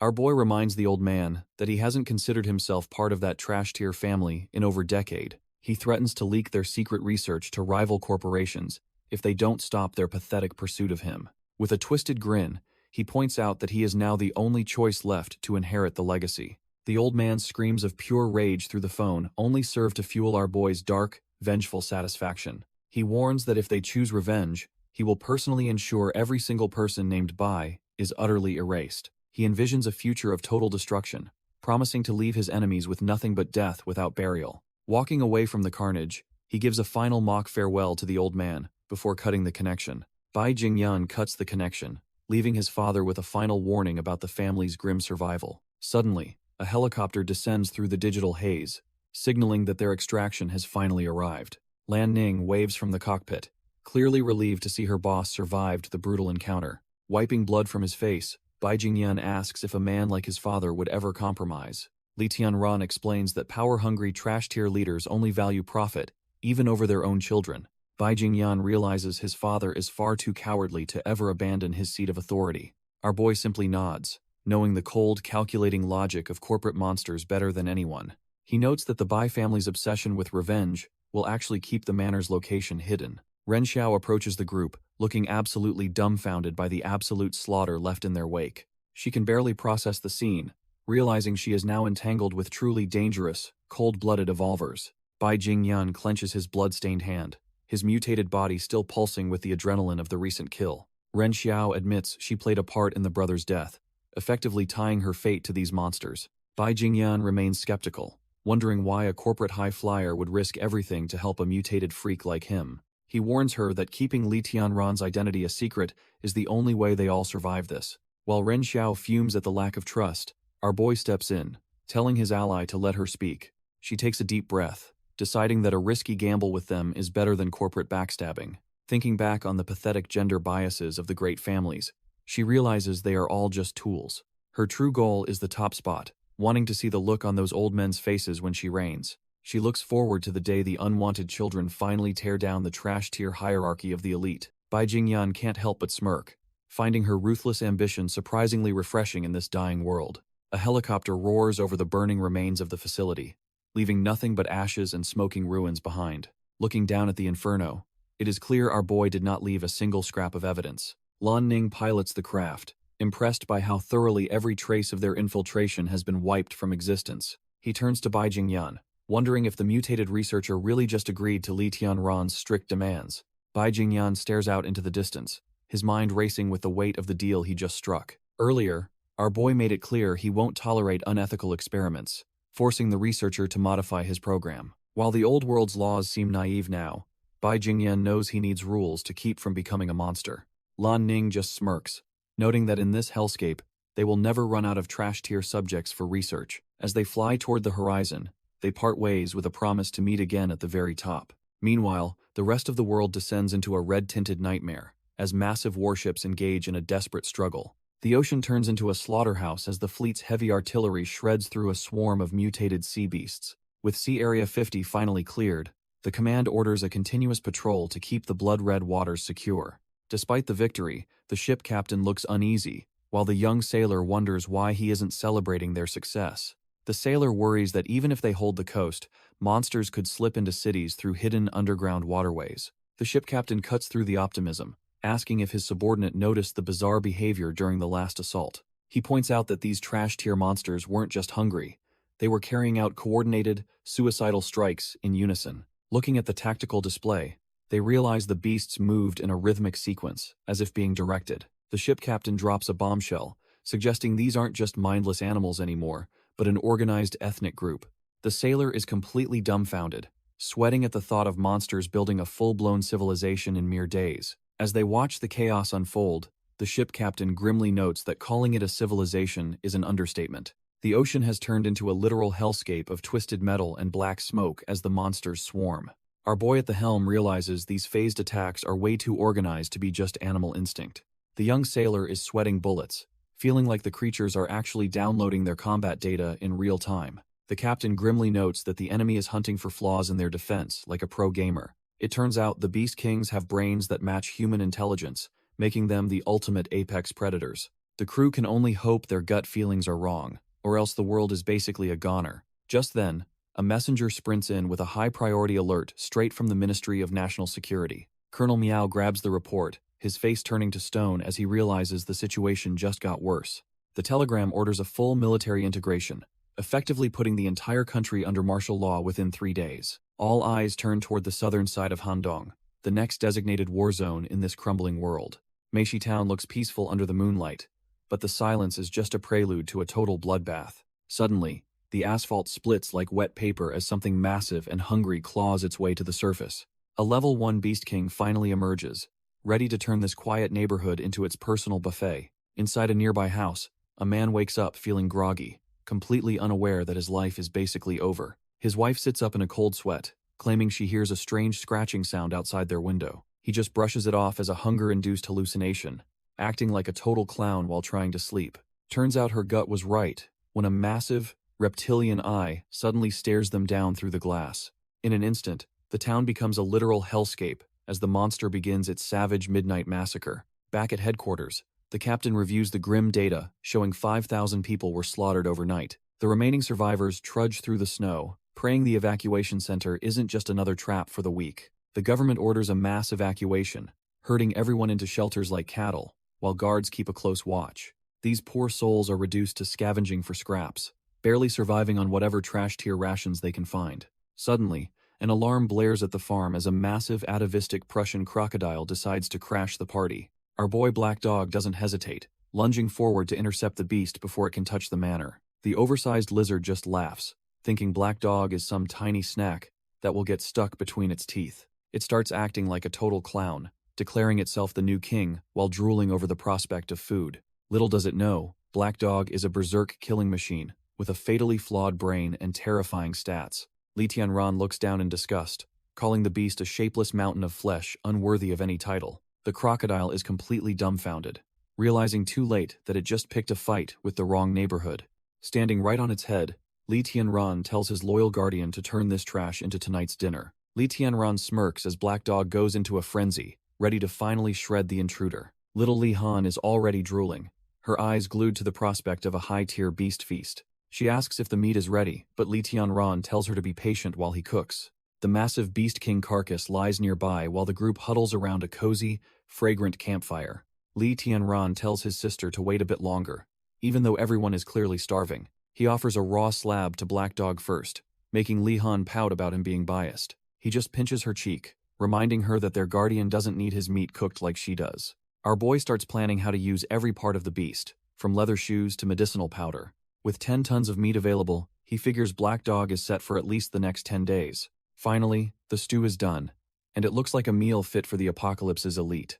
Li Han stuffs her face, absolutely blown away by the incredible taste of the Beast King stew. Our boy notices the meat is tender as jade, far outclassing the trash-tier livestock he usually raises. Suddenly, a surge of energy blooms within him, like a glowing tree of pure power. His system confirms the boost, showing his stats climbing as his evolutionary specialties reach new heights. He realizes that devouring high-level beast meat is a shortcut to opening new paths of evolution. He notes that fusing with similar species is even more powerful than consuming different ones. Our boy sits back, finally understanding why that insectoid prince cannibalized its own kind for strength. A chilling thought hits him as he realizes evolver flesh can empower other evolvers. He envisions a hellish future where desperate survivors abandon their humanity to feast on one another. The weight of this discovery leaves him dumbfounded, fearing the day morals vanish for power. Li Han and Black Dog play happily, proving that even in this trash-tier world, the manor remains a sanctuary. Watching them, our boy realizes he needs to expand his power, while strictly vetting any new potential allies. Meanwhile, the military police are losing their minds because that level 5 Beast King has completely vanished. The scouts report that the trail just stopped, as if the massive creature was erased from existence. Yu Cheng is dumbfounded, wondering how a beast without wings could possibly leave no traces behind. As they scour the cracked pavement, the lack of evidence makes these seasoned soldiers feel utterly helpless. Finding shattered scale armor changes everything, suggesting that an even bigger predator might be on the loose. The realization that something hunted a Beast King sends a cold shiver through the entire search party. Even though he's hacking up a lung, Yu Cheng refuses to rest until the threat is neutralized. Hes cut from a different cloth, choosing to die on his feet rather than hide like a coward. Yu Cheng is literally coughing up blood, but he tries to hide how bad it's really getting. He tells Yuan Wen it's just an old injury, and he's proud to burn out for his country. Yuan Wen stops worrying for a second to report that something suspicious is happening in the nearby sector. She points out that while the area is desolate, a farm just 3 kilometers away shows human activity. Yu Cheng finds it abnormal that a farm so close to the Beast King's rampage remains completely untouched. Yuan Wen starts putting the pieces together, her mind racing as she considers the owner of that farm. Suddenly, it clicks, and she realizes there is only one person capable of such a crazy feat. Without wasting another second, they hop into their tactical jeep to go and verify her hunch. As they speed away, she can't help but wonder if our boy Li Tianran is responsible again. Far away, a massive surge of blue energy erupts, signaling that the real chaos is just beginning. Li Han pushes her limits, her eyes glowing as she manipulates the magnetic field with raw, surging intensity. She focuses every ounce of her will, though the mental strain of such power is clearly taking a toll. After a successful landing, she collapses in exhaustion, realizing that training is far from a fun game. Our boy checks the system and notes that her brainwave control is finally reaching a higher level. He promises her a fried chicken feast, encouraging her to go play with the massive wolf standing nearby. She happily chases the Beast King around the yard, treating the literal god of predators like a common puppy. Li Tianran realizes that while her skills didn't jump, her mental strength is skyrocketing from the meat. He ponders the connection between her mental attribute and the raw power of the brainwaves she emits. The system reveals a hierarchy where divine types sit at the peak, far surpassing the standard atavistic evolvers. This divine hierarchy creates an unshakable suppression, ensuring the elite types always stay ahead of the common trash. Li Tianran compares his loyal wolf to the massive trash-tier Beast King he recently turned into dinner. Our boy realizes ocean beasts are far deadlier since they've been cannibalizing each other without any human interference. He breaks out in a cold sweat, imagining the sheer terror of an intelligent or divine ocean type. If land beasts were a problem, an ancient divine sea serpent would be a literal world-ending nightmare. He knows he has to stay ahead of the curve before these monsters decide to crawl onto the shore. Luckily, their massive size makes land travel impossible for now, without the ocean's buoyancy to support their weight. This gives humanity a small window to breathe, but he knows they must upgrade their power levels immediately. Turning back to the yard, a wild and slightly insane plan starts forming in his mind. He wonders if he can capture a Beast King and farm it like livestock for an unlimited meat supply. Li Tianran stands in the yard, calculating the diminishing returns of high-tier meat on his stats. He remembers how that 10-ton Prussian crocodile only boosted Black Dog's data by a measly 3 times. Our boy sighs, realizing there is no easy cheat code to bypass the grind of this brutal world. Suddenly, a series of high-pitched meows echo through the manor, catching him completely off guard. He looks around with a dumbfounded expression, wondering where on earth a cat could have come from. Turns out, Li Han is forcing the massive sacred Beast King to act like a common house cat. The little girl is having the time of her life, treating the world's deadliest guardian like a toy. Li Tianran immediately puts a stop to the madness, grabbing her by the hair in utter disbelief. She just pouts and says she is following his advice to find creative new ways to pass time. The massive beast is stuck meowing like a kitten because Li Han hacked his brain for some cartoon-inspired entertainment. Our boy isn't amused and sternly demands she immediately fix the mess she made of their guardian's mind. She pouts about him being a total killjoy, but finally uses her magnetic powers to restore the wolf's memory. The sacred Beast King finally snaps out of it, looking completely dumbfounded by his own recent feline behavior. Suddenly, his predatory instincts flare up as he catches a strange, pungent scent drifting through the cold mountain air. Li Tianran notices the sudden shift in atmosphere and asks if something is actually wrong this time. The massive wolf ignores the chatter and focuses entirely on the approaching threat lurking just outside the manor. Li Han chirps that their guardian has sniffed out some fresh, high-tier snacks wandering into their neighborhood. Turns out a pack of giant mutated crabs with iron-hard shells is currently busy shredding a tactical vehicle. Giant mutated crabs swarm the path, making the driver wonder why these sea-dwelling freaks are invading the mainland. Bullets just spark off their iron-hard carapaces, proving that standard firepower is basically trash tier against these evolved beasts. Realizing their rounds are useless, the tactical officers desperately decide to aim for the monster's exposed eye stalks. One officer fires with trembling hands, knowing that a single mistake means they'll end up as crab food. A lucky shot splatters green ichor, but the creature simply retracts its eye to avoid any real damage. As they try to floor it, they realize the crab heals instantly and is already resuming its relentless pursuit. Suddenly, a massive pincer slams into the vehicle with enough force to crush solid steel like it's paper. The heavy truck is sent spinning through the air, leaving the crew inside completely dazed and helpless. Their ride finally flips and crashes into the dirt, leaving them as sitting ducks for the approaching swarm. Dazed and bloodied, the tactical officers struggle to regain consciousness inside the mangled remains of their flipped truck. Outside, the massive mutated crab looms over the wreckage like a nightmare, ready to finish what it started. Knowing they are sitting ducks, the pair desperately scrambles out of the debris before the beast can strike again. The blue-haired officer glances back, her heart sinking as she realizes the monster is already preparing to lunge. Her partner urges her forward, insisting they cannot let their fallen comrade's sacrifice be for absolutely nothing. They bolt toward the tree line, but the giant crab is right on their heels, its pincers clicking in anticipation. The creature's armored legs tear through the earth, proving that its massive size does not make it less agile. Pushing their bodies to the limit, the survivors sprint through the forest, praying the dense trees provide some cover. Suddenly, a shadow falls over them, and they realize the night is far from over as something lunges. Yuan Wen looks back in pure terror, realizing the nightmare has finally caught up to them. Just as the pincer drops, Yu Cheng lunges forward and shoves her out of the way. She screams his name in horror as the heavy impact echoes through the silent, snowy woods. The force sends him tumbling through the air, his body broken by the beast's overwhelming strength. He lies there gasping for air, having traded his own life to give her a fighting chance. She stares at him in total despair, her spirit breaking as the monster looms over her. The crab prepares its final strike, and for a second, it looks like it's game over for her. Suddenly, a surge of blue energy freezes the pincer midair, leaving the officer completely dumbfounded.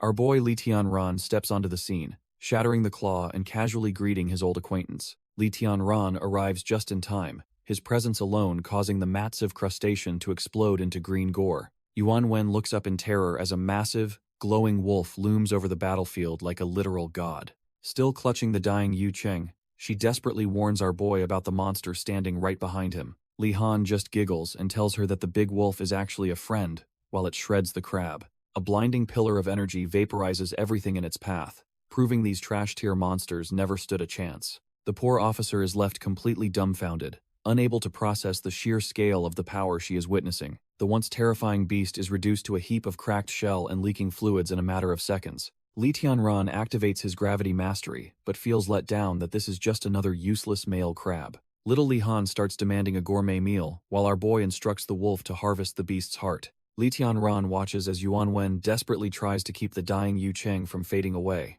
The old soldier insists his life was a small price to pay for the young officer's safety. Yuan Wen refuses to let him go, promising that our boy's speed can get them to help. Yu Cheng just smiles weakly, telling her to save the precious medical resources for the younger generation instead.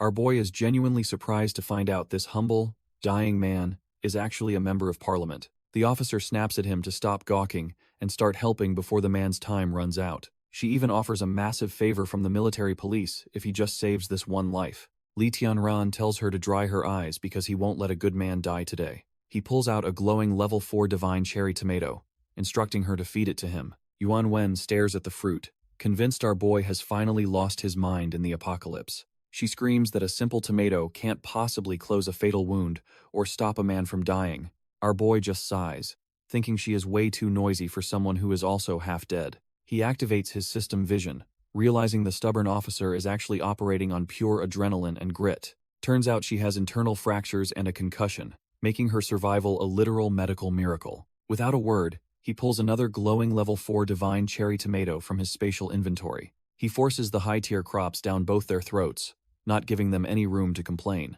Yuan Wen reflexively swallows, her eyes nearly popping out as the concentrated mana hits her system. Suddenly, a searing heat spreads through her veins, making her feel like her blood is boiling. The divine energy begins knitting her broken bones back together as the rapid healing process takes over. Yuan Wen is dumbfounded as the divine energy surges, realizing her body is changing in ways she can't comprehend. She tries to call out, but the sheer intensity of the forced evolution leaves her gasping for air. Her system finally redlines from the strain, and she collapses into a deep sleep to let the repairs finish. Our boy watches them drop while Li Han wonders if the evolution failed because they look half dead. He explains that a weak body enters a dormant state to survive the massive strain of a first evolution. Since he used high-tier divine fruit, their chances of successfully becoming atavistic types are actually quite high. His system confirms the success, tagging the officer with extreme speed and her mentor with a reinforced physical frame. Despite their potential, he tells Li Han to wipe their memories since they belong to the official side anyway. The little one realizes these common types aren't worth the trouble of recruiting to their secret manor. He just smiles and pats her head, impressed by how quickly her intelligent brain is developing. Li Tian-ran worries about sea creatures invading and knows they need more evolved soldiers to survive the future. He puts his faith in the official selection system to find the best candidates for the coming war. Li Han finishes rewriting the officers' memories, ensuring their secret manor stays off the grid for now. Our boy tells her and the black dog to haul the crab meat home while he handles some business. He promises a killer crab casserole later before vanishing into the woods to finish his work. Meanwhile, a heavy-duty helicopter descends over the city as the military finally starts making its move. Yuan Yi and his partner wait on the roof, looking like they're expecting some serious trouble to land. A naval officer named Miao Yu steps out, looking sharp and ready to take over the local mess. He salutes the police and announces he's the new military administrator sent to lock down the southern side. He flashes a top-secret order, officially taking command of all operations and moving in 2 full regiments. Miao Yu turns to the local cops, his curiosity piqued by some rumors he heard earlier. Hess heard whispers about two high-level evolvers, whose power levels completely dwarf the usual trash-tier recruits. Since most military evolvers are barely a few times stronger than humans, he's dying to meet these anomalies. Yuan Yi just gives a tired smirk and tells the commander to follow him into the facility. They head deep into the high-tech bowels of the bureau, where the real secrets are kept under lock. Suddenly, a massive boom echoes through the hall, nearly making the fresh-faced administrator jump out of his skin. Yuan Yi just sighs and rubs his head, clearly used to this chaotic daily routine. He plays it off as nothing serious, urging the group to keep moving toward the source of the noise. They reach a viewing deck, where a massive mutated beast is currently trying to smash through reinforced nanoglass. Miao Yu watches in total shock as he learns about the latest research on mutant beasts and super-strong glass. Yu Cheng is back on his feet, but his new atavistic strength is clearly too much for the lab equipment. Miao Yu is dumbfounded seeing a human sprout literal bone armor, realizing the military's tech is way behind. This level of physical mutation is unheard of among the standard grunts the commander usually deals with. Turns out our boy Yu Cheng has stats that break the scale, including a terrifying 3-minute berserk mode. The commander is intrigued by this blood rage ability, but he's even more desperate to find the second masterpiece. Suddenly, a playful voice drops from above as Yuan Wen decides to make a flashy, upside-down entrance. The sudden appearance of another high-tier evolver nearly gives the poor naval officer a heart attack. She gracefully flips through the air like gravity is just a suggestion, showing off her insane atavistic agility. Our girl recognizes him as the man stepping into her father's shoes, and greets him with a smirk. She stands tall, admitting that his reputation has definitely preceded him in these high-security circles. Yuan Wen moves with such blinding speed that the commander can barely track her with his eyes. Miao Yu is completely dumbfounded because he couldn't sense even a flicker of her presence before she appeared. He formally greets Yuan Wen, acknowledging her as the Southern Side's perfect evolver, specializing in total stealth. She humbly admits her skills are for small fry, but a Beast King's armor needs real destructive power. The commander agrees that taking down a massive beast with a single punch is a truly terrifying feat. Suddenly, our boy Yu Cheng walks in, wondering if they were just gossiping about his legendary strength. He stands there looking like a total tank, while the professor keeps a sharp eye on his vitals. Miao Yu introduces himself as the new military administrator and shakes hands with the physical-type powerhouse.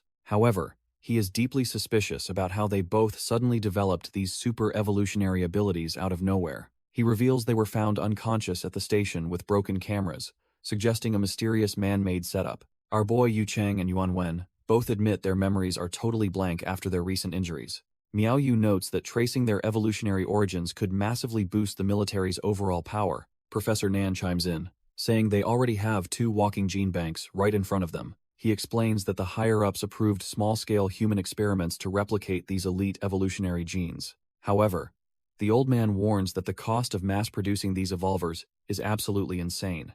Between specialized weapons and the crumbling national budget, finding the cash won't be easy. Miao Yu promises to push his superiors for every cent, knowing how vital this program is.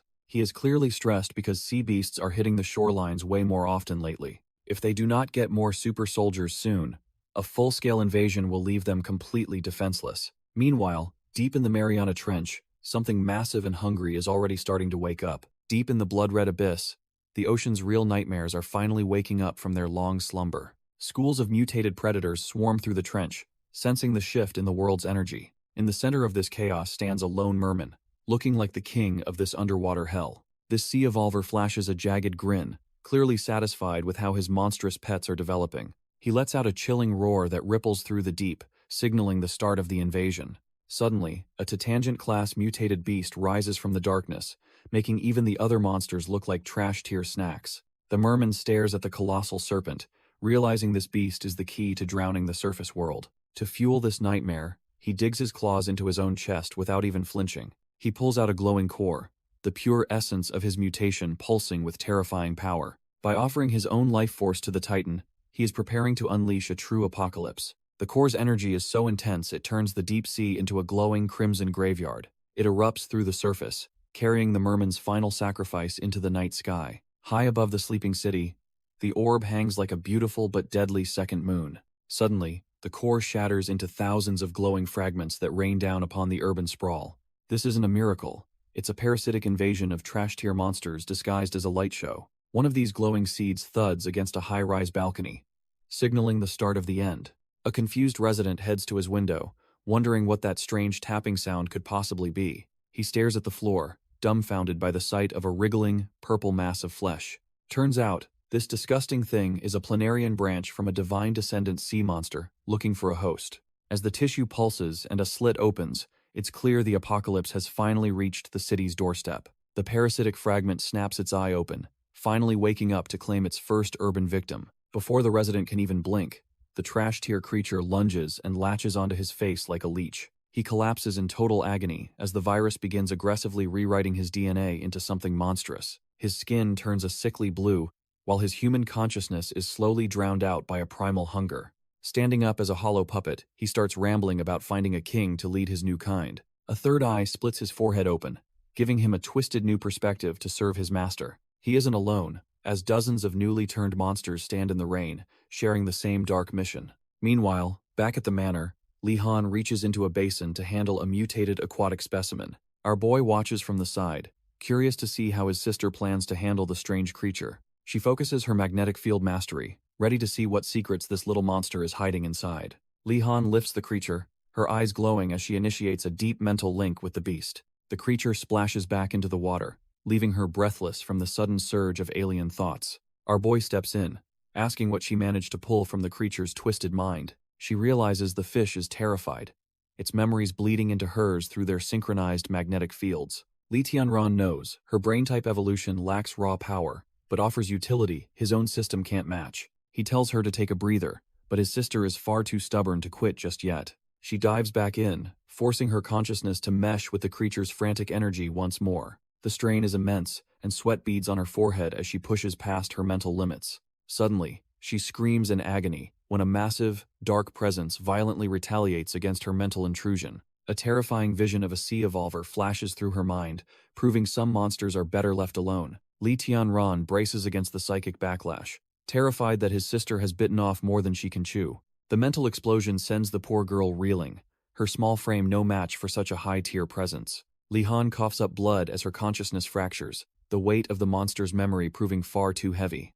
Our boy lunges forward with everything he has, desperate to catch her before she hits the deck. He secures her in his arms, but the look in her eyes tells him she's seen something truly hellish. A vision of the sea evolver manifests, a blue-haired nightmare that seems to rule over the deep's madness. Its predatory gaze is chilling, proving that some evolvers are built for nothing but slaughter and conquest. Trembling, the girl gasps out that she felt the killings and the bottomless horror lurking in the distance. She explains how the sea is teeming with violent brainwaves, a hive mind of pure, chaotic insanity. Li Tianran tries to comfort her, but she's convinced the monster actually saw her through the link. Li Tianran is visibly shaken, realizing that his sister's mental probe might have backfired completely. He desperately tries to recall any intel on the monster that just stared back through the mental link. Meanwhile, the sea evolver lounges in the red depths, fascinated by the sudden taste of a human mind. The creature is stunned by the raw power of the brainwaves it felt coming from the surface. It can't believe a human child is capable of such high-tier mental output in this trash-tier world. Deeming her the potential king of mankind, the monster emits a pulse to mobilize its hidden forces. In the city, the Sea Tribe's servants respond to the call, their mutated bodies twitching with new purpose. These blue-skinned puppets begin their search, driven by the singular command to find the little human girl. The monster grins with sharp teeth, eager to personally challenge the one who dared to peek into its domain. As the mindless residents roam the streets, the manor's safety feels more fragile than ever before. One of the blue-skinned puppets chokes a civilian, desperately hunting for the little girl the master craves. It tosses the body aside in frustration, realizing this trash-tier human isn't the powerful target it needs. Suddenly, a blade pierces the creature's skull before it can even register the presence of a predator. The puppet's head is crushed with a sickening crunch as the unseen attacker strikes with lethal precision. White streaks of light blur through the city as a high-speed evolver cleans up the infested streets. Yuan Wen intercepts another group of puppets, her atavistic speed making her a ghost among the ruins. She carves through the Sea Tribe's servants effortlessly, proving they are no match for her enhanced agility. After the slaughter, she calmly reports that the puppets in Area D have been completely wiped out. Just as she prepares to move on, a sudden tremor in the air leaves her completely dumbfounded. A massive explosion erupts right in front of her, signaling that a much bigger threat has finally arrived. Yuan Wen stands over the wreckage, noting that Area F is finally cleared of those trash-tier puppets. Yu Cheng grabs a survivor, but the creature just sneers about finding a little girl before losing its mind. The two elite evolvers coordinate their next move, agreeing that they need a live sample for the lab. Yu Cheng patches through to the professor, reporting the strange, repetitive gibberish the puppets keep chanting during the cleanup. Back at the base, Professor Nan monitors the feed, his brow furrowing at the mention of a human king. Even the fastest evolvers realize these mindless drones are being puppeted by something far more sinister and calculated. The professor's gut tells him something is wrong, fearing that a massive disaster is brewing just beneath the surface. Meanwhile, the manor is smelling like a five-star restaurant as the giant crab legs finally start to bubble. Our boy and his crew kick back by the fire, turning a deadly monster into a top-tier seafood feast. Li Han pouts about the dwindling supplies, while her brother just laughs at her bottomless appetite for beast meat. Our boy realizes the farm's meat production is trash tier compared to the black dog's massive, never-ending appetite. While munching on high-tier crab, he notes that hunting wild beasts doesn't actually grant him any farm points. He gets momentarily lost in the luxury of cheese-baked meat before snapping back to his grim survival priorities. Suddenly, a surge of ancient power hits him as the system announces his official evolution to level 2. As his body burns with new energy, the system warns him that side quests will be insanely dangerous. He stares at the prompt, realizing that simple farming is way too slow for the coming global storm. To protect the manor from the sea beasts, he knows he must upgrade his defenses by any means. His mind drifts to the terrifying, lingering connection between his little sister and that monster in the deep. If that sea evolver manages to reach land, he knows his sister's life will be in immediate peril. With no other choice, he accepts the challenge and officially triggers the high-stakes side quests. Li Tianran doesn't hesitate, and clicks accept, feeling a spark of the system's power in his eye.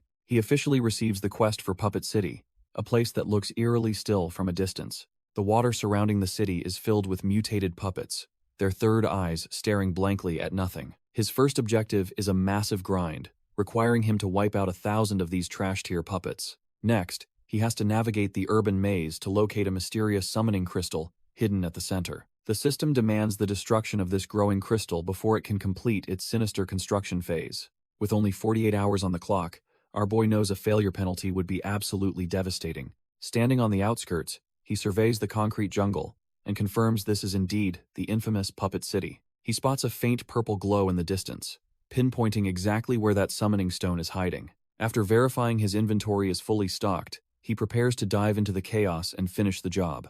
Li Tianran leaps into the fray, wondering just how massive the reward for this side quest will be. He lands in the heart of the city, surrounded by the eerie clicking sounds of the wandering puppets. These trash-tier creatures are everywhere, their third eyes scanning the ruins for any sign of life. The system reveals that these puppets are just hosts for a parasitic fragment from a high-tier sea monster. Realizing a blade is the best tool for this job, he summons his katana and activates his mastery. The puppets let out a guttural screech, lunging at him with a hunger that defies their mindless nature. Our boy just smirks, knowing exactly where to strike, to dismantle these genetic failures with ease. In a flash of steel, he carves through the mob, his movements a blur of lethal efficiency. He catches his breath as the system tallies his kills, but the grind is far from over. Suddenly, more clicking sounds echo through the alleyways, signaling that the next wave is already closing in. The mob of puppets swarms toward him, but our boy realizes they are all just drawn to his energy. Looking down at the ruined city,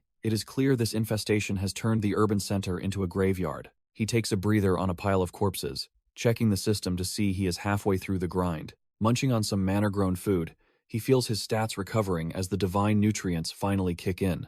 He stares into the distance, calculating his next move, while the quest countdown continues to tick away. The system identifies the parasitic shards controlling these hosts, confirming they are just fragments of a greater beast. He knows killing these trash-tier creatures one by one is easy, but efficiency is the real goal here. If he keeps up this slow pace, he will never finish the side quest before the time limit expires. The thought of losing his hard-earned points makes him break a sweat, forcing him to find a faster solution. Deciding to cut off the head of the snake, he heads toward the center crystal to end this nightmare. Our boy dives off the skyscraper, letting gravity do the work as he descends toward the chaos. He sticks the landing with a heavy thud, his boots glowing with mana as the pavement cracks. Looking down, he spots hundreds of puppets swarming around a massive, glowing crystal formation. He realizes these trash-tier mobs are acting as workers, building something far more sinister than he imagined. They are constantly hauling smaller shards to the center, feeding the growth of the main spire. The intricate formation on the ground suggests this is a high-level ritual that needs to be stopped. He figures that shattering the small stuff is a waste of time since the formation is the key. There is no use speculating. so he decides to test his theory by targeting the biggest crystal. He leaps into the fray, creating a massive shockwave that leaves the surrounding puppets completely dumbfounded. With blue energy swirling around his fists, he is ready to tear this whole place apart. Our boy decides to thin out the trash-tier puppets first to clear a path toward the main crystal. He starts carving through the crowd, turning these mindless drones into blue mist with every precise strike. Flipping through the air, he delivers a series of acrobatic slashes that leave the puppets completely dumbfounded. He lands among the wreckage, but a sudden wave of exhaustion hits him harder than any physical blow. He pauses for a split second, wondering why his body suddenly feels like it is made of lead. He suspects his gravity mastery is draining his spirit and strength much faster than he initially calculated. His system interface confirms the worst, showing his core stats plummeting because he was far too careless. It turns out this side quest is a different beast entirely, and his stamina consumption is scaling out of control. Despite the fatigue, he unleashes a massive whirlwind of steel to keep the swarming puppets at a distance.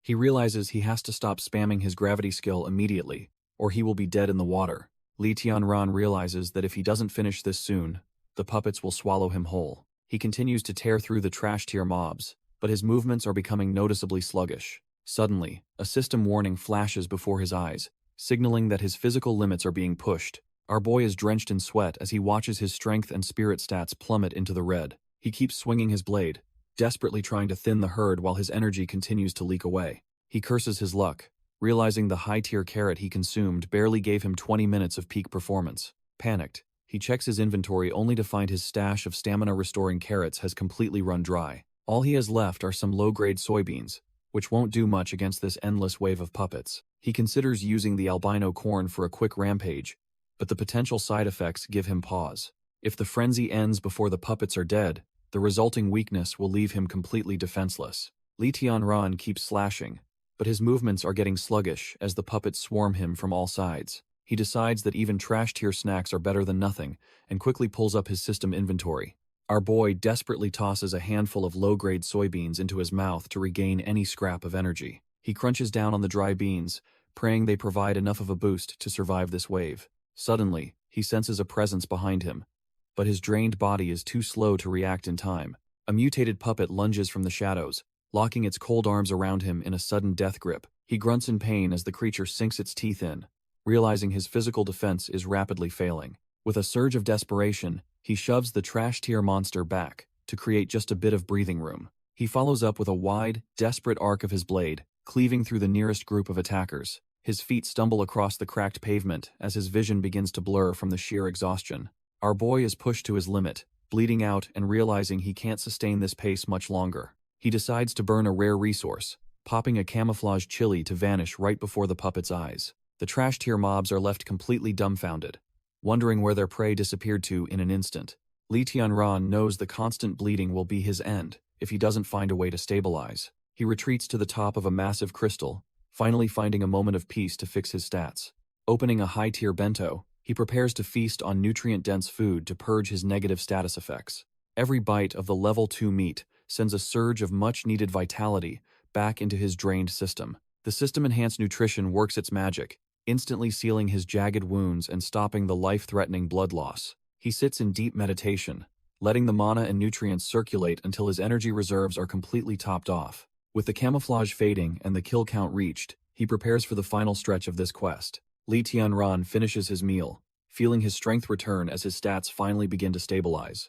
A massive blue array ignites beneath him, signaling the activation of his next high-tier skill. Our boy stands tall, his spirit nearly capped out as he stores his blade for the final move. He channels every ounce of his remaining mana into his palm, feeling the raw power surge. Enveloped in a blinding aura, he realizes that this single strike will determine the fate of the city. The ground shatters as pillars of pure energy erupt from the magic circle, obliterating everything nearby. From the heart of the crystals, a cataclysmic force surges upward, turning the battlefield into a zone of destruction. With a final, desperate push, he unleashes the full weight of his gravity mastery upon the summoning core. A massive explosion rocks the skyline, signaling the end of the puppet threat in a flash of light.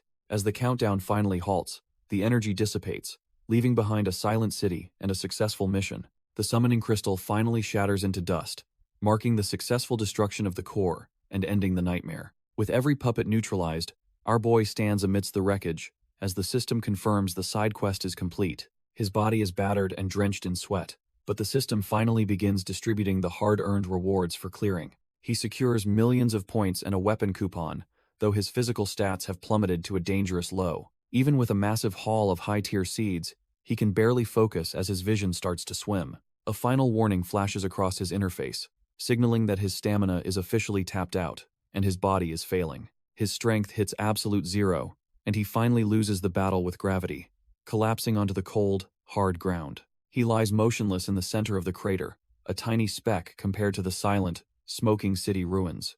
As the smoke drifts over the skyline, the nearby ocean turns a haunting, blood-red color, signaling a new threat. Deep within the mental plane, a terrifying sea evolver manifests. Sensing his weakness and preparing to strike his mind, the sea evolver coughs up blood as his mental connection to the ritual site suddenly snaps. He watches in horror as the massive summoning crystal begins to fracture and lose its ethereal glow. With the crystal shattered, his carefully laid formation completely dissolves into nothingness, ruining months of planning. Pure rage consumes him as he realizes his grand invasion has been sabotaged by an unknown force. He immediately mobilizes his aquatic minions, demanding they swarm the surface to hunt down the culprit. His teeth grit in fury, swearing that whoever did this will pay the ultimate price in blood. He screams into the void, desperate to know who actually had the guts to destroy his formation. The order is simple: find the saboteur and tear them apart before they can escape the ruins.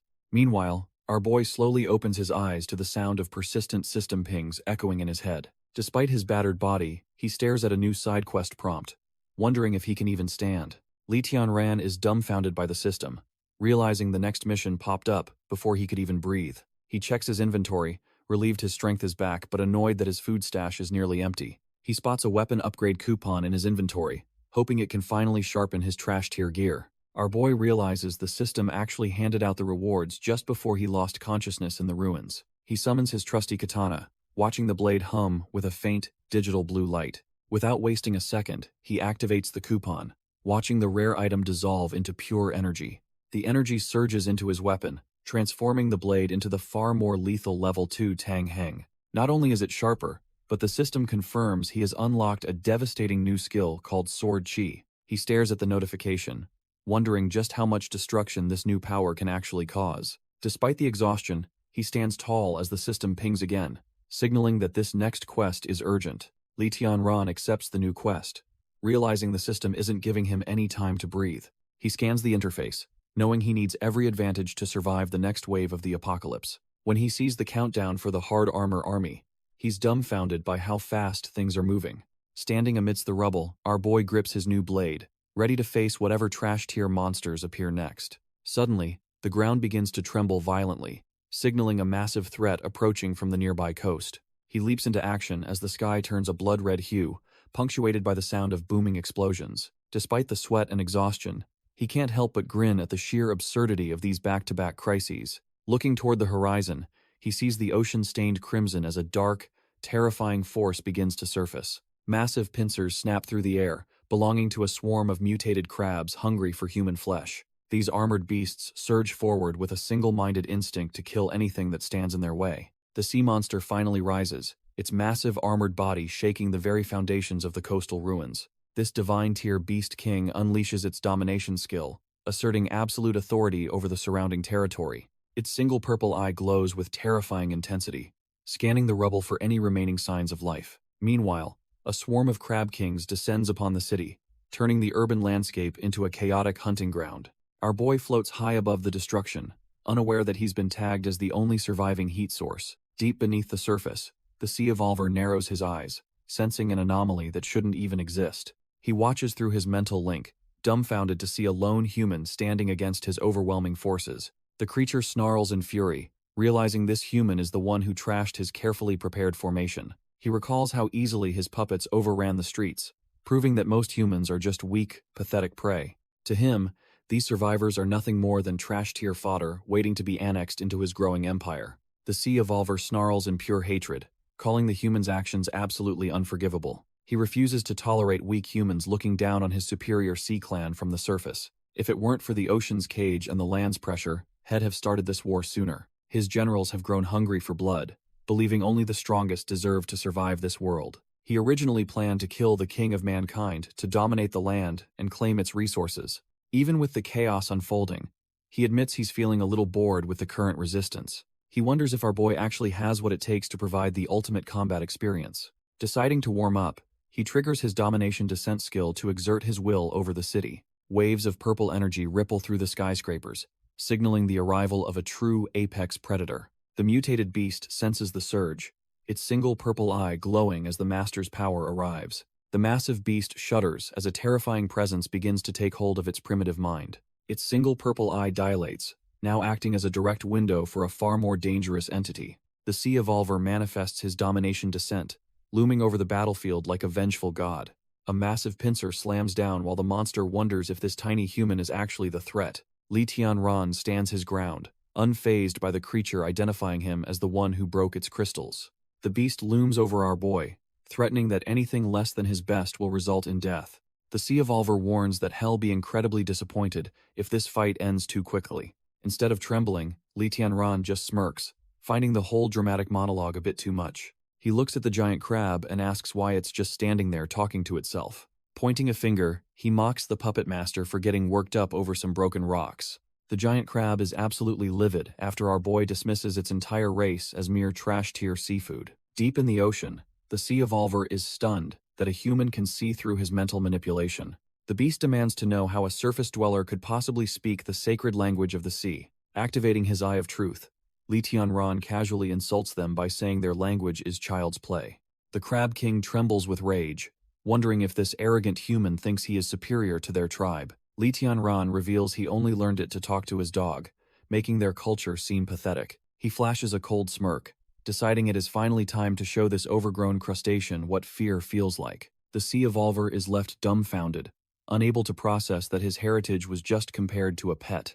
He roars in fury, declaring that inferior surface dwellers have no right to look down on his clan. The massive beast prepares to strike, asserting that in their world, only absolute power dictates who survives. Li Tianran stares down the beast, completely unimpressed by its claims of absolute power over humanity. Our boy starts poking holes in their logic, asking why these supposedly superior beings haven't conquered everything yet. He hits the nail on the head, realizing these trash-tier monsters are actually physically incapable of large-scale invasions.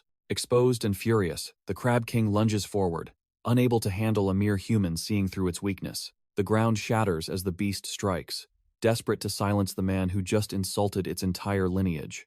A massive cloud of dust kicks up, masking the battlefield as the raw power of the ocean meets land. Debris flies everywhere, yet the destruction only proves that the beast is fighting a losing battle of wits. The monster screams that his words are nonsense, but its trembling eyes tell a completely different story. Meanwhile, far from the chaos, the manor remains a peaceful fortress, untouched by the brewing coastal war. Even the black dog is fast asleep, clearly sensing that his master has the situation under control. Li Han wakes up suddenly, her sharp instincts telling her that the peace at the manor is ending. She hops off her massive guardian, ready to take charge while her brother is away at the front. Stretching out the stiffness, she tells her loyal companion it is finally time for them to move out. The beast lets out a powerful howl, signaling to everyone that the manor's defense is officially in motion. Back at the coast, the Crab King is dumbfounded when its lethal strike hits nothing but empty air. Our boy suddenly appears behind the monster, his eyes locked on the perfect opening for a finishing blow. He brings his blade down, with enough force to split the very foundation of the city. The shockwave ripples through the pavement, proving that even a sea king is trashed here compared to his gravity. The monster can barely process how a mere human managed to dodge its top-speed assault so effortlessly. The Beast King glares with its massive, glowing eye, realizing its target isn't as easy as it thought. Our boy looks up as the massive creature leaps into the air, trying to crush him with raw weight. It slams down with a deafening roar, but Li Tianran is already planning his next move. Suddenly, a strange rainbow energy pulses through the air as the monster calls for backup. Li Tianran grips his glowing blade, noting that the beast is trying to hide behind its trash-tier minions. He admits the monster is actually being smart by trying to wear him down with numbers. However, his eyes flare with power because he knows their little plan still won't be enough to win. The Beast King unleashes its domination descent skill, exerting absolute control over its mindless crab army. It sends out a final, desperate command for every single minion to swarm and kill our boy. Li Tianran charges headlong into the swarm, completely unfazed by the sheer number of trash-tier crabs. He immediately carves through the front line, knowing he can't let these things surround him. Our boy becomes a lethal whirlwind, realizing that momentum is the only way to thin the herd. He spots a larger target and leaps, intending to crush the sea tribe's morale, along with their shells. The creature stands no chance as his blade bites deep, proving its evolution was a complete failure. Despite the blood on his skin, he remains calm, calculating exactly how many more need to die. He triggers a massive gravity-enhanced slash, turning the surrounding air into a vortex of pure destruction. The minions are blown away like dust, their hive mind connection shattered by his overwhelming strength. He finishes the last of the vanguard, leaving the Beast King dumbfounded as its army turns to scrap. Li Tianran takes a massive hit, feeling the weight of an attack that could crush a normal man. The shockwave levels, the nearby structures, proving these sea monsters aren't just mindless trash-tier fodder. Our boy stands his ground amidst the rubble, gathering his mana as the dust begins to settle. He realizes that if he doesn't use his gravity mastery now, the next impact will be his last. Turns out, shifting the local gravity deflected the killing blow, but his body is still screaming in protest. He looks down at the massive beast, acknowledging that a divine-type power is truly in a different league. He catches his breath, hoping his stamina holds out long enough to find a real opening. The mutated beast just laughs, claiming he isn't even worth a direct fight until the subordinates are finished. Suddenly, a fresh wave of mutated crabs swarms in, forced to act as meat shields for their master. Our boy stares down the trash-tier crab swarm, gripping his blade as they lunge for the kill. He is gasping for air, wondering if his body will give out before he can find an opening. Suddenly, the crabs are smashed into the pavement as a familiar power ripples through the air. Turns out, the Manor heavy hitters aren't about to let their leader fight this war alone. Green blood splatters everywhere as the first wave of sea-dwelling fodder is reduced to scrap. Even with the small fry dying, the massive Beast King proxy still looms over the city like a nightmare. Li Han eyes glow with fierce intensity as she commands the magnetic fields to crush their enemies. Uncle Nan and the rest of the crew charge forward, ready to turn these monsters into seafood. Black Dog leads the pack, sinking his teeth into a crab shell and tearing it apart with ease. Black Dog doesn't hold back, ripping through the crab's armor as green blood sprays across the pavement. Uncle Nan lands a heavy blow, proving his atavistic strength is more than enough for these trash-tier monsters. The Hound Warrior joins the fray, its energy cannons turning the remaining sea dwellers into a pile of scrap. Li Han rushes over to her big brother, relieved to see he's still standing after that brutal onslaught. She clings to him, explaining that the Manor crew moved out the moment they sensed his distress signal. However, her heart sinks when she sees the blue blood and deep gashes covering his once steady arms. Furious, she vows to turn every single one of those stinky crabs into a spicy dinner for hurting him.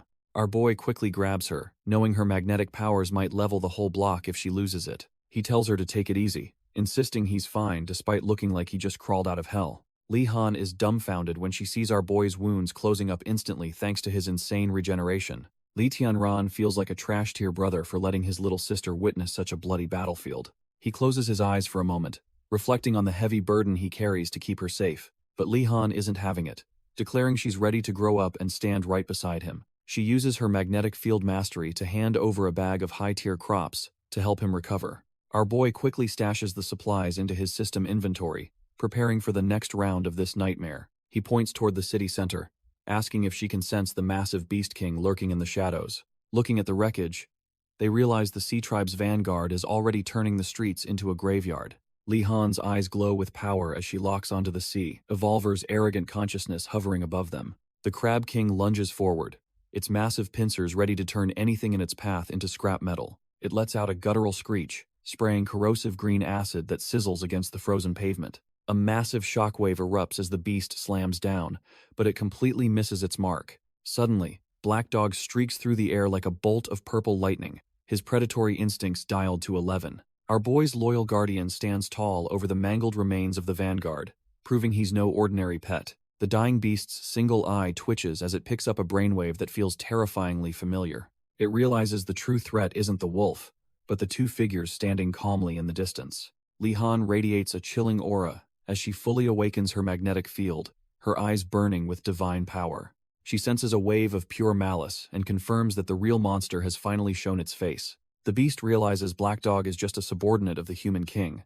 explaining his insane strength. It boasts that once the wolf is dead, nothing can stop its water-summoning formation from activating. A massive pillar of light erupts as the creature prepares to drown the entire world in its wake. Our boy just stares back, his face stained with blue blood as he connects the dots. He realizes this formation is designed to flood the city and bring the deep sea to the surface. If they succeed, these sea-dwelling trash tiers will consume the land inch by inch until nothing remains. The sea evolver loses his cool, snarling for the human to shut his mouth and die. The beast's eye glows with a sinister light as the mental connection between master and puppet tightens. He triggers his domination descent, vowing to erase anyone who dares to stand in his way. The sea monster's eye pulses with a terrifying energy as the descent truly begins. Our boy's heart skips a beat when he senses the sudden shift in the atmosphere. The ground beneath them groans and shatters under the sheer weight of the beast's presence. Suddenly, the massive Crab King proxy looms over them like a literal mountain of death. It slams down with enough force to turn the entire city block into a crater. Li Tianran grits his teeth, dumbfounded by how this trash-tier creature is moving so fast. The beast spins into a whirlwind of jagged armor, leaving no room for a counterattack. He barely manages to dodge the crushing impact, but the shockwave still sends him flying. In that split second, he realizes the beast isn't even aiming for him anymore. Turns out, the monster's true target was Li Han from the very start. Our boy is losing his mind because he can't even draw the monster's aggro away from his sister. He starts piecing it together, wondering if this sea trash actually thinks the girl is some human king. Looking at her, he realizes the beast is operating on pure, predatory logic to eliminate the biggest threat. It's a classic pack mentality move. And if he doesn't act fast, the consequences will be permanent. He launches another desperate strike, swearing that this overgrown crab won't walk away from this fight. Meanwhile, the massive Crab King is literally tearing through skyscrapers just to get a taste of the girl. Li Han is beyond frustrated, realizing that no matter how she maneuvers, the beast stays glued to her. The monster lunges upward, its massive pincers ready to snap the very air around her. She quickly beams a telepathic message to her brother, telling him to lead the hunt into the dense complex. He grips his blade and tells her he's on the way, praying she can hold out a bit longer. The Sea Tribe's vanguard continues its relentless assault, crushing the urban landscape under its massive, chitinous weight. Uncle Nan is looking rough, his body pushed past the breaking point as he struggles to stay standing. Our boy Black Dog is still a beast, shredding through the trash-tier crab minions with pure, unadulterated ferocity. However, the constant attrition is taking a toll, leaving the loyal guardian covered in deep, jagged wounds. Uncle Nan is absolutely dumbfounded, realizing that even their strongest defender is starting to flag under the pressure. With more monsters closing in, he worries their physical strength won't hold out against the next wave of attackers. He knows the boss is busy with his own problems, leaving them to hold this line entirely alone. Black Dog lets out a guttural howl, channeling every last bit of his king's pressure into one final stand. Uncle Nan screams in pure desperation, seeing the opening the monsters have been waiting for this entire time. Before he can react, a massive pincer lunges forward, snatching the exhausted wolf in a bone-crushing grip. Black Dog is at his absolute limit, but he refuses to let these trash-tier monsters win so easily. He draws in a ragged breath, his muscles bulging as he prepares to bet everything on one strike. Pure energy begins to swirl in his maw, crackling with the desperate intent to protect the manor. The resulting explosion is absolute chaos, a massive dome of power that levels the surrounding city blocks. Those annoying crab minions don't stand a chance as the blue energy shreds through their thick, armored shells. In an instant, the entire vanguard is vaporized, turned into nothing more than ash by the king's pressure. As the light fades, our boy stands tall among the ruins, looking like a true god of destruction. Uncle Nan is completely dumbfounded, unable to believe the sheer scale of the power he just witnessed. He scans the empty street, realizing the immediate threat has finally been wiped off the map for now. However, his relief turns to horror as he sees the exhausted guardian begin to collapse into thick smoke. Black Dog lies motionless in the rubble, his body completely spent after unleashing that suicidal amount of energy. Uncle Nan screams out in pure agony, terrified that the manor's greatest guardian has finally reached his limit. Across the city, that trash-tier mutated beast is still rampaging, relentlessly hunting down our girl through the skyscrapers. The creature mocks her for dodging, asking where all that earlier confidence went now that she is fleeing. It tears through buildings like they are made of cardboard, refusing to let its prey slip away. The monster demands she face him head-on, clearly frustrated by her clever kiting and constant evasive maneuvers. Li Han finally stops her retreat on a rooftop, staring down the massive threat with cold, calculated determination. Seeing her stand her ground, the beast's single eye glows with a sadistic joy for the coming kill. It lunges forward with a roar, fully intending to smash her to pieces in one final, crushing strike. Suddenly, Li Han's eyes ignite with power as she prepares to unleash her devastating magnetic field mastery. The trash-tier beast is completely dumbfounded as its vision blurs under the weight of an unexpected mental assault. Li-Han pushes her magnetic field mastery to the absolute limit, her body glowing with intense evolutionary energy. She screams for her big brother to hurry because her mental strength is rapidly fading under the strain. Suddenly, a massive strike from above tears through the air, targeting the monster's most vulnerable weak point. The blade bites deep into the creature's armored shell, proving that even a beast king has its limits. The monster can't believe a mere human could be this cunning, failing to sense the impending doom. Our boy Li Tianran finally makes his move, appearing out of thin air to deliver a finishing blow. Despite the blood staining his arms, he swings his katana with the precision of a master executioner. He lands gracefully, dismissing the beast's desperate confusion as nothing more than the babbling of a loser. As the monster collapses, he coldly reminds it that a true warrior always fights with a plan. The force of the impact sends shockwaves through the skyscrapers as the beast finally hits the pavement. Our boy Li Tianran doesn't let up, diving through the debris with blood staining his tactical gear. He stands before the massive creature, his katana ready to end this trash-tier vanguard once and for all. Li-Han is barely holding on, her magnetic field flickering as she looks up at her big brother. She collapses in relief, knowing that her mental interference was the only thing that gave him an opening. Li Tianran quickly offers her a divine carrot, praising her for controlling such a massive, mindless monster. She hungrily devours the crop, admitting that its simple brain was the only reason she could even get in. The beast is absolutely dumbfounded, cursing the human who managed to bypass its supposedly perfect biological defenses. It can't fathom how its senses failed to detect a mere human sneaking into its blind spot. Li Tianran just smirks and agrees that its senses are strong, but clearly not strong enough for him. Li Tianran explains that the beast's senses hit rock bottom while it struggled for mental dominance. He knew Li-Han would provide the perfect distraction by forcing the monster to focus entirely on her. By attacking from a blind spot, our boy ensured the vanguard didn't stand a single chance. The creature trembles in rage, cursing the humans for being so incredibly cunning and despicable. Li Tianran just laughs, reminding the monster that it used the same trash-tier tactics earlier. He tells the dying beast to stop with the double standards, since this is just how war works. Suddenly, the massive crab goes completely still, leaving Li Tianran wondering if it finally kicked the bucket. Turns out it's officially over, as the system confirms the side quest to destroy the armored army is done. The rewards start rolling in, giving him new seeds and much-needed upgrades for his inventory. He inspects a strange mechanical part, curious about how this new loot will help the manor. Our boy stares at the new scuba gear, wondering why the system is giving him deep-sea loot already. His thoughts are interrupted by Uncle Nan, who is desperately shouting for help with their fallen guardian. The old man arrives carrying the blood-soaked, humanoid form of the wolf, who pushed himself past his limits. Li Tianran immediately activates his Eye of Truth to see if his loyal companion is still with them. A blue status screen appears, confirming that the beast has entered a deep hibernation to recover his spirit. He lets out a sigh of relief, telling the group that their friend is just sleeping off the damage. Uncle Nan explains that the energy wave was massive, far exceeding anything the wolf had ever manifested before. Li Tianran realizes that maintaining such a high-tier beastman form likely drained every drop of his physical strength. They decide to let him rest, knowing a few divine carrots will have him back on his feet later. Meanwhile, deep beneath the surface, a dark and ominous presence begins to stir in the blood-red waters. The Sea Tribe chief feels his connection to the surface snap as the summoning formation finally gives way. He is absolutely consumed by the humiliation of being repelled by a trash-tier human like Li Tianran.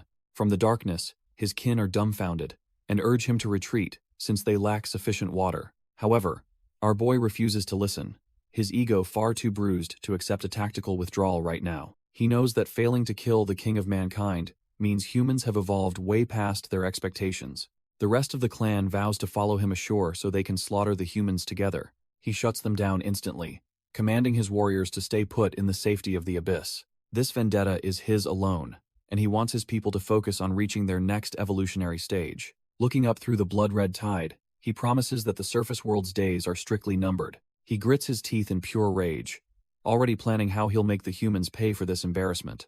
The Sea Tribe chief is dead set on a bloodbath, believing only a massacre can wash away his shame. He begins channeling a massive amount of energy, causing the surrounding water to ripple with psychedelic, otherworldly light. The abyss itself seems to groan as the summoning ritual reaches its peak, distorting the very fabric of reality. With a roar, he calls upon an ancient entity, and a colossal tentacle emerges from the shifting, colorful void.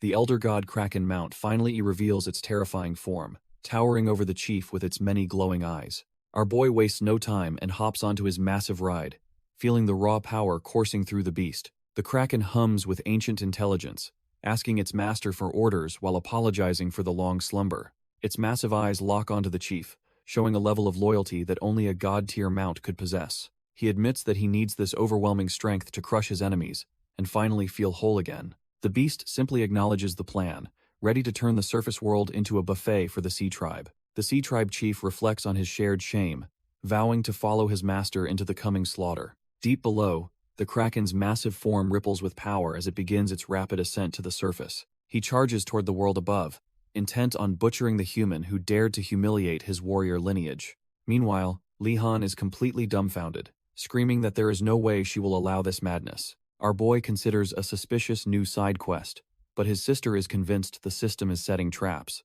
He remains quiet, sensing that something about this particular mission feels fundamentally different from usual trash-tier tasks. Li-Han warns him that his hunger is peaking, meaning his regenerative carrots won't save him again. She desperately pleads for him to abandon the quest, insisting that their survival is worth more than points. Her intelligent brain goes into overdrive, calculating that their farm's output can easily cover the missed rewards. Li Tianran acknowledges her genius, yet he realizes that survival in this apocalypse requires more than math. Li-Han is completely dumbfounded by her brother's sudden hesitation regarding the system's latest demands. Li Tianran admits that completing previous tasks has left him with a lingering, unsettling sensation he can't ignore. His sister won't let it go, begging him to spill the details since she missed the first quest. Our boy explains it's just a gut feeling, but the side quests feel like they're leading somewhere dark. He realizes with a start that he isn't just taking quests. He's already become a piece on the board. Li-Han asks if they're just trash-tier NPCs in some twisted game, while Uncle Nan listens in total confusion. Li Tianran explains that the apocalypse survival game forces them to either follow the plot or rot. If he refuses to play his part as the main player, the world will simply move on without him. He warns that stagnation means death, as the system will eventually cut off resources to those who don't evolve. The novice period is officially over, and now the system is ready to turn the world into a bloodbath. Deep in the abyss, the Sea Tribe chief prepares his ultimate mount for a surface-level bloodbath. Our boy stares down a system prompt, knowing he has no choice but to accept the next quest. Looking at the crumbling city, he realizes that trying to hide from the plot is utterly useless now. With a grim look, he accepts his fate as the main player just as the real nightmare begins. The Elder God Kraken mount erupts from the crimson depths, ready to tear the world apart. Its massive tentacles lash out, turning the surrounding waters into a chaotic whirlpool of death and destruction. The sheer force of the beast's arrival sends shockwaves through the city, shattering everything in its path. A wall of red energy and debris surges through the streets, dwarfing the skyscrapers like they're nothing. The urban landscape is quickly consumed by the carnage, proving the system's warning was no joke. Li Tianran, Li-Han, and Uncle Nan stand dumbfounded as the apocalypse finally hits their doorstep. Li Tianran orders Uncle Nan to get the kids to high ground, while he holds the line. Uncle Nan watches in horror as the sea's fury begins to tear the city apart. Li-Han can only pray for her brother's safety as the situation turns completely south. Uncle Nan hauls the group away, knowing they'll only be a liability in this chaotic storm. A crimson deluge swallows the skyline, proving the system wasn't joking about this world-ending threat. Amidst the carnage, a sharp burst of energy slices through the flood like a hot knife. Our boy ignites his mana, rushing headlong into the center of the destruction to face his fate. The mist clears to reveal the Elder God Kraken mount, a monstrosity that defies all logic. He stands frozen for a split second, realizing this beast is on a completely different level. The crushing pressure of the abyss has birthed a titan that no land dweller could ever match. The Sea Tribe chief finally locks eyes with his target, his expression twisted into a predatory, toothy grin. Perched atop his massive kraken, the chief prepares to settle the score for the humiliation he suffered earlier. Our boy recognizes the fish-tailed king immediately, sensing a murderous aura that far exceeds any trash-tier evolved beast. He tries to analyze the threat, but the system interface glitches, hiding the most critical data about the beast. Seeing the Elder God title confirms his worst fears, proving the system is no longer holding his hand. He unsheathes his katana, realizing his Eye of Truth is useless against a monster that has evolved past him. The chief laughs, comparing him to his sister and noting that our boy is far more aggressive than she was. Li Tianran is left dumbfounded, struggling to process how this aquatic nightmare knows anything about his family. He wonders if he's missing something or if he simply hasn't evolved enough to perceive the true battlefield. The monster finally acknowledges him, bestowing the heavy title of the King of Mankind upon his newest rival. Li Tianran doesn't care about titles. He's ready to kill anyone who even looks at his sister. The Sea Tribe Chief just laughs, finding our boy's trash talk incredibly amusing despite the tense atmosphere. Before he can react, the Elder God Kraken Mount unleashes a massive strike that shakes the very ground. The air screams as the giant tentacles whip around, turning the entire area into a blood-red kill zone. Our boy narrowly dodges a crushing blow, earning a mocking compliment from the chief for his quick reflexes. Standing before the massive limbs, he realizes the monster thinks his desperate survival tactics lack any martial ethics. Things get worse when the beast's flesh begins to writhe, regenerating lost mass in a matter of seconds. Li Tianran quickly calculates the threat, noting that the beast's speed and recovery are off the charts. While the regeneration is definitely a headache, our boy refuses to back down from such a tricky opponent. He smirks, wondering why a king is fighting alone after sending his trash-tier minions to their deaths. Li Tianran knows he can't lose momentum and wonders if the other monsters are just cowards. He figures these creatures aren't exactly the sharpest tools in the shed, despite their massive size. Looking at the beast, he realizes they traded brain cells for pure muscle during their evolution. The Sea Tribe Chief declares this a clash of kings, believing only absolute power matters now. He is itching for a proper duel, hoping to feel the rush of one-on-one combat again. Suddenly, the chief activates his dominant skill, vowing his rage won't stop until someone finally dies. Our boy is all for a showdown, but he is interrupted by massive debris flying his way. He barely ducks under the wreckage, realizing the environment is becoming just as lethal as the boss. The chief is losing his patience, complaining about the irritating air pressure while demanding a real fight. He stares down our boy, practically begging him to stop dodging and finally start fighting back. Our boy realizes the deep-sea race can't adapt to surface air pressure, giving him a much-needed tactical advantage. He dives back into the chaos, determined to gather every scrap of intel before the boss changes tactics. The Sea Tribe Chief just smirks and gestures, ready to prove that raw power outweighs any clever observations. Massive tentacles erupt from the blood-red water, forcing our boy to stay mobile to avoid a crushing end. He leaps through the air as the beast's limbs sweep the area like a living, breathing hurricane of destruction. The chief watches the struggle with pure amusement, clearly enjoying the sight of a human fighting for survival. Our boy narrowly ducks under another strike, but the relentless speed of the mount is starting to drain him. Suddenly, a jagged limb catches him off guard, drawing blood and proving his defense isn't as perfect as thought. He freezes for a heartbeat as a strange burning sensation spreads from the wound, leaving him completely dumbfounded. Gravity takes over as he collapses, realizing far too late that those trash-tier tentacles were actually coated in poison. Li Tianran's eyes widen as the numbness spreads, realizing he's been caught in a truly nasty trap.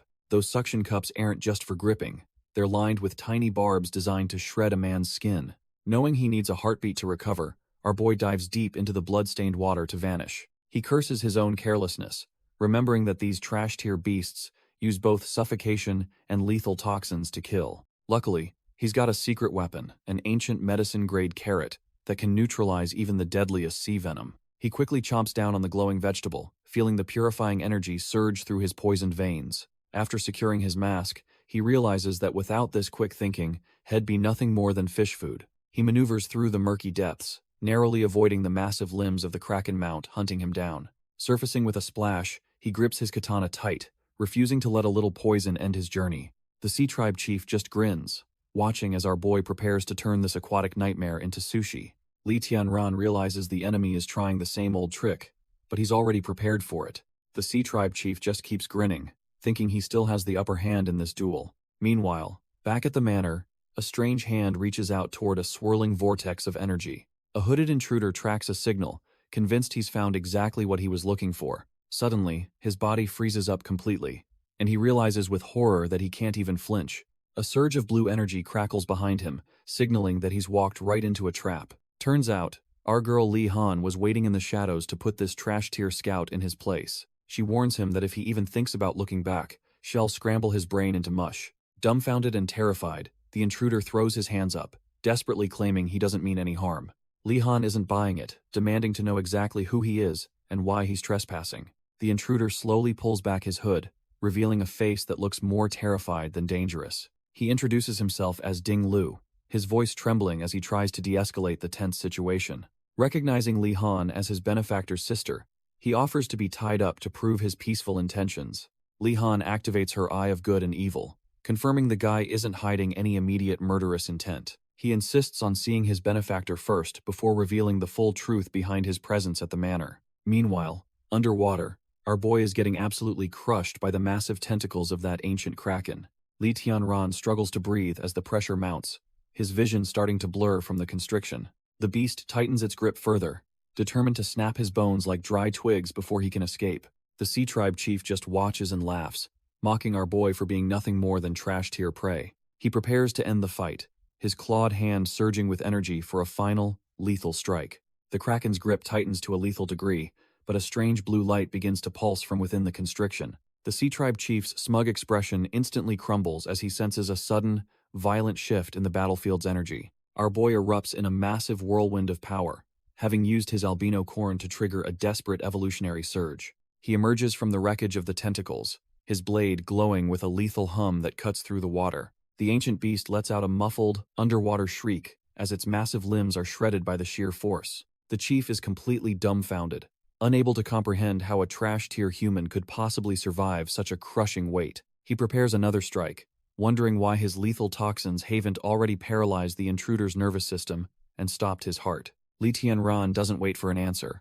Lunging forward like a blue comet through the dark, murky depths, he reveals that since he knew the tentacles were poisonous, he simply took the necessary precautions to stay alive. By precisely controlling the gravity field around his body, he effectively shields himself from the kraken's biological warfare. He explains how a thin vacuum layer around his body keeps the kraken's lethal poison from touching his skin. Our boy reveals he planned this strategy the moment those tentacles grabbed him, popping his secret albino corn stash. However, this massive power surge comes at a price, as his stamina begins plummeting at an alarming rate. With only 25 seconds of peak power left, he knows he can't waste another moment on the giant octopus. The chief watches in pure horror, his arrogant smirk replaced by the realization that his pet is being butchered. Li Tianran ignores the distractions, aiming his blade straight for the core of the problem to end this. The sea-dwelling trash-tier leader tries to react, but he's far too slow for our boy's gravity-boosted speed. A blinding cross-slash tears through the murky water, catching the chief completely off guard in his own domain. He stares wide-eyed as the strike connects, unable to believe a mere human could possess such terrifying, raw strength. With the clock ticking down to 19 seconds, he finishes the maneuver, leaving the chief's pride in absolute tatters.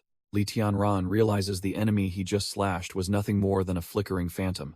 The murky water ripples as the real threat remains hidden within the shifting currents. The sea-dwelling leader mocks him, claiming his true power lies in commanding the very essence of sea beasts. By manifesting the phantom skill of an ancient god, the chief boasts that his true form is unreachable. Our boy just chuckles, wondering if the trash-tier boss is really dumb enough to explain his entire kit. The chief laughs back, convinced that Li Tianran is already a dead man walking inside this trap. Reality begins to warp as dozens of mocking faces surround him, amplifying the power of the mental assault. With only 7 seconds of his corn-buffed power left, he struggles against the crushing weight of the illusion. The mental strain starts taking a toll, making him gasp as the painful hallucination tries to break him. Suddenly, the tables turn as a blade pierces the mist, leaving the arrogant chief completely dumbfounded. Li Tianran activates his field expansion and gravity mastery, shattering the illusion and exposing the trap. The fake reality dissolves into nothingness, proving the Sea Chief's mental games were trash-tier at best. Activating his eye of truth, he admits he was lying just to bait the boss into false security. He mocks the chief, explaining that his specific abilities are the perfect counter to this mental garbage. Our boy struggles to breathe, realizing his temporary evolution buff is rapidly ticking towards zero. The kraken thrashes in absolute agony, desperately calling for its master as its body starts failing. The monster glares with murderous intent, swearing to drag the human down into the dark depths. A colossal tentacle looms over him, but he doesn't even flinch at the overwhelming scale. His eyes remain sharp despite the fatigue, searching for one last opening to end this duel. He braces himself against the titan, prepared to use every last drop of mana to survive. The albino corn's power peaks as a massive shockwave ripples through the dark, freezing depths. Our boy braces for the backlash, his body screaming as the temporary evolution pushes him past his limits. He forces down more medicine-grade crops, fueling a final gravity-enhanced strike that carves through the kraken's flesh. Suddenly, the buff expires, leaving him in a critical weakened state as he drifts helplessly into the abyss. His stats bottom out, but his iron will forces his heart to keep beating despite the crushing pressure. Just as the monster closes in, his system resets and his strength begins to surge back into his limbs. With his blade glowing with lethal energy, he prepares to turn this predator into a pile of sushi. A final, violent eruption of mana marks the end of the struggle beneath the waves. Meanwhile, far from the ocean, the once proud city of Anhui has been reduced to a trash-tier wasteland. Ruthless soldiers treat the surviving civilians like cattle, herding them through the ruins with zero mercy. A soldier kicks a civilian, reminding the poor soul that their life only continues by his grace. The bearded, trash-tier soldier rants that these lives are worthless unless they serve as lab rats. He herds the crowd like cattle, claiming they should be grateful for not freezing to death. One man looks on with hollow eyes, realizing he is just a disposable pawn in a dark game. Overseeing this misery is Bai Jingyan, a corporate elite who looks completely bored by the suffering. He coughs into his glove, clearly disgusted by the stench of the trash-tier wasteland. When the soldier asks about progress, Bai Jingyan admits the results are uneventful and failing. He laments being stuck in this hellhole, while the corporation's genetic trials yield zero success. The chances of creating an evolver through radiation are slim, but neither man cares about the victims. Bai Jingyan stares at his reports, deciding on a new, likely more lethal direction for their research. Bai Jingyan decides to fake some results by giving a few lucky pawns glucose instead of lethal toxins. The bearded soldier quickly agrees, knowing they need survivors to trick more trash-tier victims into their trap. Outside, the desperate civilians are herded toward their doom as screams of agony echo through the ruins. Terror grips the crowd when blood starts spraying, making them realize this experiment is a one-way trip. One man begs for help, his eyes wide with the realization that he is just another disposable lab rat. A soldier casually rests his rifle, lying to the survivors that they only executed some common thieves. Bai Jingyan watches the chaos with total indifference, clicking his tongue at the inefficiency of the whole operation. He pulls his subordinate aside, ordering him to stop shooting the test subjects who mutate into monsters. To keep the other expendables calm, he suggests using a knife for a much quieter, less alarming execution. He wonders how much longer he will be stuck in this hellhole, disgusted by the stench of commoners. A sudden, blinding flash erupts from the ruins, catching even a cold-hearted snake like Bai Jingyan off guard. The terrified crowd can only scream as the sky splits open, fearing their end has finally arrived. A massive pillar of divine energy surges upward, crackling with a power that feels completely out of this world. Shaking off his shock, Bai Jingyan stands up and stares at the light, sensing a shift in the atmosphere. He starts laughing like a total lunatic, convinced that this surge of energy is a sign of success. To the broken survivors, this terrifying display looks like a holy miracle sent by the great Brahma himself. They fall to their knees in desperate worship, hoping this new god will save them from their misery. While the masses pray, Bai Jingyan just basks in the glow, convinced he is witnessing the ultimate evolution. Far away, in the heart of Magic City, a chopper approaches the towering Umbrella Corporation headquarters. The bird touches down on the helipad as the corporate bigwigs prepare to handle the fallout of this anomaly. The tactical team stays on high alert, their rifles leveled as they prepare for a high-stakes arrival. A heavy transport chopper touches down on the helipad, its rotors kicking up a massive storm of dust. Bai Changyun leans on his cane, casually dismissing warnings that the incoming evolvers are far too dangerous. He is purely focused on the corporation's newest assets, his eyes filled with cold, calculated corporate greed. The cargo doors hiss open, releasing a thick cloud of steam that hides the monsters within. Through the haze, two grim silhouettes emerge, signaling that the real heavy hitters have finally arrived. Two prisoners are wheeled out in heavy restraints, looking more like broken lab experiments than actual humans. These are Gajar and Song Jiayi, high-tier evolvers who have been turned into living weapons by the corporation. Snipers keep their fingers on the triggers, knowing that even these restrained monsters could cause a total bloodbath. Bai Changyun looks over his new toys, satisfied that the Umbrella Corporation's grip on power is finally tightening. Bai Changyun gloats about this grand occasion, feeling like the king of the world with two new, successful evolvers. The researcher agrees, thinking this display of power will finally silence those trash-tier families, questioning the old man's authority. Pointing toward the restraints, the boss demands they wake up the second-tier evolver to see what he can do. The researcher nervously explains that waking him is suicide since his Tier 2 powers are on a completely different level. Bai Changyun hums in thought, realizing that while one sleeps, the first-tier evolver is actually wide awake and listening. Gajar glares back through his restraints, his silent fury proving he is definitely not cut from the same cloth. The doctor notes that Gajar is a special case, possessing a terrifyingly efficient ability to regenerate lost limbs. Back in the heat of battle, his entire right arm was shredded, a wound that would kill any normal human. Just then, Song Jiayi manifested on the field, her presence alone causing a massive surge of unstable evolutionary energy. If she hadn't collapsed from the mental strain of evolving, Gajar might have actually managed to escape their grasp. The soldiers didn't even get close before their brains started melting from the sheer mental pressure. The weakest ones fainted instantly, while the unlucky few ended up completely brain-dead on the spot. It was a total slaughter, leaving a trail of collapsed bodies across the ruined city streets. Bai Chongyun watches the carnage with a twisted grin, absolutely obsessed with this terrifyingly incredible power. He orders his men to haul them away, desperate to replicate those elite genes for his own ends. The boss believes that an army of these evolved freaks is the only way to rule the world. Meanwhile, our boy returns home looking totally dumbfounded by the unexpected guest waiting on his porch.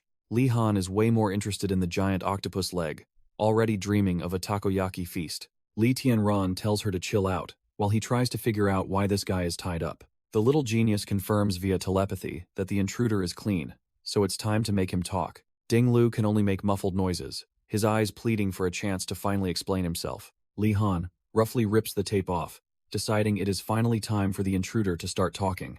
He collapses to his knees, desperately begging his benefactor for a safe place to hide from the chaos. Turns out, he views our boy as his only hope, and promises to do anything just to stay. Li Tianran is totally dumbfounded by the info dump and tells him to take it from the top. He finally realizes this kid is the younger brother of the girl he saved during the cult incident. Our boy questions how he survived a fatal retaliation, and somehow ended up with these strange new abilities. Ding Lu remembers the cold floor and the sharp pain of being stabbed multiple times before passing out. He woke up to find his lethal wounds completely healed, a miracle that defies all logic and reason. Since that day, he has been able to sense strange auras, marking the start of his own evolution.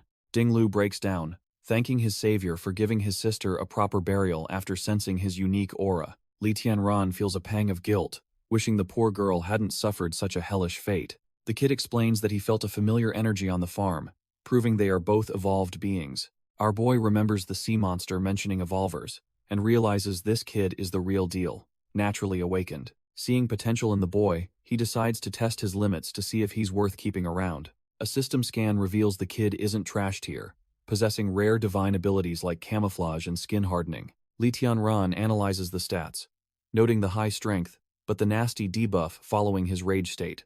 It's a rare find since most people are just atavistic, making this kid a literal diamond in the rough. He weighs the pros and cons, wondering how to best utilize this unexpected addition to his household. Suddenly, he drops a curveball by asking if the kid can cook, getting a confused but positive response.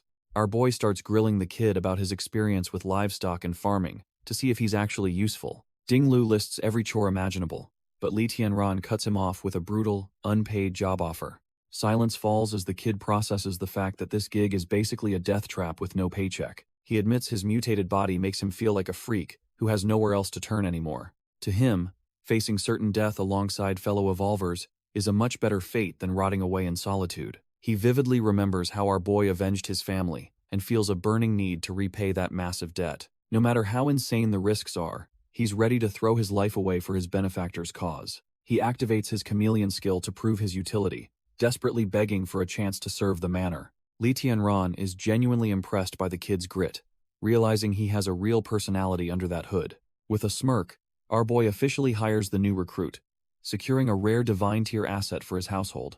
Ding Lu is absolutely beaming, finally feeling a sense of belonging after being a trash tier loner for so long. Our boy tells him to drop the formal benefactor talk and just address him as Boss Li from now on. For his first official task, he is ordered to turn that massive kraken tentacle into a batch of takoyaki. Meanwhile, at the Umbrella Corporation, the cold atmosphere is interrupted by a sudden, frantic scientific breakthrough in progress. Professor Nan sprints through the facility, screaming that he finally cracked the code for perfect, stable gene replication. Chief Meow nearly chokes on his drink, completely dumbfounded by the claim that their research just hit the jackpot. The professor gets uncomfortably close, explaining that a specific mismatch in gene typing was the real cause of rejection. Meow tries to get the old man to chill, but the professor is way too hyped about his discovery. He explains that genetic compatibility works like bone marrow transplants, requiring a near-perfect match to avoid a total disaster. Turns out, without this specific alignment, the body's rejection is so violent it turns the subject into a corpse. Professor Nan explains that matching genetic typing is the only way to stop the body from hitting the self-destruct button. Chief Meow listens as the old man rants about how their current neutralizing agents are basically trash tier without this fix. Getting impatient with the technical jargon, the chief demands he just get to the point already. The professor finally drops the bombshell, revealing he successfully cloned a stable evolver while acting like a total eccentric. Chief Meow nearly loses his mind, wondering why such a game-changing detail was saved for the very end. While the chief processes the shock, the professor mentions his team is already running physical tests on the new asset. There is a catch, though, as the drug only works for people sharing the exact same genetic blueprint.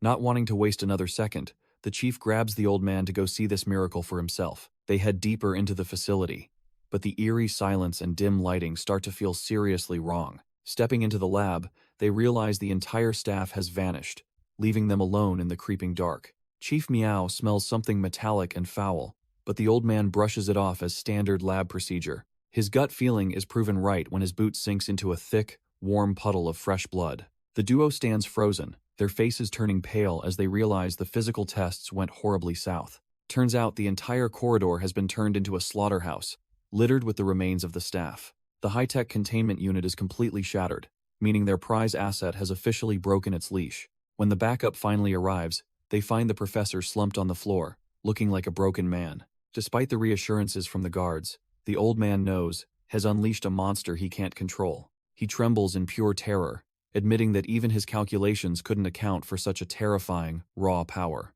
A cold-faced officer from the Bai family looks down at him, unimpressed by his pathetic, trash-tier breakdown. She reports that the asset's tracking chip was found inside a dog miles away, meaning it's long gone. Bai Yue realizes the asset was sane enough to cut out his own tracker by choice. She stares into the distance, knowing this wasn't a glitch but a calculated betrayal against them. When the professor asks for a status report, she bluntly admits that things are looking pretty bad. 6 teams were deployed to bag him, but the monster already slaughtered 2 of them with ease. Has even looting weapons now, proving this trash-tier experiment has evolved into a tactical nightmare. Despite the bloodbath, the professor insists they need him back, because he's still a priceless test subject. Turns out he's a replica of a high-ranking commander, though he should theoretically be at a disadvantage. The old man orders her to join the hunt and drag their runaway project back home immediately. Meanwhile, our boy is just chilling, complaining that he's officially sick of eating steak every single day. He tells his new recruit to go grab some fresh seafood,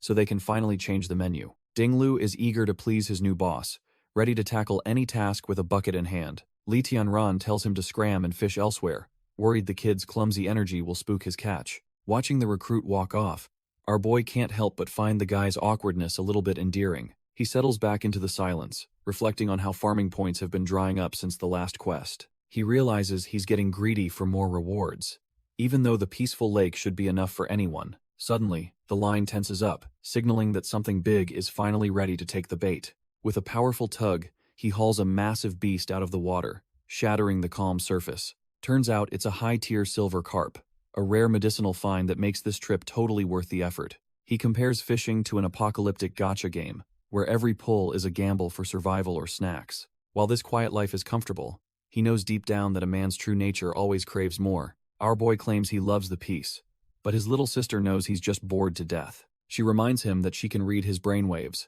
making his stoic act look totally trash tier. Suddenly, a system alert flashes red, signaling that the quiet life is officially over. Sensing his mental shift, she asks what's wrong, as his focus sharpens into a deadly edge. He explains that his southern city surveillance found something troubling, and he needs to move. Grabbing his gear, he tells her to stay put and keep watch over the manor. She tells him to call if he needs backup, knowing he's secretly itching for a fight. He blasts off with a surge of power, finally leaving the boring fishing trip behind. She notices his brainwaves are getting more active, proving he's hyped to get back to work.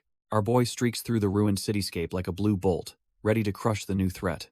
Li Tianran arrives at the coordinates, his sharp eyes immediately locking onto a chaotic scene ahead. He lands softly among the rubble, keeping his presence masked while he assesses the unexpected threat. Looking out, he sees a massive brute holding a blue-haired warrior by the throat like a rag doll. Gajar laughs manically while choking the life out of his prey, clearly relishing the brutal power trip. Hiding behind a pillar, our boy realizes these invaders are from the ancient Yin kingdom hunting Yanhuang people. Gajar mocks the struggling man, calling him trash tier and complaining that he hasn't even had enough fun yet. Sang Jiayi floats closer, telling his partner not to be so rigid since the company rarely lets them out.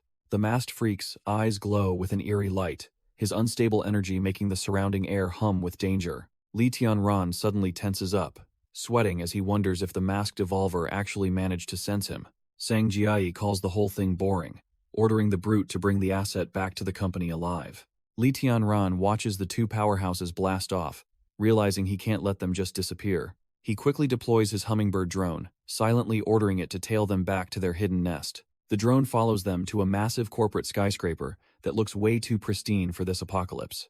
Inside a luxury office, Bai Chungyun sits calmly while Gajar enjoys the spoils of his brutal work. The executive signs off on some documents, feeling smug about the power he now wields over these monsters. He looks up and asks the brute how he is finding the lifestyle here in Yanhuang. Gajar is clearly loving the high life, surrounded by women, and laughing about his incredible luck. He brags that the luxury and fear he commands here is far superior to his own trash-tier country. Bai Changyun smiles, knowing that keeping these killers satisfied with wine and women is a cheap price. The boss then gets serious, asking for an update on another powerful asset known as Gandhi.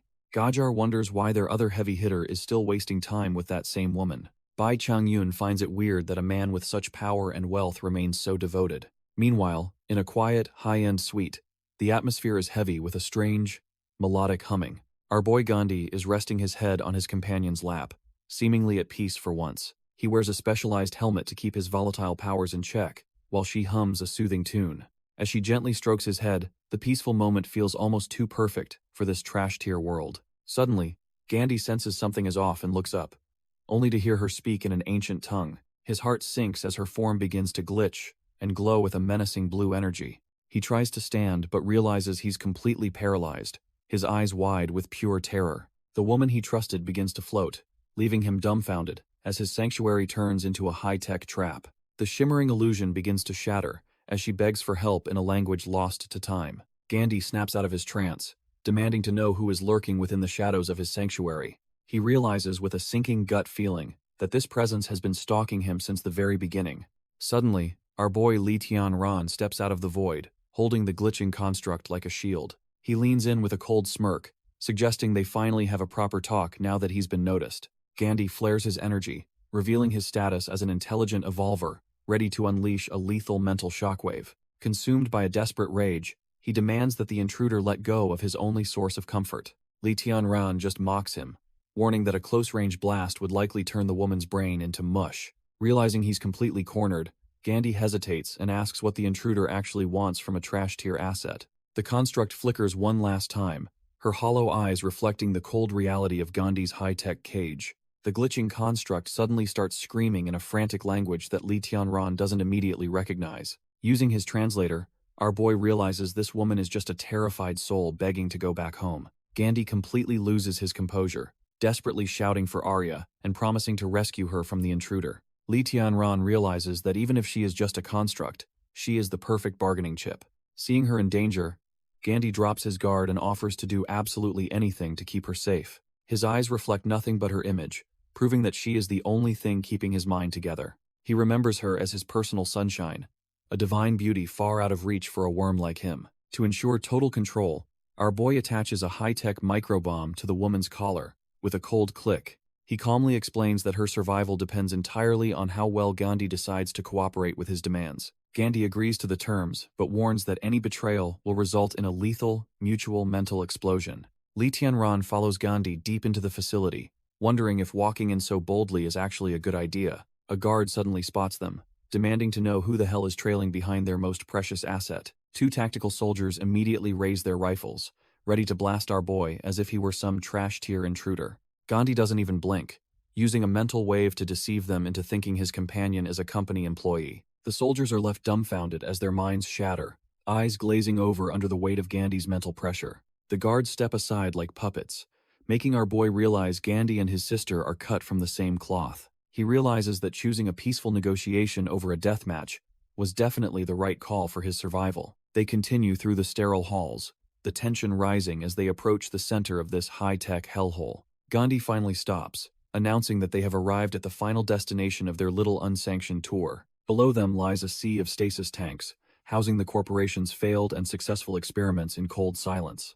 Our boy stands frozen as Gandhi reveals the horrific scale of the corporation's evolutionary human factory. Deep inside the lab, the medical staff prepares to release their latest success from his high-tech stasis chamber. This man, Chen Yuhong, looks perfectly calm despite being submerged in experimental fluids for his daily cell iteration. As the liquid drains, the lead scientist watches closely to ensure their prime specimen has fully stabilized. Stepping out of the tank, Chen Yuhong hears that his genetic essence has successfully doubled their evolver production. He smirks with pride, knowing his lineage makes him far more compatible than any trash-tier foreign subjects. Ignoring the scientist's questions about the remaining data, he starts walking off to enjoy his hard-earned freedom. He immediately grabs his rewards and tells the old man he is off to celebrate his successful contribution. When the scientist keeps nagging him, Chen Yuhong's expression turns cold, threatening to crush him right there. With the donor satisfied, the corporation prepares to move their greedy focus toward the two newcomers waiting outside. Chen Yuhong whistles as he walks off with a girl, completely ignoring the scientist he just threatened. Professor Nan watches him go, cursing his arrogance and thinking that traitors like him are eventually disposable. Little does the old man know, he is being watched by a digital eye tracking his every move. The lens refocuses, capturing every detail of the lab's layout for the intruders lurking in the shadows. Our boy's hummingbird warrior zips through the facility, acting as the perfect set of eyes for the infiltration. Li Tianran watches the feed from a distance, seeing the tension between the scientist and their prime specimen. He wonders if the traitor the scientist mentioned is actually a former member of the Yanhuang military. Turning to the restrained asset beside him, he asks for the real story behind that arrogant powerhouse. Gandhi explains that the man is a runaway experiment who traded his loyalty for a life of luxury.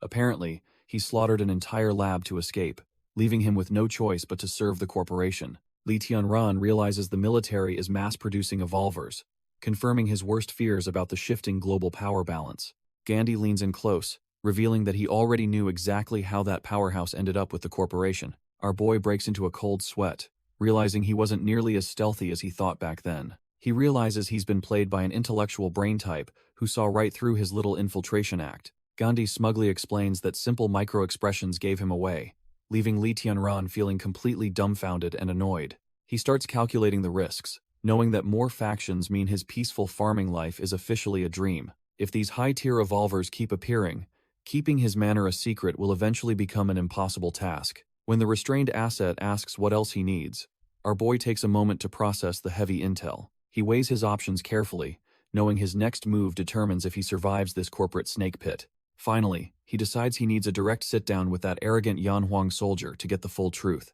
Gandhi lowers his head, hiding a sinister smirk as he prepares to flip the script on his captors. When Chen Yuhong walks by with his entourage, he notices the restrained asset acting strangely and stops. The arrogant soldier asks what the matter is, completely unaware that he is walking into a psychic trap. Suddenly, Gandhi erupts with a surge of mental energy, proving that even restrained, he is a top-tier threat. Chen Yuhong lets out a blood-curdling scream as his mind is shredded by the raw power of the assault. As the soldier collapses, Gandhi looms over him, showing that physical strength means nothing against a superior intellect. He activates his thought shackles skill, manifesting ethereal chains designed to bind the very consciousness of his target.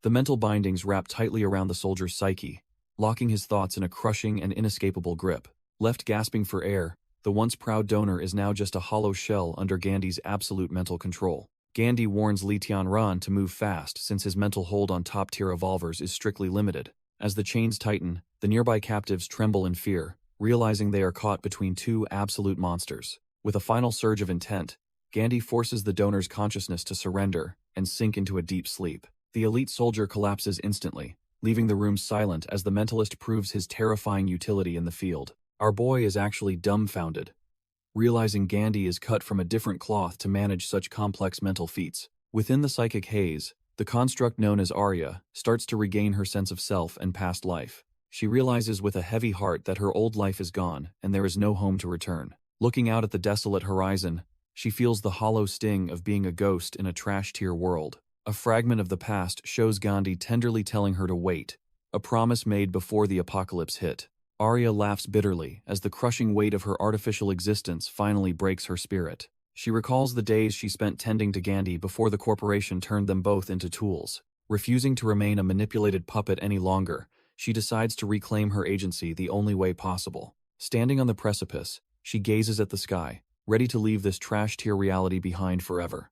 She leaps into the void, hoping to shed her karma, and finally enter the cycle of reincarnation. Back in reality, Chen Yuhong groans as he slowly wakes up on the cold, hard floor. His head feels like it's about to explode. A parting gift from Gandis, brutal mental suppression. He realizes he isn't alone, seeing two other captives waking up just as disoriented as he is. They are all completely dumbfounded, unable to remember anything that happened after they left the laboratory. Li Tianran reveals the key to the bomb, holding the ultimate leverage over the facility. He plans to toss the key somewhere random in the lab once he makes his exit. Gandhi promises to stay peaceful as long as his beloved is finally released, as they agreed. Our boy realizes the girl didn't even recognize him, making this whole obsession feel pretty one-sided. He decides recruiting this mental specialist is a bad move, because obsessive types are just too terrifying. When Gandhi senses his prejudice, Li Tianran just wants to escape this incredibly awkward situation. He questions if the corporation will suspect Gandhi once they realize everyone's memories are totally gone. Gandhi isn't sweating it, claiming those simple-minded guards are easy to fool with altered surveillance footage. Li Tianran realizes he's talking about atavistic evolvers, the low-tier muscle of this trash-tier world. Li Tianran agrees that Gandis' assessment of these trash-tier evolvers as simple muscle is perfectly accurate. Our boy decides it is finally time to leave, and casually tosses the key into the air. Gandhi watches the metal fly, knowing his freedom depends on catching that small piece of hope.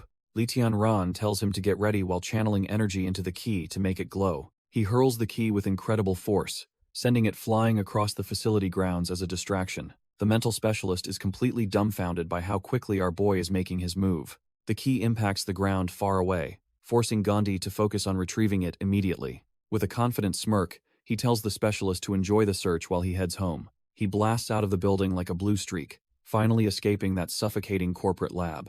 Our boy reflects on the intel from Chen Yuhong, realizing he needs to pivot his strategy immediately. The military and Umbrella are mass-producing trash-tier evolvers, flooding the world with enhanced perception and power. He knows it is only a matter of time before his hidden sanctuary is finally sniffed out. If they swarm the manor, his current defenses and stockpiles won't hold up against such overwhelming numbers. He refuses to become another corporate lab rat and pushes his speed to the absolute limit. Meanwhile, Gandhi finally secures the key and calls for Arya, his heart racing with desperate hope. He rushes back to their quarters, promising to disable the explosive collar and end this nightmare. But as he enters the room, a cold dread settles in when he finds nothing but silence. He stares out at the horizon, realizing the woman he fought for might already be gone forever. Gandhi realizes the truth about Arya and begins to spiral into a state of pure, unadulterated denial. He screams at the empty sky, unable to accept that his only reason for living has been snatched away. His mind fractures as the weight of the betrayal sinks in, leaving him with nothing but cold, red-eyed fury. He bellows through the facility, swearing to hunt down the one responsible for this tragedy no matter where they hide. The psychic powerhouse completely loses it, his grief transforming into a murderous intent that shakes the very walls.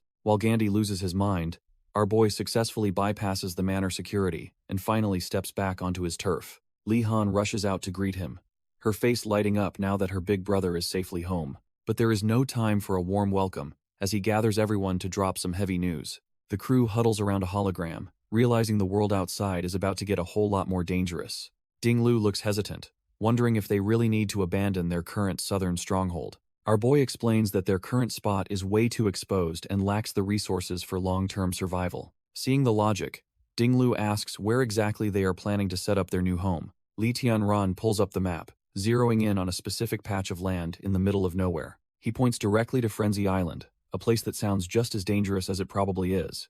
Once the farm hits 20 million points and the upgrade finishes, they are moving the whole base out. Li Han and the rest of the crew immediately cheer, ready to follow their leader into the unknown. Seeing his family's unwavering loyalty, he gives a confident smirk, knowing they are ready for the next level. With the plan set, the team prepares to leave their old life behind for a fresh start.